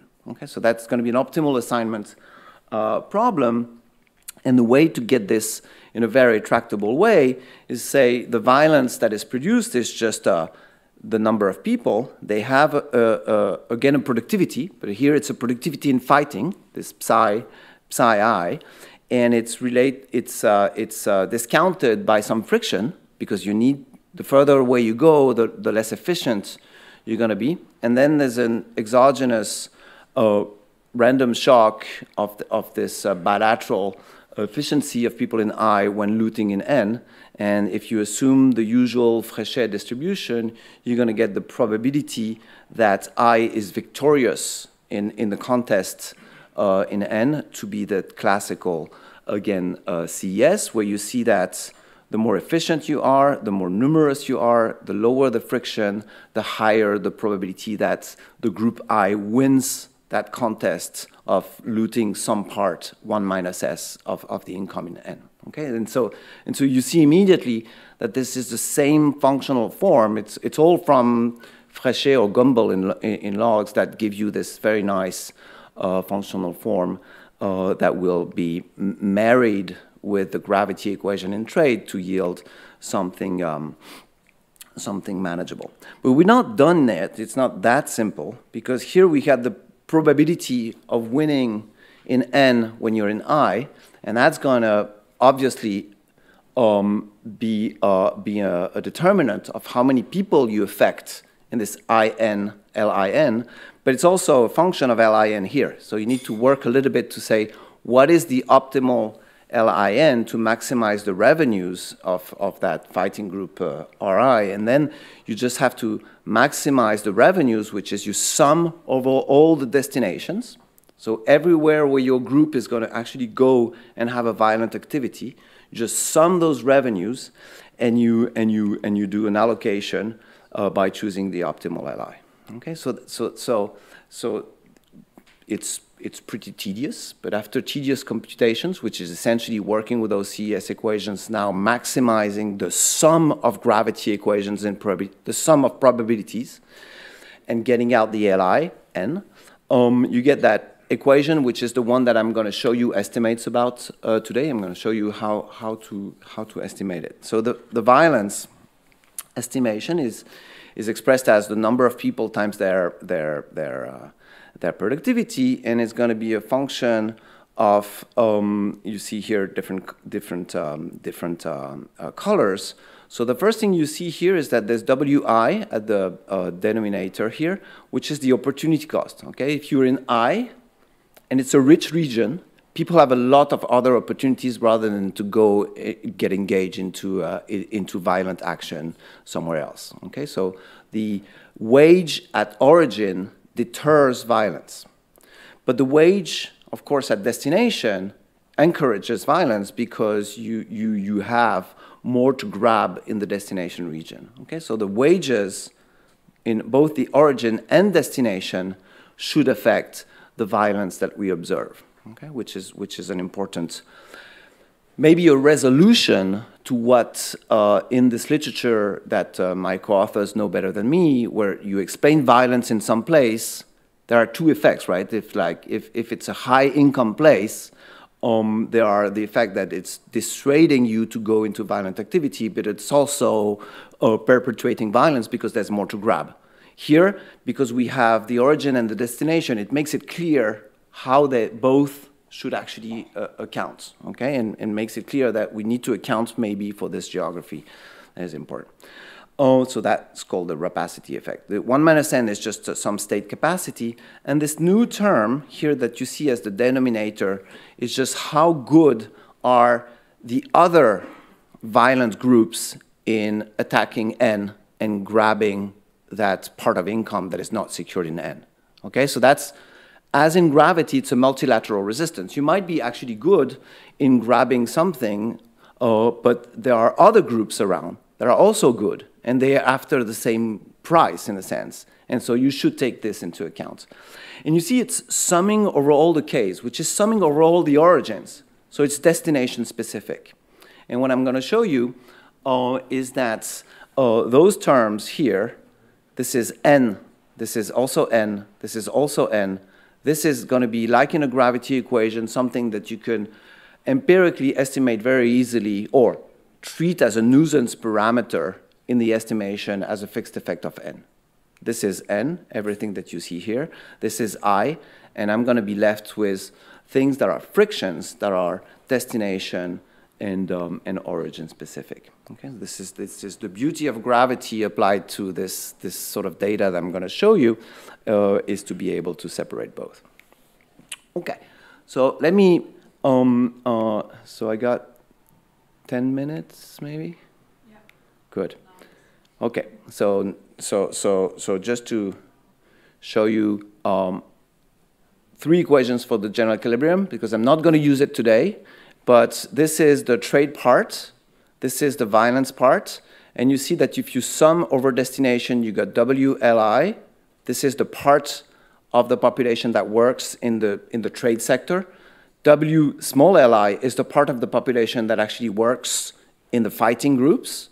And of course, there's a labor market clearing that actually puts this all together, and you can write this whole thing as a single equation where you got W on the left-hand side, a lot of W's on the right-hand side, and you can actually solve it.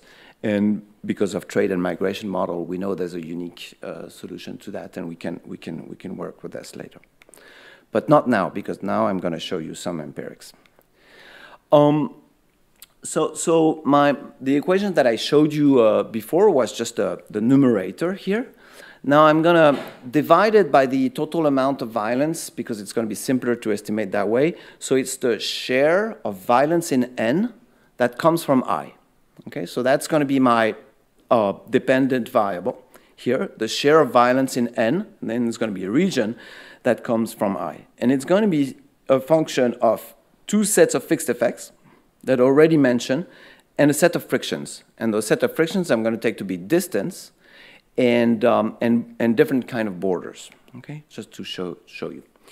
The data, in order to explain, to measure this violence here, I'm going to use the ACLED data, so I'm going to work with those violent events that are super finely geolocalized inside Africa between 1997 and 2022.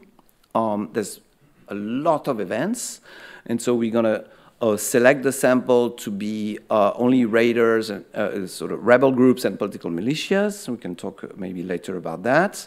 There's a lot, and for each event, there's like latitudes and longitudes, where it takes place, and who was the group. It's like there's a name of a group that is the perpetrator of the violent action. Okay, so what we need to do is to map those groups into addresses, into other latitudes and longitudes, essentially, to have an origin and destination. Okay? What we're gonna attribute them to, and we're in the process of doing it, is we map those groups into ethnic regions. Okay, and there's different definitions of ethnic regions here. The one that is adopted is the one by Murdoch. And so there was hand-collected information. And so right now, we managed to actually find an ethnic homeland for 182 of those groups. Okay, so we're far from finished, but we have the most active ones. And let me show you a little bit what the data looks like in a very broad sense. So this is my figures. Well, this is one of the figures. So this is the raw data with all the events. Okay, every single point here is an event. And I'm going to map this into origins and destinations. Okay, so this is the Murdoch definition of ethnic homelands everywhere in Africa. And so the colors you can see here, there's a lot happening in Somalia, of course, in different regions in Somalia. There's a lot happening out there. There's much less happening here, much less happening there. And those are the origins where we take the group and we map it to ethnic homeland. Okay, so this is the origin, and each of those guys can actually hit any of those places. This is like the raw data aggregated to origins and destinations. And this is just to, you know, even for me to figure out what this data looks like. This is one group, Boko Haram, and this is, during that period, the intensity of the attacks attributed to Boko Haram around, well, not around, this is the data, actually, for this specific group. And so there is some action inside, but there's a lot of action you see here, and there's some action there, and as you go far away enough, there's no more action. You see that some of those actions are within the country, some cross the borders. You see that those lines here are the national borders. So there's some action inside the homeland, outside the homeland, there's an impact of distance, and there's an impact of national borders. Okay, so we all gonna take this into account, yeah. But when they fight, do they fight groups, other groups from other regions, or actually they fight against the region that's located there? They fight, so sometimes it's documented, but it's essentially there's one, so it depends. So here in the original data, you got a set of actors that is listed, okay? And sometimes they fight the government, sometimes they fight another group, sometimes they just attack a village, civilians, and you know, grab stuff in the village. And so here we're gonna take all actions by rebel groups and political militia.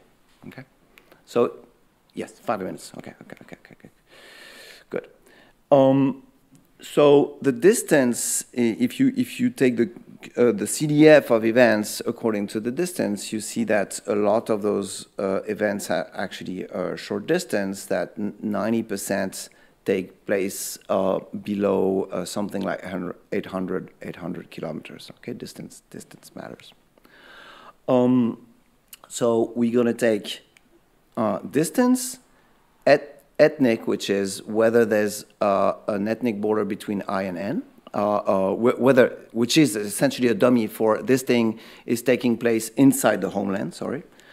And then there's this national border. So 3 frictions, 2 sets of fixed effects, high-dimensional fixed effects estimated by PPML. For those of you who are really fond about how to estimate those gravity equations, this is high-dimensional fixed effects, not too high here, but it's estimated that way. So the distance has, you see, a consistent, very, very strong elasticity. And then there's ethnic borders, political border, and 2 interactions with the political borders is whether the ethnic homeland that we're talking about is split or not by a national border, and sometimes split over 2 national borders. So it's like splits over 3 different countries. Okay, so let me I'll show you just a graph, and then I'll get back to those estimates. So this is like a bin scatter after filtering out fixed effects of the effect of distance. Just another way to show you this coefficient. Okay, so there's very strong effect of distance on violence, and it's linear is a good approximation. How should we interpret those numbers right now? So if you double distance, you get a 76% drop in violence. Okay, so it's really a very steep effect. It's much stronger than what we do observe in trade. So I've been running trade regressions my whole life almost, and in trade we observe something between -1 and -1.5 for international trade. Inside a country, it can go up to -2. So this coefficient inside a country is usually stronger because it's usually by trucks, and trucks are more expensive per kilometer than boats. So violence in Africa, it's essentially, the distance effect is much stronger even than roads for goods inside a country. And you can think about the state of roads in Africa, and you can think that maybe it makes sense. On those border coefficients, there's a very strong, so if you cross a border, you have a very big increase in violence, which means that inside the regions, there's much less violence. Okay, so it's very rare to have actually violence inside your ethnic region. Most of the events are taking place across. Okay, but the political border is actually exerting a negative effect. Okay, so if crossing a political border is much harder, and it reduces the level of violence a lot, but much less so if your ethnic homeland actually spans over different. So there's like rich impact of different borders on this level of violence. Okay, so let me just show you the next steps. I'm going to take like 2 minutes to show you the next steps and one graph, and then I'm done. So right now, that's what I've done is just step 2 here. I've estimated violence gravity, and I've retrieved some fixed effects, which is fixed effect of the origin, fixed effect of the destination. So basically, the origin is how good you are at sending fighters somewhere, in the sense that it's the intensity of sending fighters anywhere.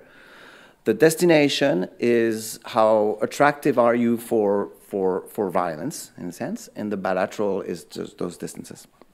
Once you get those fixed effects, I'm going to show you a thing about that, you can regress them on what the theory tells you should be the impact, should be impacted by those fixed effects. So the structural interpretation of this fixed effect is that there's an impact of wages and there's an impact of the efficiency of that group. The wages you see here as a negative impact. So the richer the region, the less active in terms of external violence should it be. And that's the contrary of everything else in gravity. In gravity, if you're a big country, a rich country, you tend to export more in terms of trade. The gravity of violence has this very specific prediction, is that if you're a rich region, you export less violence because there's more opportunities at home, holding constant the attractiveness in terms of the price in the destination region. So that's really a very important thing for us to verify that we get this negative coefficient, because that's something that is very specific to that thing. And just to show you a very first pass last week, actually, regressions on this thing. This is the origin fixed effect. And this is some proxy.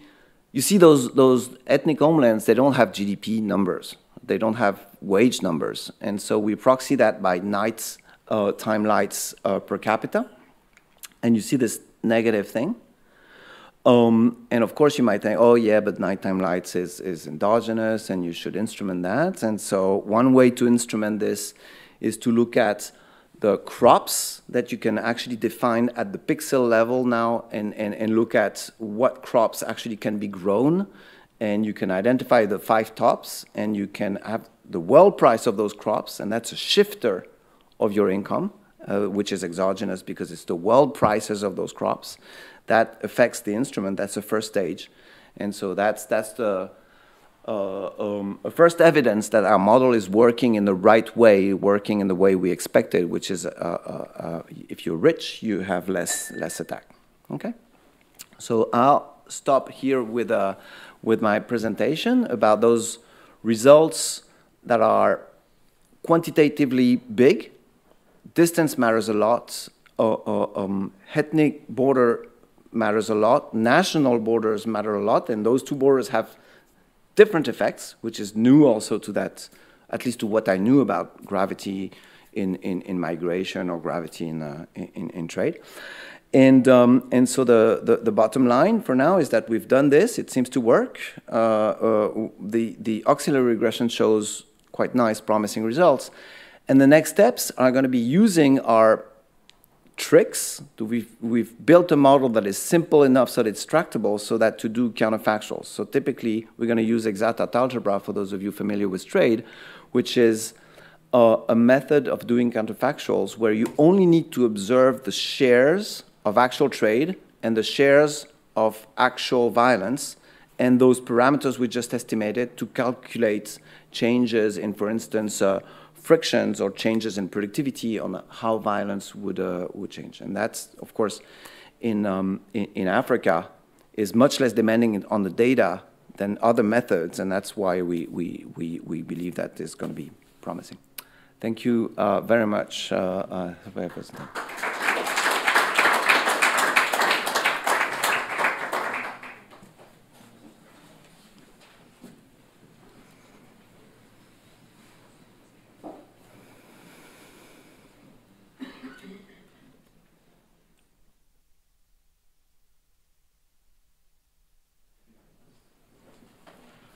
All right, so thanks a lot for giving me the opportunity to discuss this fresh research. Oh, there he is, okay. So let me start with a quick theory recap. So this is a map of Africa, and the model consists of different ethnic groups, or rebel groups. So it says like 5 examples here.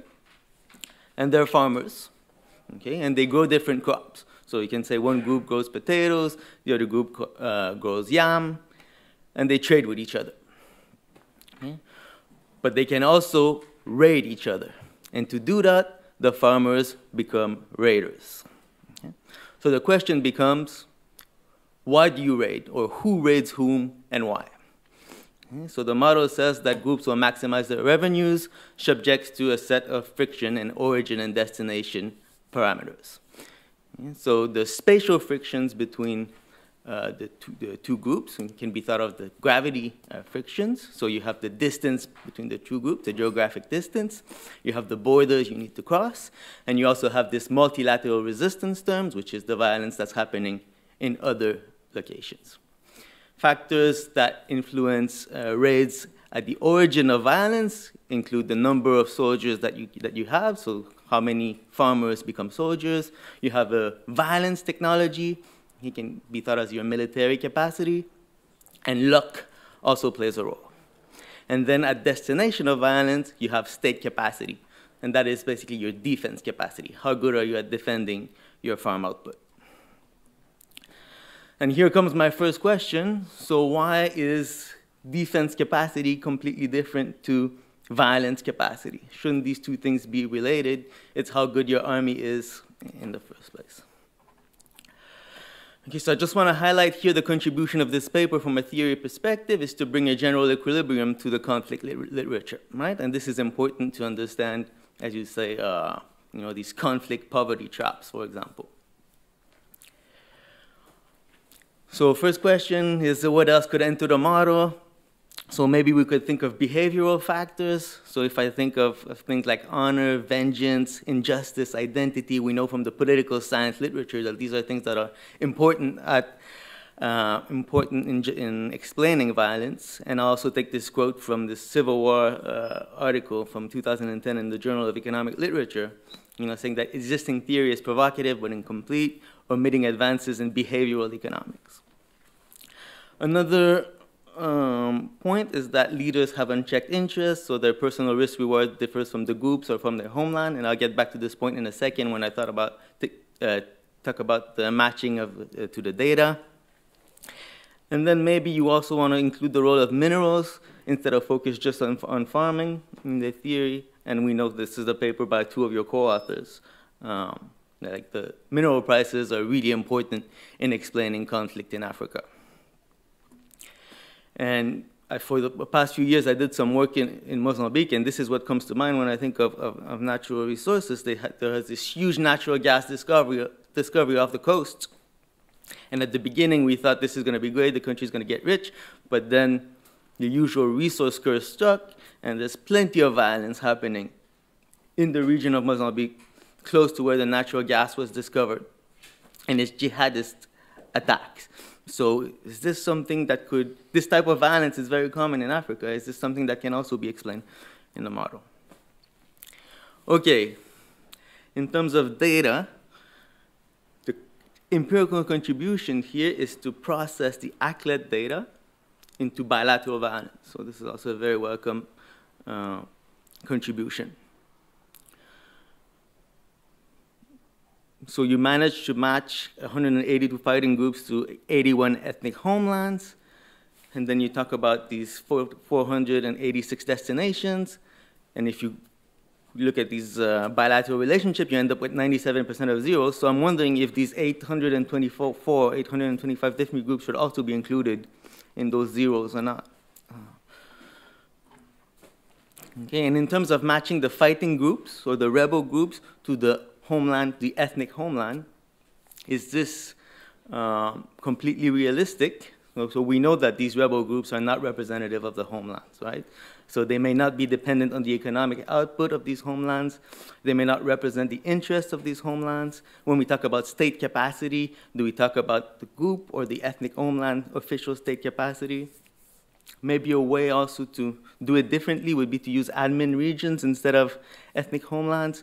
So maybe that would help when groups are from different parts of the same homeland, or maybe it would also help if you want to extend the data to the rest of the world.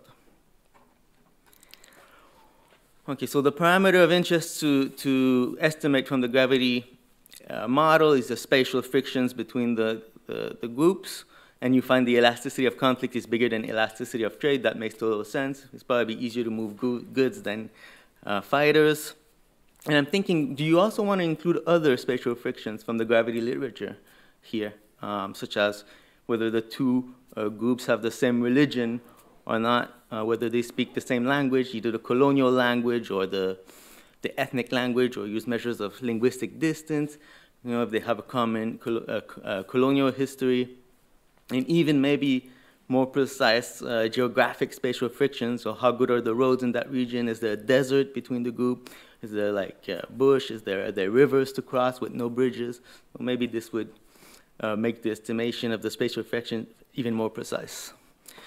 Okay, so I conclude with maybe some big picture questions that we can discuss. So if this general setting can make us think about big violence like Putin's invasion of Ukraine, can we think about this Montesquieu relationship between trade and make more trade, less war? And I also thought of Chris Blackman's latest book on Why We Fight, and his main argument is that enemies almost always find it better to split the pie than spoil it or struggle over thin slices. Is that linked to the fact that you have 97% of zeros in your data?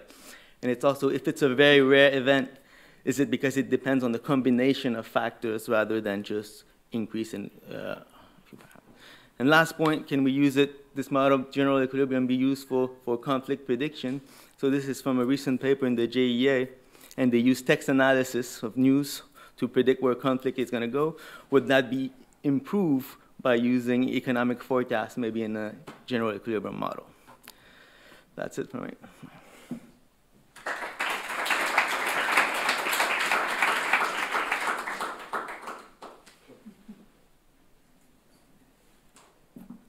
Thanks a lot of great points.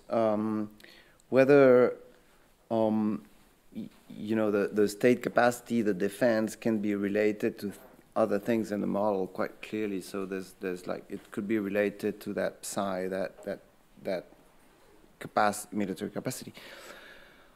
Obviously, another one that is really that we need to explore is that it should be related to WL. It's like your state capacity, your defense capacity should be related to, you know, the pure income, you know, times a tax rate of the government, probably. So yes, but once we get that, SN is going to be a function of W also.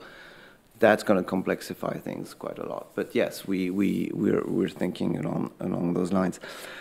About the mines and your Mozambique story, that's very relevant. The way we capture all this is that it's actually part of a fixed effect that is destination time. So anything like discovery of mines is going to make it more likely that this precise territory at time t, any resource, anything, you know, like there's a new port that makes it more rich, is going to be captured in destination time fixed effects. So this is relevant when we want to. So we grab this with a fixed effect, and then there's a structural estimation of the interpretation of the fixed effect, and there we have to be more precise about if we want to sort of invert that thing. Yes, thinking about mapping groups to homelands. There's several alternatives that we're working on actually right now. One is administrative regions, as you were saying. The other one, on which I was way more prudent, but there's been a lot of work by two of the junior co-authors on this, is working on centroids. So you look at the different attacks in different places, and you take the centroid of this attack and you put that group at the center of this thing. That's a completely different way to try to measure that. So we're going to work on that and see whether it's at least correlated with those ethnic homelands. But yes, it's hard to do that, and we thought that going to sources was one way. Other frictions, it's all completely relevant. We're just starting here, so distance and borders were the most relevant. But yes, there's plenty of things that we can do on that. The connection with the trade and wars literature debate, it's so here it's like most of what's happening is still inside countries, as you said. So it's a little bit of a different context, but it's the same apparatus. So in that previous paper, long time ago, that we wrote with Philippe and Mathias, the gravity part was it's like exactly the same, and we had that setup where you know, the conflicts were a function of trade, but the geography of trade was the most important. Whether there was bilateral dependence, which reduces the probability to go at war, or multilateral dependence, which increases your probability to go at war, is actually in those multilateral resistance terms. So it's actually the same apparatus here, so it speaks a little bit to the same. There's going to be the same mechanism even if we don't insist on that at this point. And related to that question, we want to do counterfactuals like, imagine I get a big grant from an international institution to improve my roads. Well, that is going to change Tau. That's going to change my income. That's going to have ripple effects also on my being a target for other groups, because it's going to open the road for pickup trucks and also make me richer. So it's going to make me more likely to be attacked, and we're going to have those two phenomena. And a lot of those policy interventions are sort of international trade related, and they don't account for what would be the local violence impact. That's completely relevant. Thanks a lot. All great points. Any more questions? Good. Thank you very much.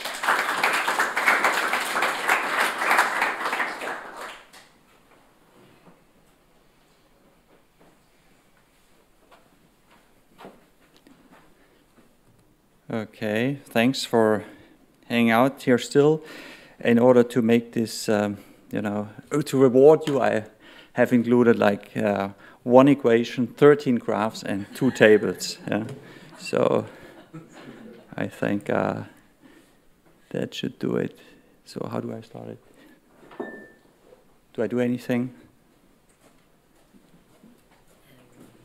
Yes, so have you sent your presentation to... Did send it at some point. Do you see it here somewhere? Which one is it? Müller, yeah, here. This one, okay. Thanks. So this is joint work with Jonathan Federle, Andre Meyer, and Victor Sen, and it's called Proximity to War, the Stock Market Response to the Russian Invasion of Ukraine. What's the issue? Well, the issue is that the invasion triggered the largest war in Europe since Second World War, and of course, wars are humanitarian disasters, but they are also rare economic disasters to the extent that they cause large contractions in economic activity.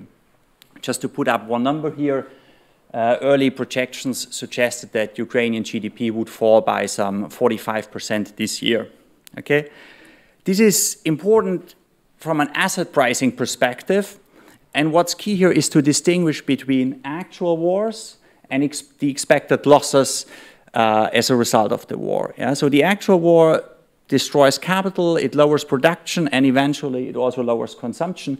And that matters for investors to the extent that they anticipate these rare events. So they happen with a very low probability, but if they strike, then there's a big disaster, there's a big consumption loss. So it has been established in influential work, among others by Barrow, that these rare disasters can account for the equity premium actually completely, in Barrow's account at least.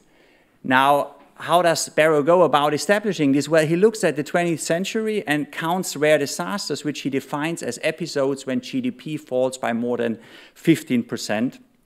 And the interesting observation in the context of our paper is that these rare disasters in the 20th century are mostly wars. There's also the Great Depression, but the largest, most of these disasters related to wars. And then Barrow counts these episodes and comes up with a probability.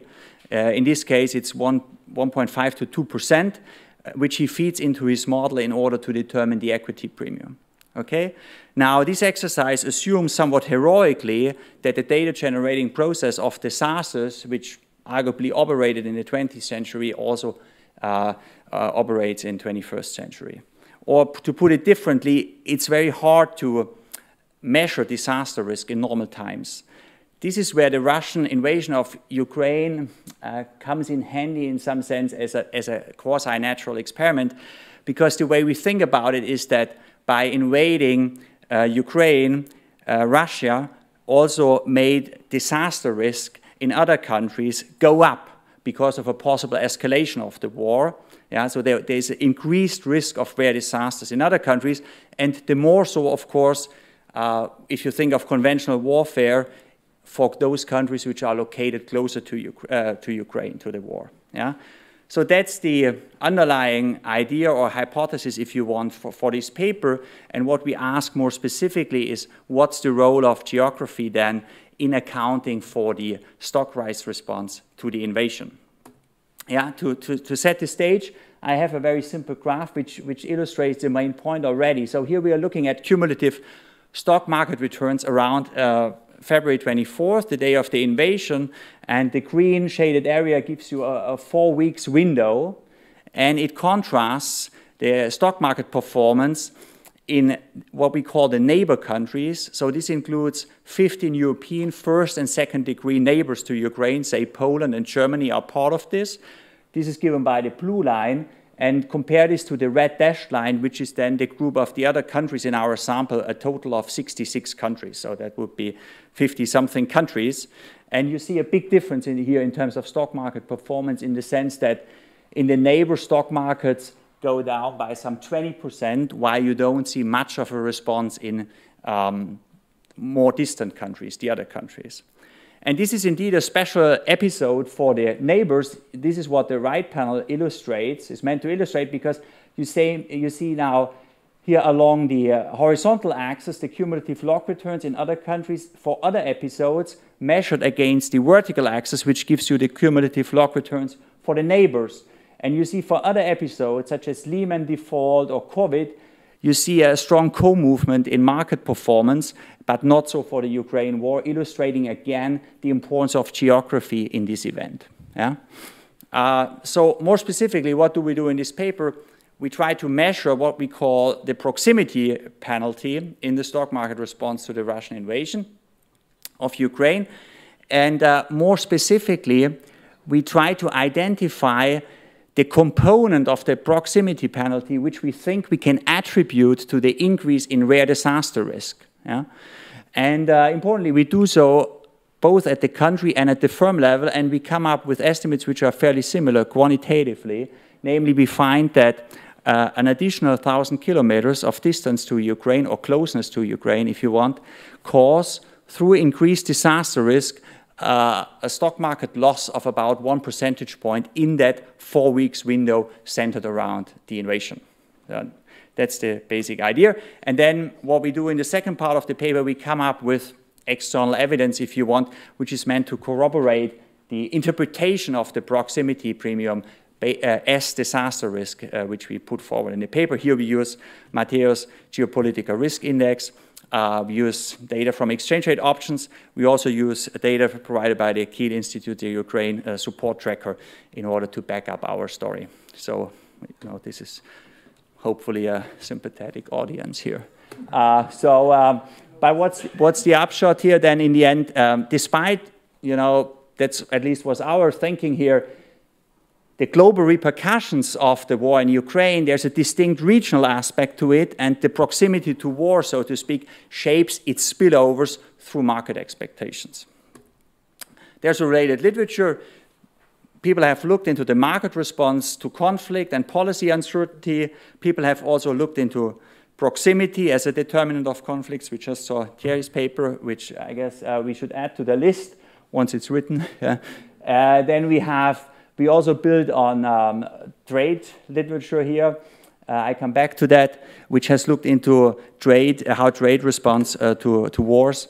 And there's also parallel work on the stock market response to the war in Ukraine. What sets our paper apart is really that we focus on proximity as the key determinant in understanding this market response. Okay, so just before, yeah. Okay, so that's we wouldn't in principle exclude this. We had more data on the European side of things, but in principle, yes, we could also look into proximity to Russia. Yeah. No, but Estonians, I mean, they are in our neighbor group, and so they are in our sample. Yeah, but we don't have the countries in the Far East in the sample. Yeah. We should look into this too, I guess. So. Just to guide our analysis, you know, here's some thoughts. You know, it's maybe a bit bold to call this theory, but we have two hypotheses or two potential transmission channels, yeah, through which proximity is likely to affect the stock market response. And the first and perhaps most natural thing which comes to mind is trade, yeah, because according to gravity, proximity or distance is the key factor, and to the extent that the war hurts trade, has an adverse impact on trade, it's also, the war also is likely to affect stock markets adversely through trade links. And so we want to control for that in order to focus on the second channel, which we are particularly interested in this paper, and that is measuring the effect of an increase in the risk of military spillover. Yeah? And our analysis is more specifically informed by a nice paper by Guriot, published 10 years ago, where Guriot, starting from Barrow, looks into the possibility that the risk of rare disasters is not constant, yeah, but varies over time.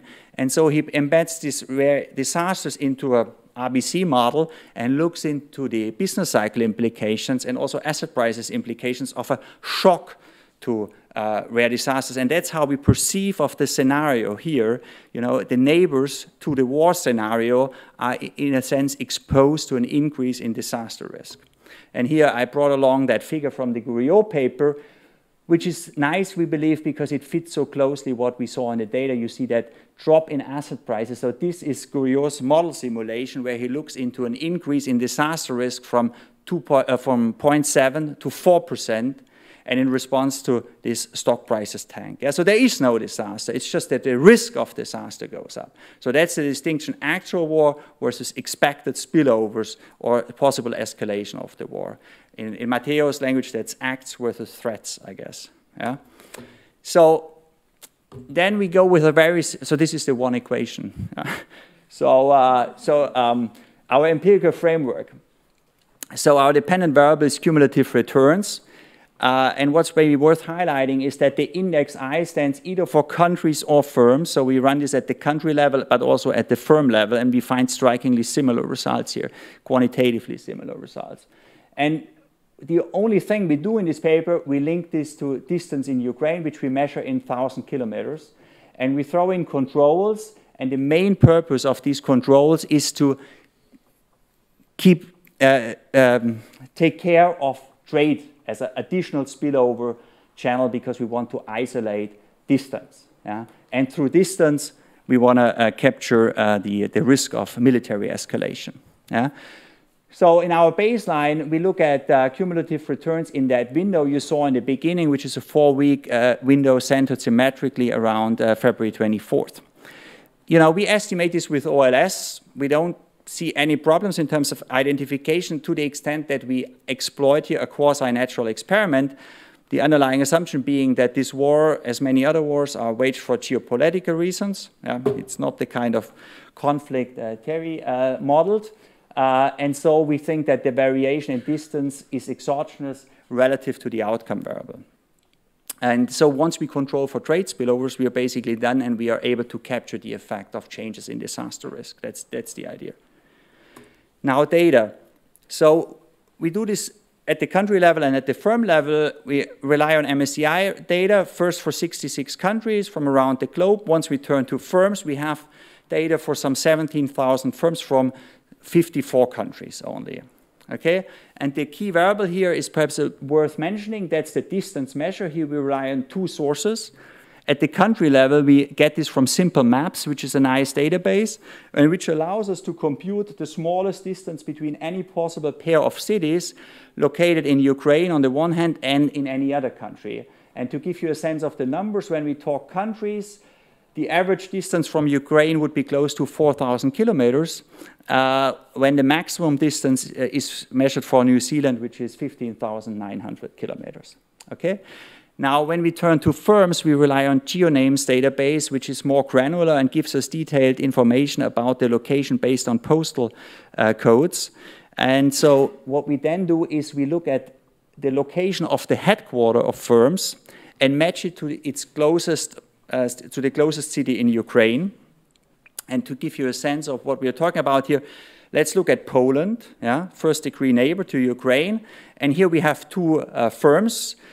The closest to Ukraine is the Sanok Rubber Company, based in Sanok, which is only 35 kilometers from the Ukrainian border. And the firm farthest away from that is a biotechnological firm, which is called Reed Gene, which is in Sechin, which is 650 kilometers distance from Ukraine. Yeah, and here's a map which I prepared. So you see these 2 cities, and that gives you hopefully a sense of the distance. Yeah, because what we are measuring, you see the war, you see Ukraine here, and then you see that. You know, in terms of distance, these 2 firms are quite apart, so 600 kilometers. Yeah?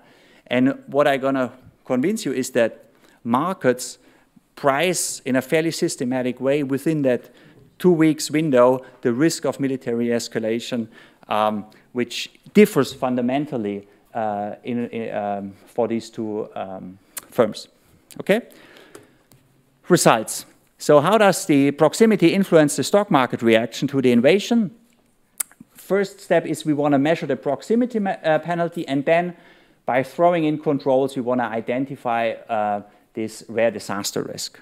Okay, let me first look at the country level, then I show you firm level results, and then the corroborating evidence, external evidence. This is the baseline result at the country level.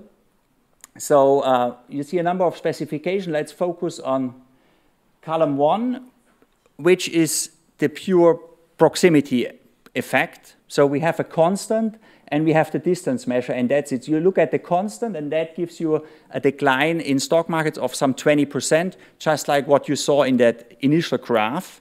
And then you think of this as increasing distance in units of 1,000 kilometers, and each unit you move away from Ukraine, your drop in the stock market is reduced by 2.6 percentage points. So that's our proximity penalty. Equivalently, you could also think of this as getting closer to Ukraine, and your stock market declines 2.6 percentage more. So if you're at the Ukrainian border, say if you're Poland, all else equal, then you would experience that stock market loss of 23%. Now, if you move to the right in this table, we add controls. The first thing we add is alpha and a beta to capture the excess returns of countries and the exposure to world financial markets. These regressors are not significant, but still we keep it as controls. We then throw in the next column exports and imports as independent regressors for trade with Russia and Ukraine, so that adds 4 variables in total. And in particular, exports to Russia turn out to be significant, yeah? And they also change our estimate for distance a little bit. That's the whole point. We want to control for trade as a distinct transmission channel through which proximity matters. But we also, a bit more broadly interpreting the role of trade, we also control for the exposure, for the vulnerability of countries with respect to world commodity prices. So what we do here is we count the top 10 commodity exports of Ukraine and Russia, and we measure how each country is sensitive to these commodity prices, and we throw that in as an additional control. And in the last column, you see then EU membership as an additional dummy variable, and also interaction terms of EU membership with imports and exports to Russia. Here the idea being that, if you're in the EU and the EU agrees on sanctions, then this may affect your stock market performance more than if you're not part of this club. Yeah. So let's compare the rightmost column, column 5, with column 1. Yeah. And here our understanding is that we think of this here as the proximity penalty stripped of the trade effect. So that, in the end, in our interpretation, would then be the increased military spillover or rare disaster risk. Yeah? So with any 1,000 kilometers you move away, your stock market performance declines by 1.1 percentage points. Okay, so these are fairly robust results. We look at NATO membership, whether countries are former Soviet Union members.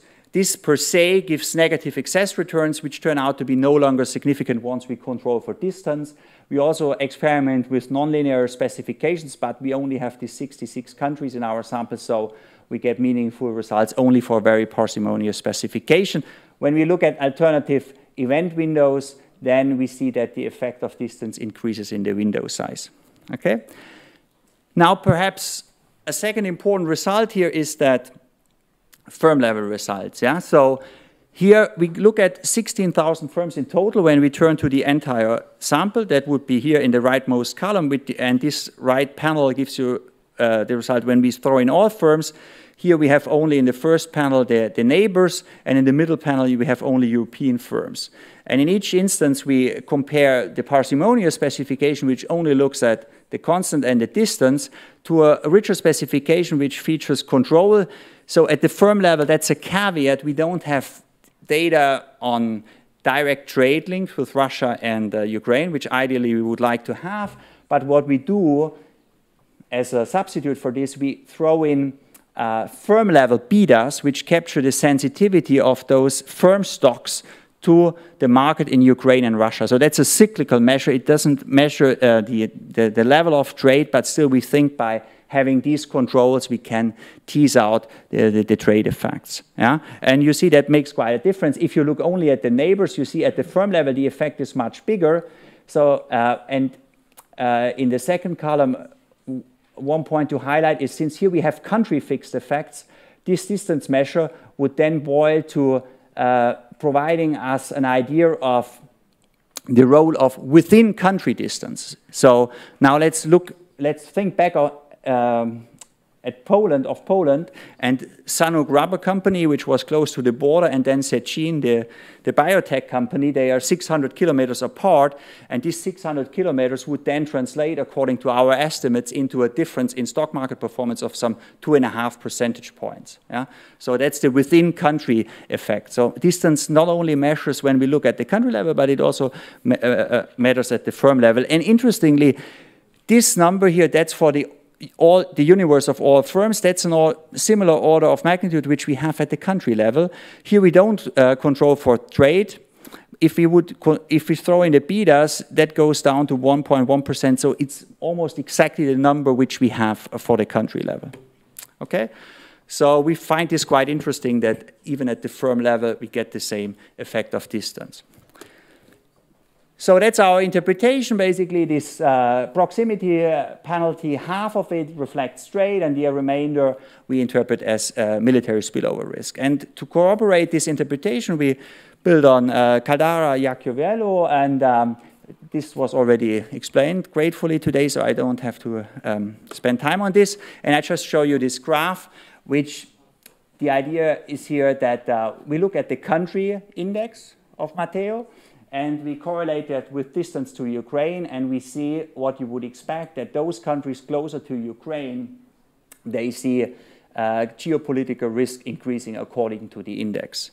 Yeah, the thing at the top is the US.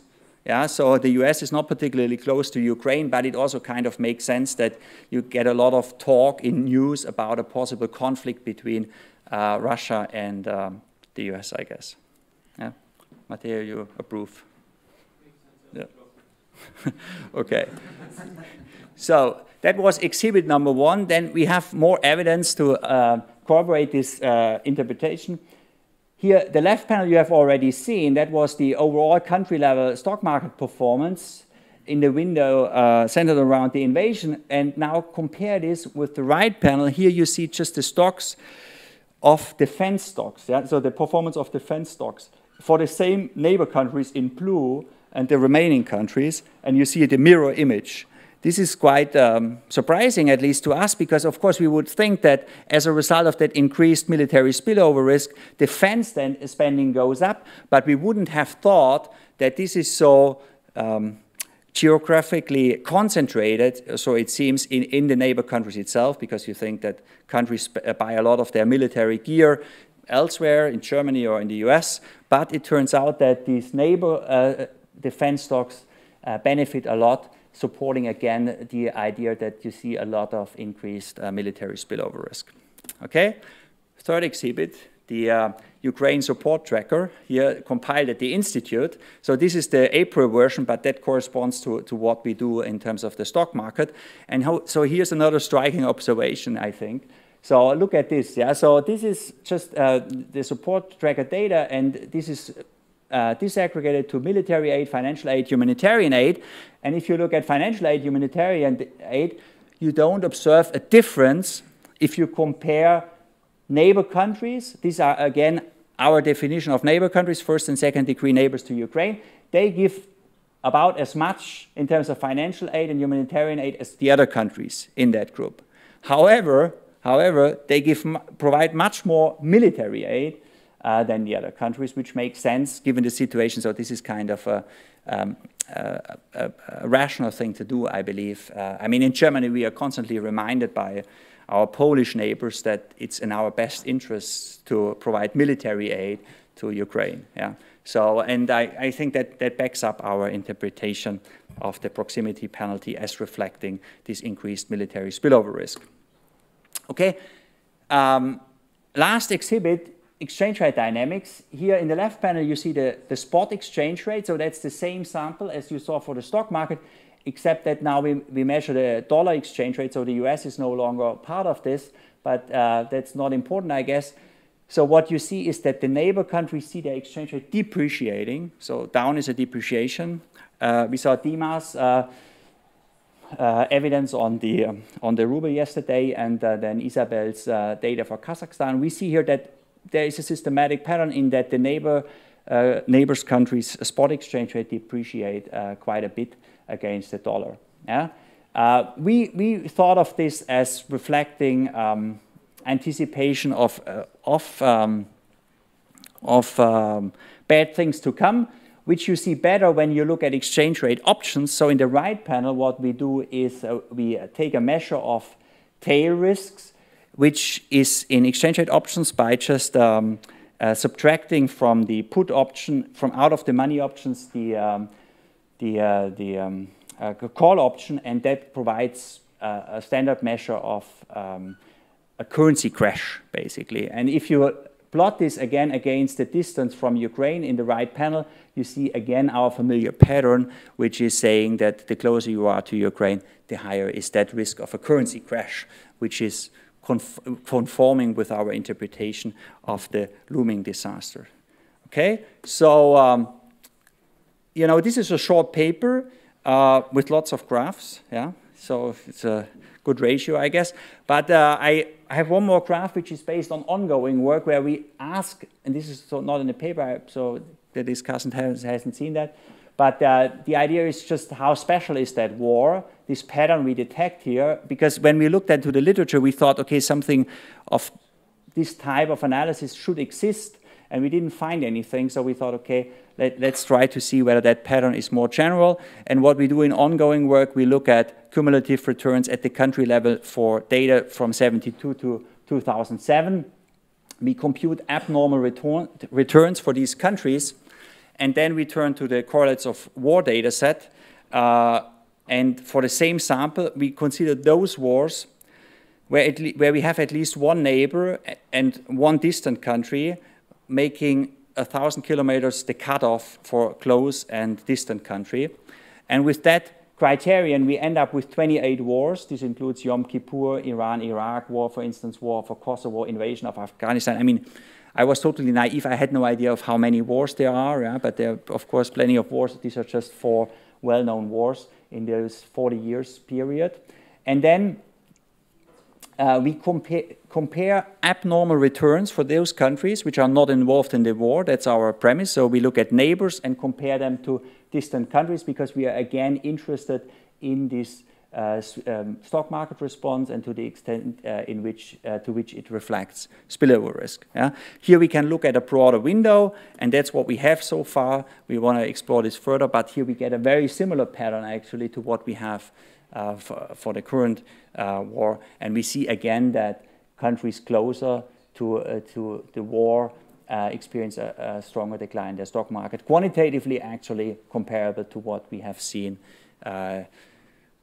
at the current juncture in the war in Ukraine. Okay, so that's it. So what we find here, what we document is how quickly markets respond to the Russian invasion of Ukraine.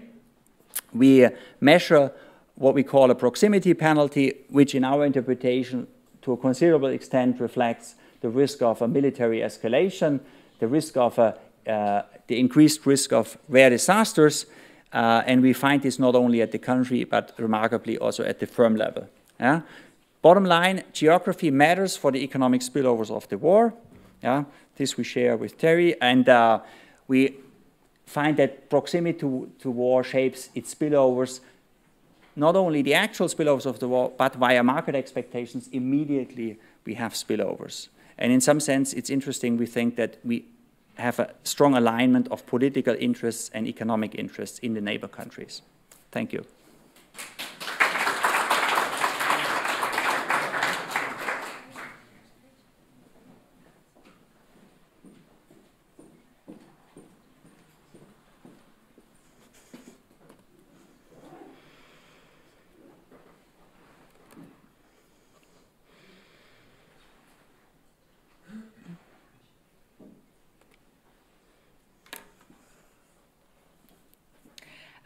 Yeah, first of all, thank you very much for letting me discussing this paper. What should I do? Yeah.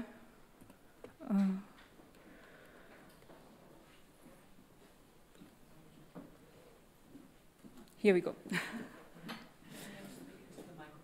Okay, I need to. Okay, perfect. Okay. All right. Thanks a lot for letting me discussing this paper, and thanks a lot for the organizers for this nice conference. The paper I discussed today is basically look at a very timely and very important questions, especially in the light of the current Russia-Ukraine war, namely how stock markets fare during conflicts. Just let me start my discussion with putting the paper in a more broader context of the literature. So from a theoretical side, the rare disaster risk literature basically addresses these questions, or at least tries to explain quite a lot of asset price anomalies with rare disasters. And I think the bottom line is basically that the risk perception of investors are driven by the fear of experience of certain rare disasters, as for instance consumption disasters, which can be induced, for instance, by wars. And here especially the paper steps in, looking at the Russia-Ukraine war and using the risk for military spillover as a source of disaster risk.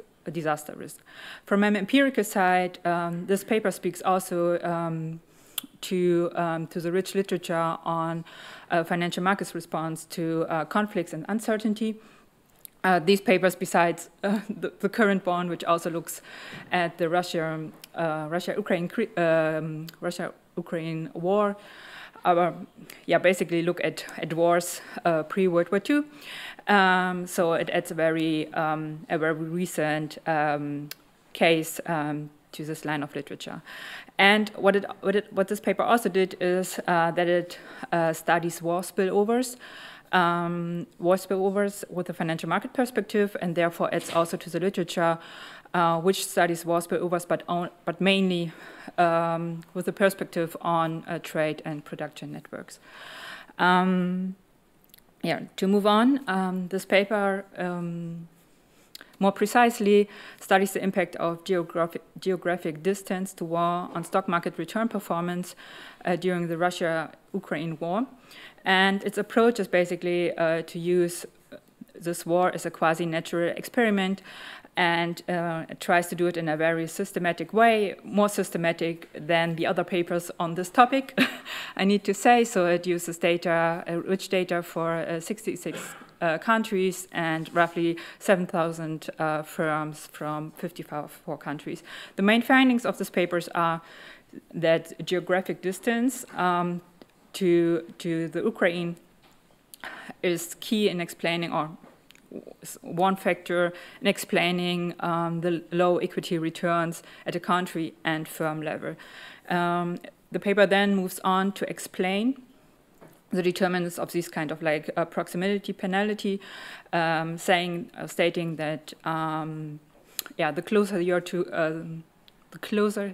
the war, the greater, so that there's a positive correlation between the proximity to the war and geopolitical risk, military support to Ukraine, a greater outperformance of the domestic industry, and greater disaster risk in currency options.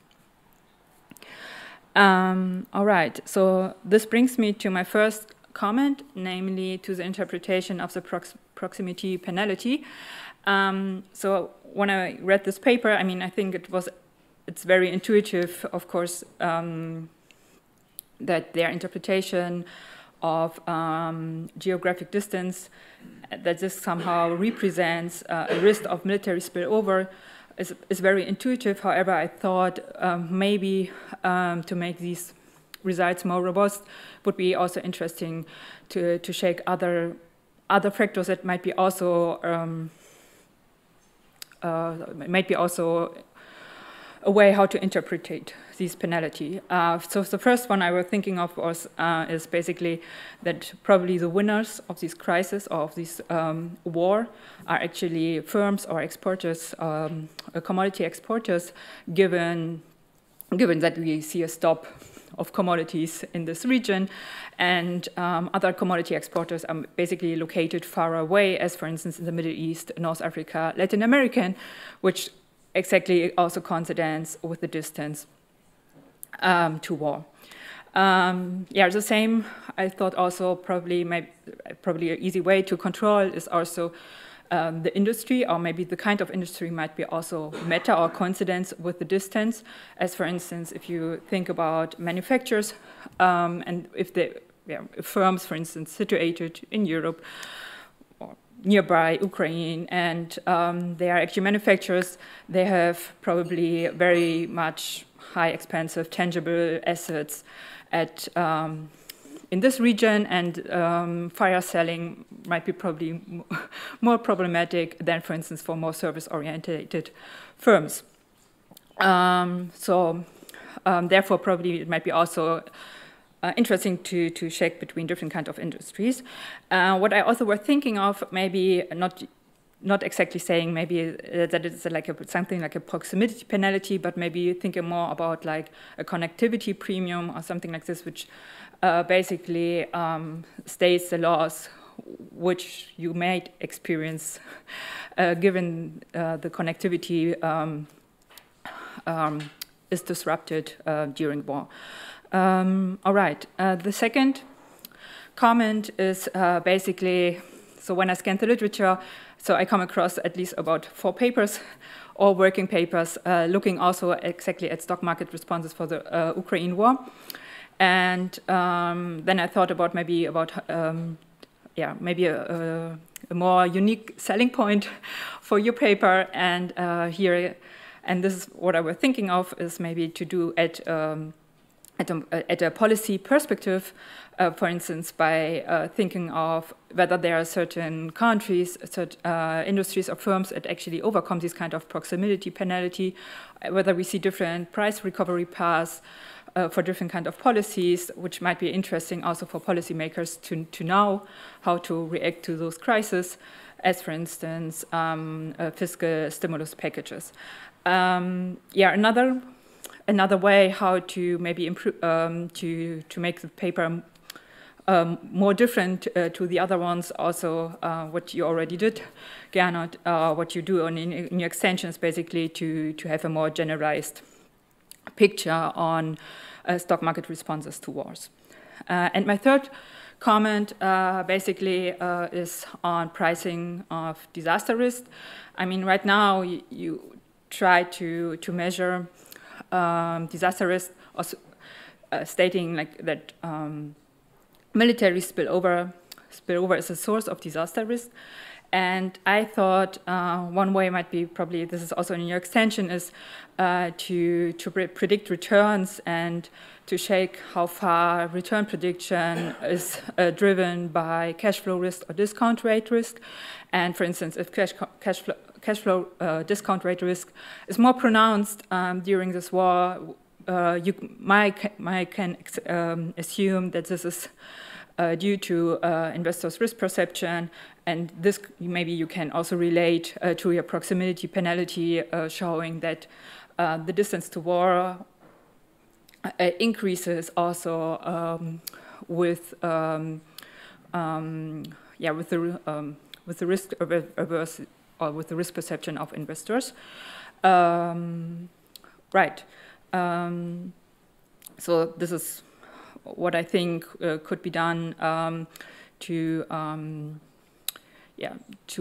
be more sound on the disaster risk side.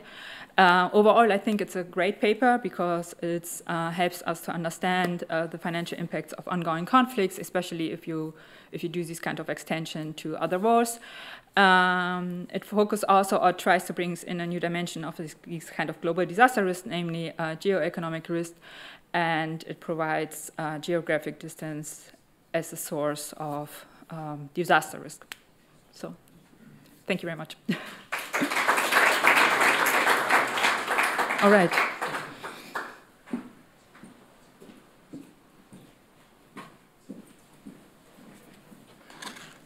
Yeah, should I first? You want to say something? Yeah.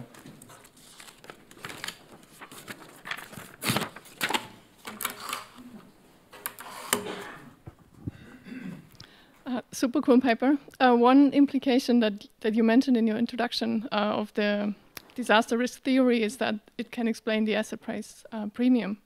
So I was wondering whether you could check that more directly as well and look at the stock returns of countries closer to Ukraine in normal times. So whether they earn higher returns in order to compensate for the potential decline later on. Okay.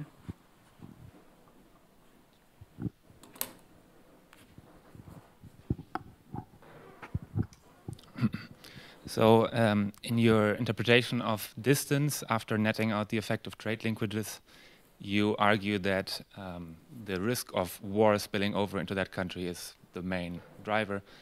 I'm wondering to what extent productivity spillovers could also impact the local economy that also vary with distance. So for instance, refugees leaving the war area, tourism staying away from areas that are close to the war, things like that. So I'm wondering if you could do more in that direction maybe.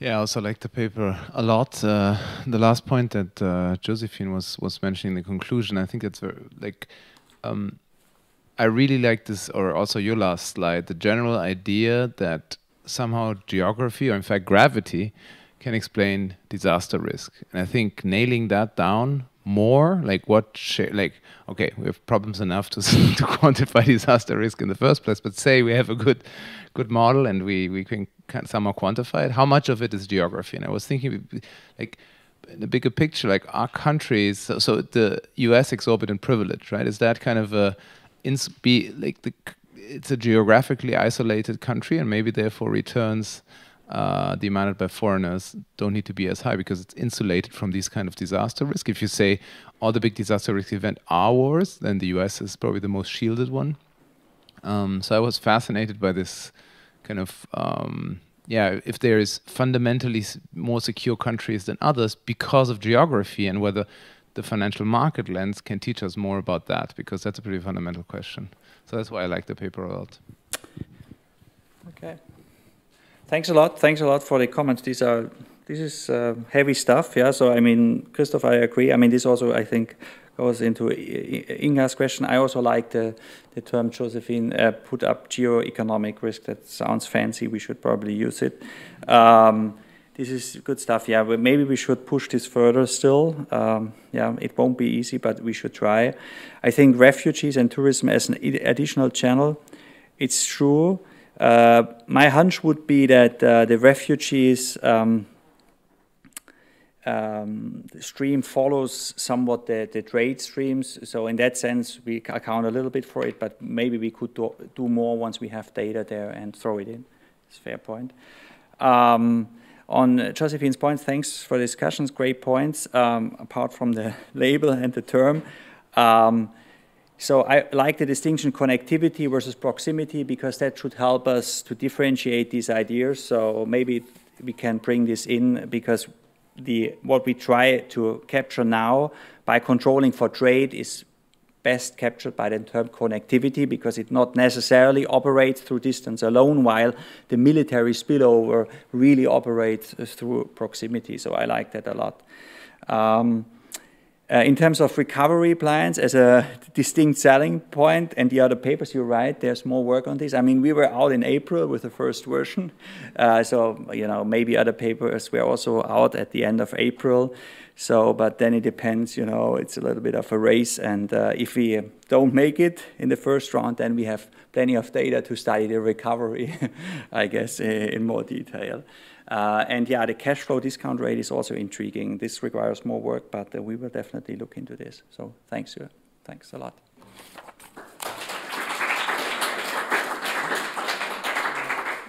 I guess, yeah, I leave the floor to you. Well, thanks a lot for these 2 days. This was amazing. I really enjoyed this conference. Thank you again for coming. 2 very intense days. I guess we're all tired now. Thank you very, very much.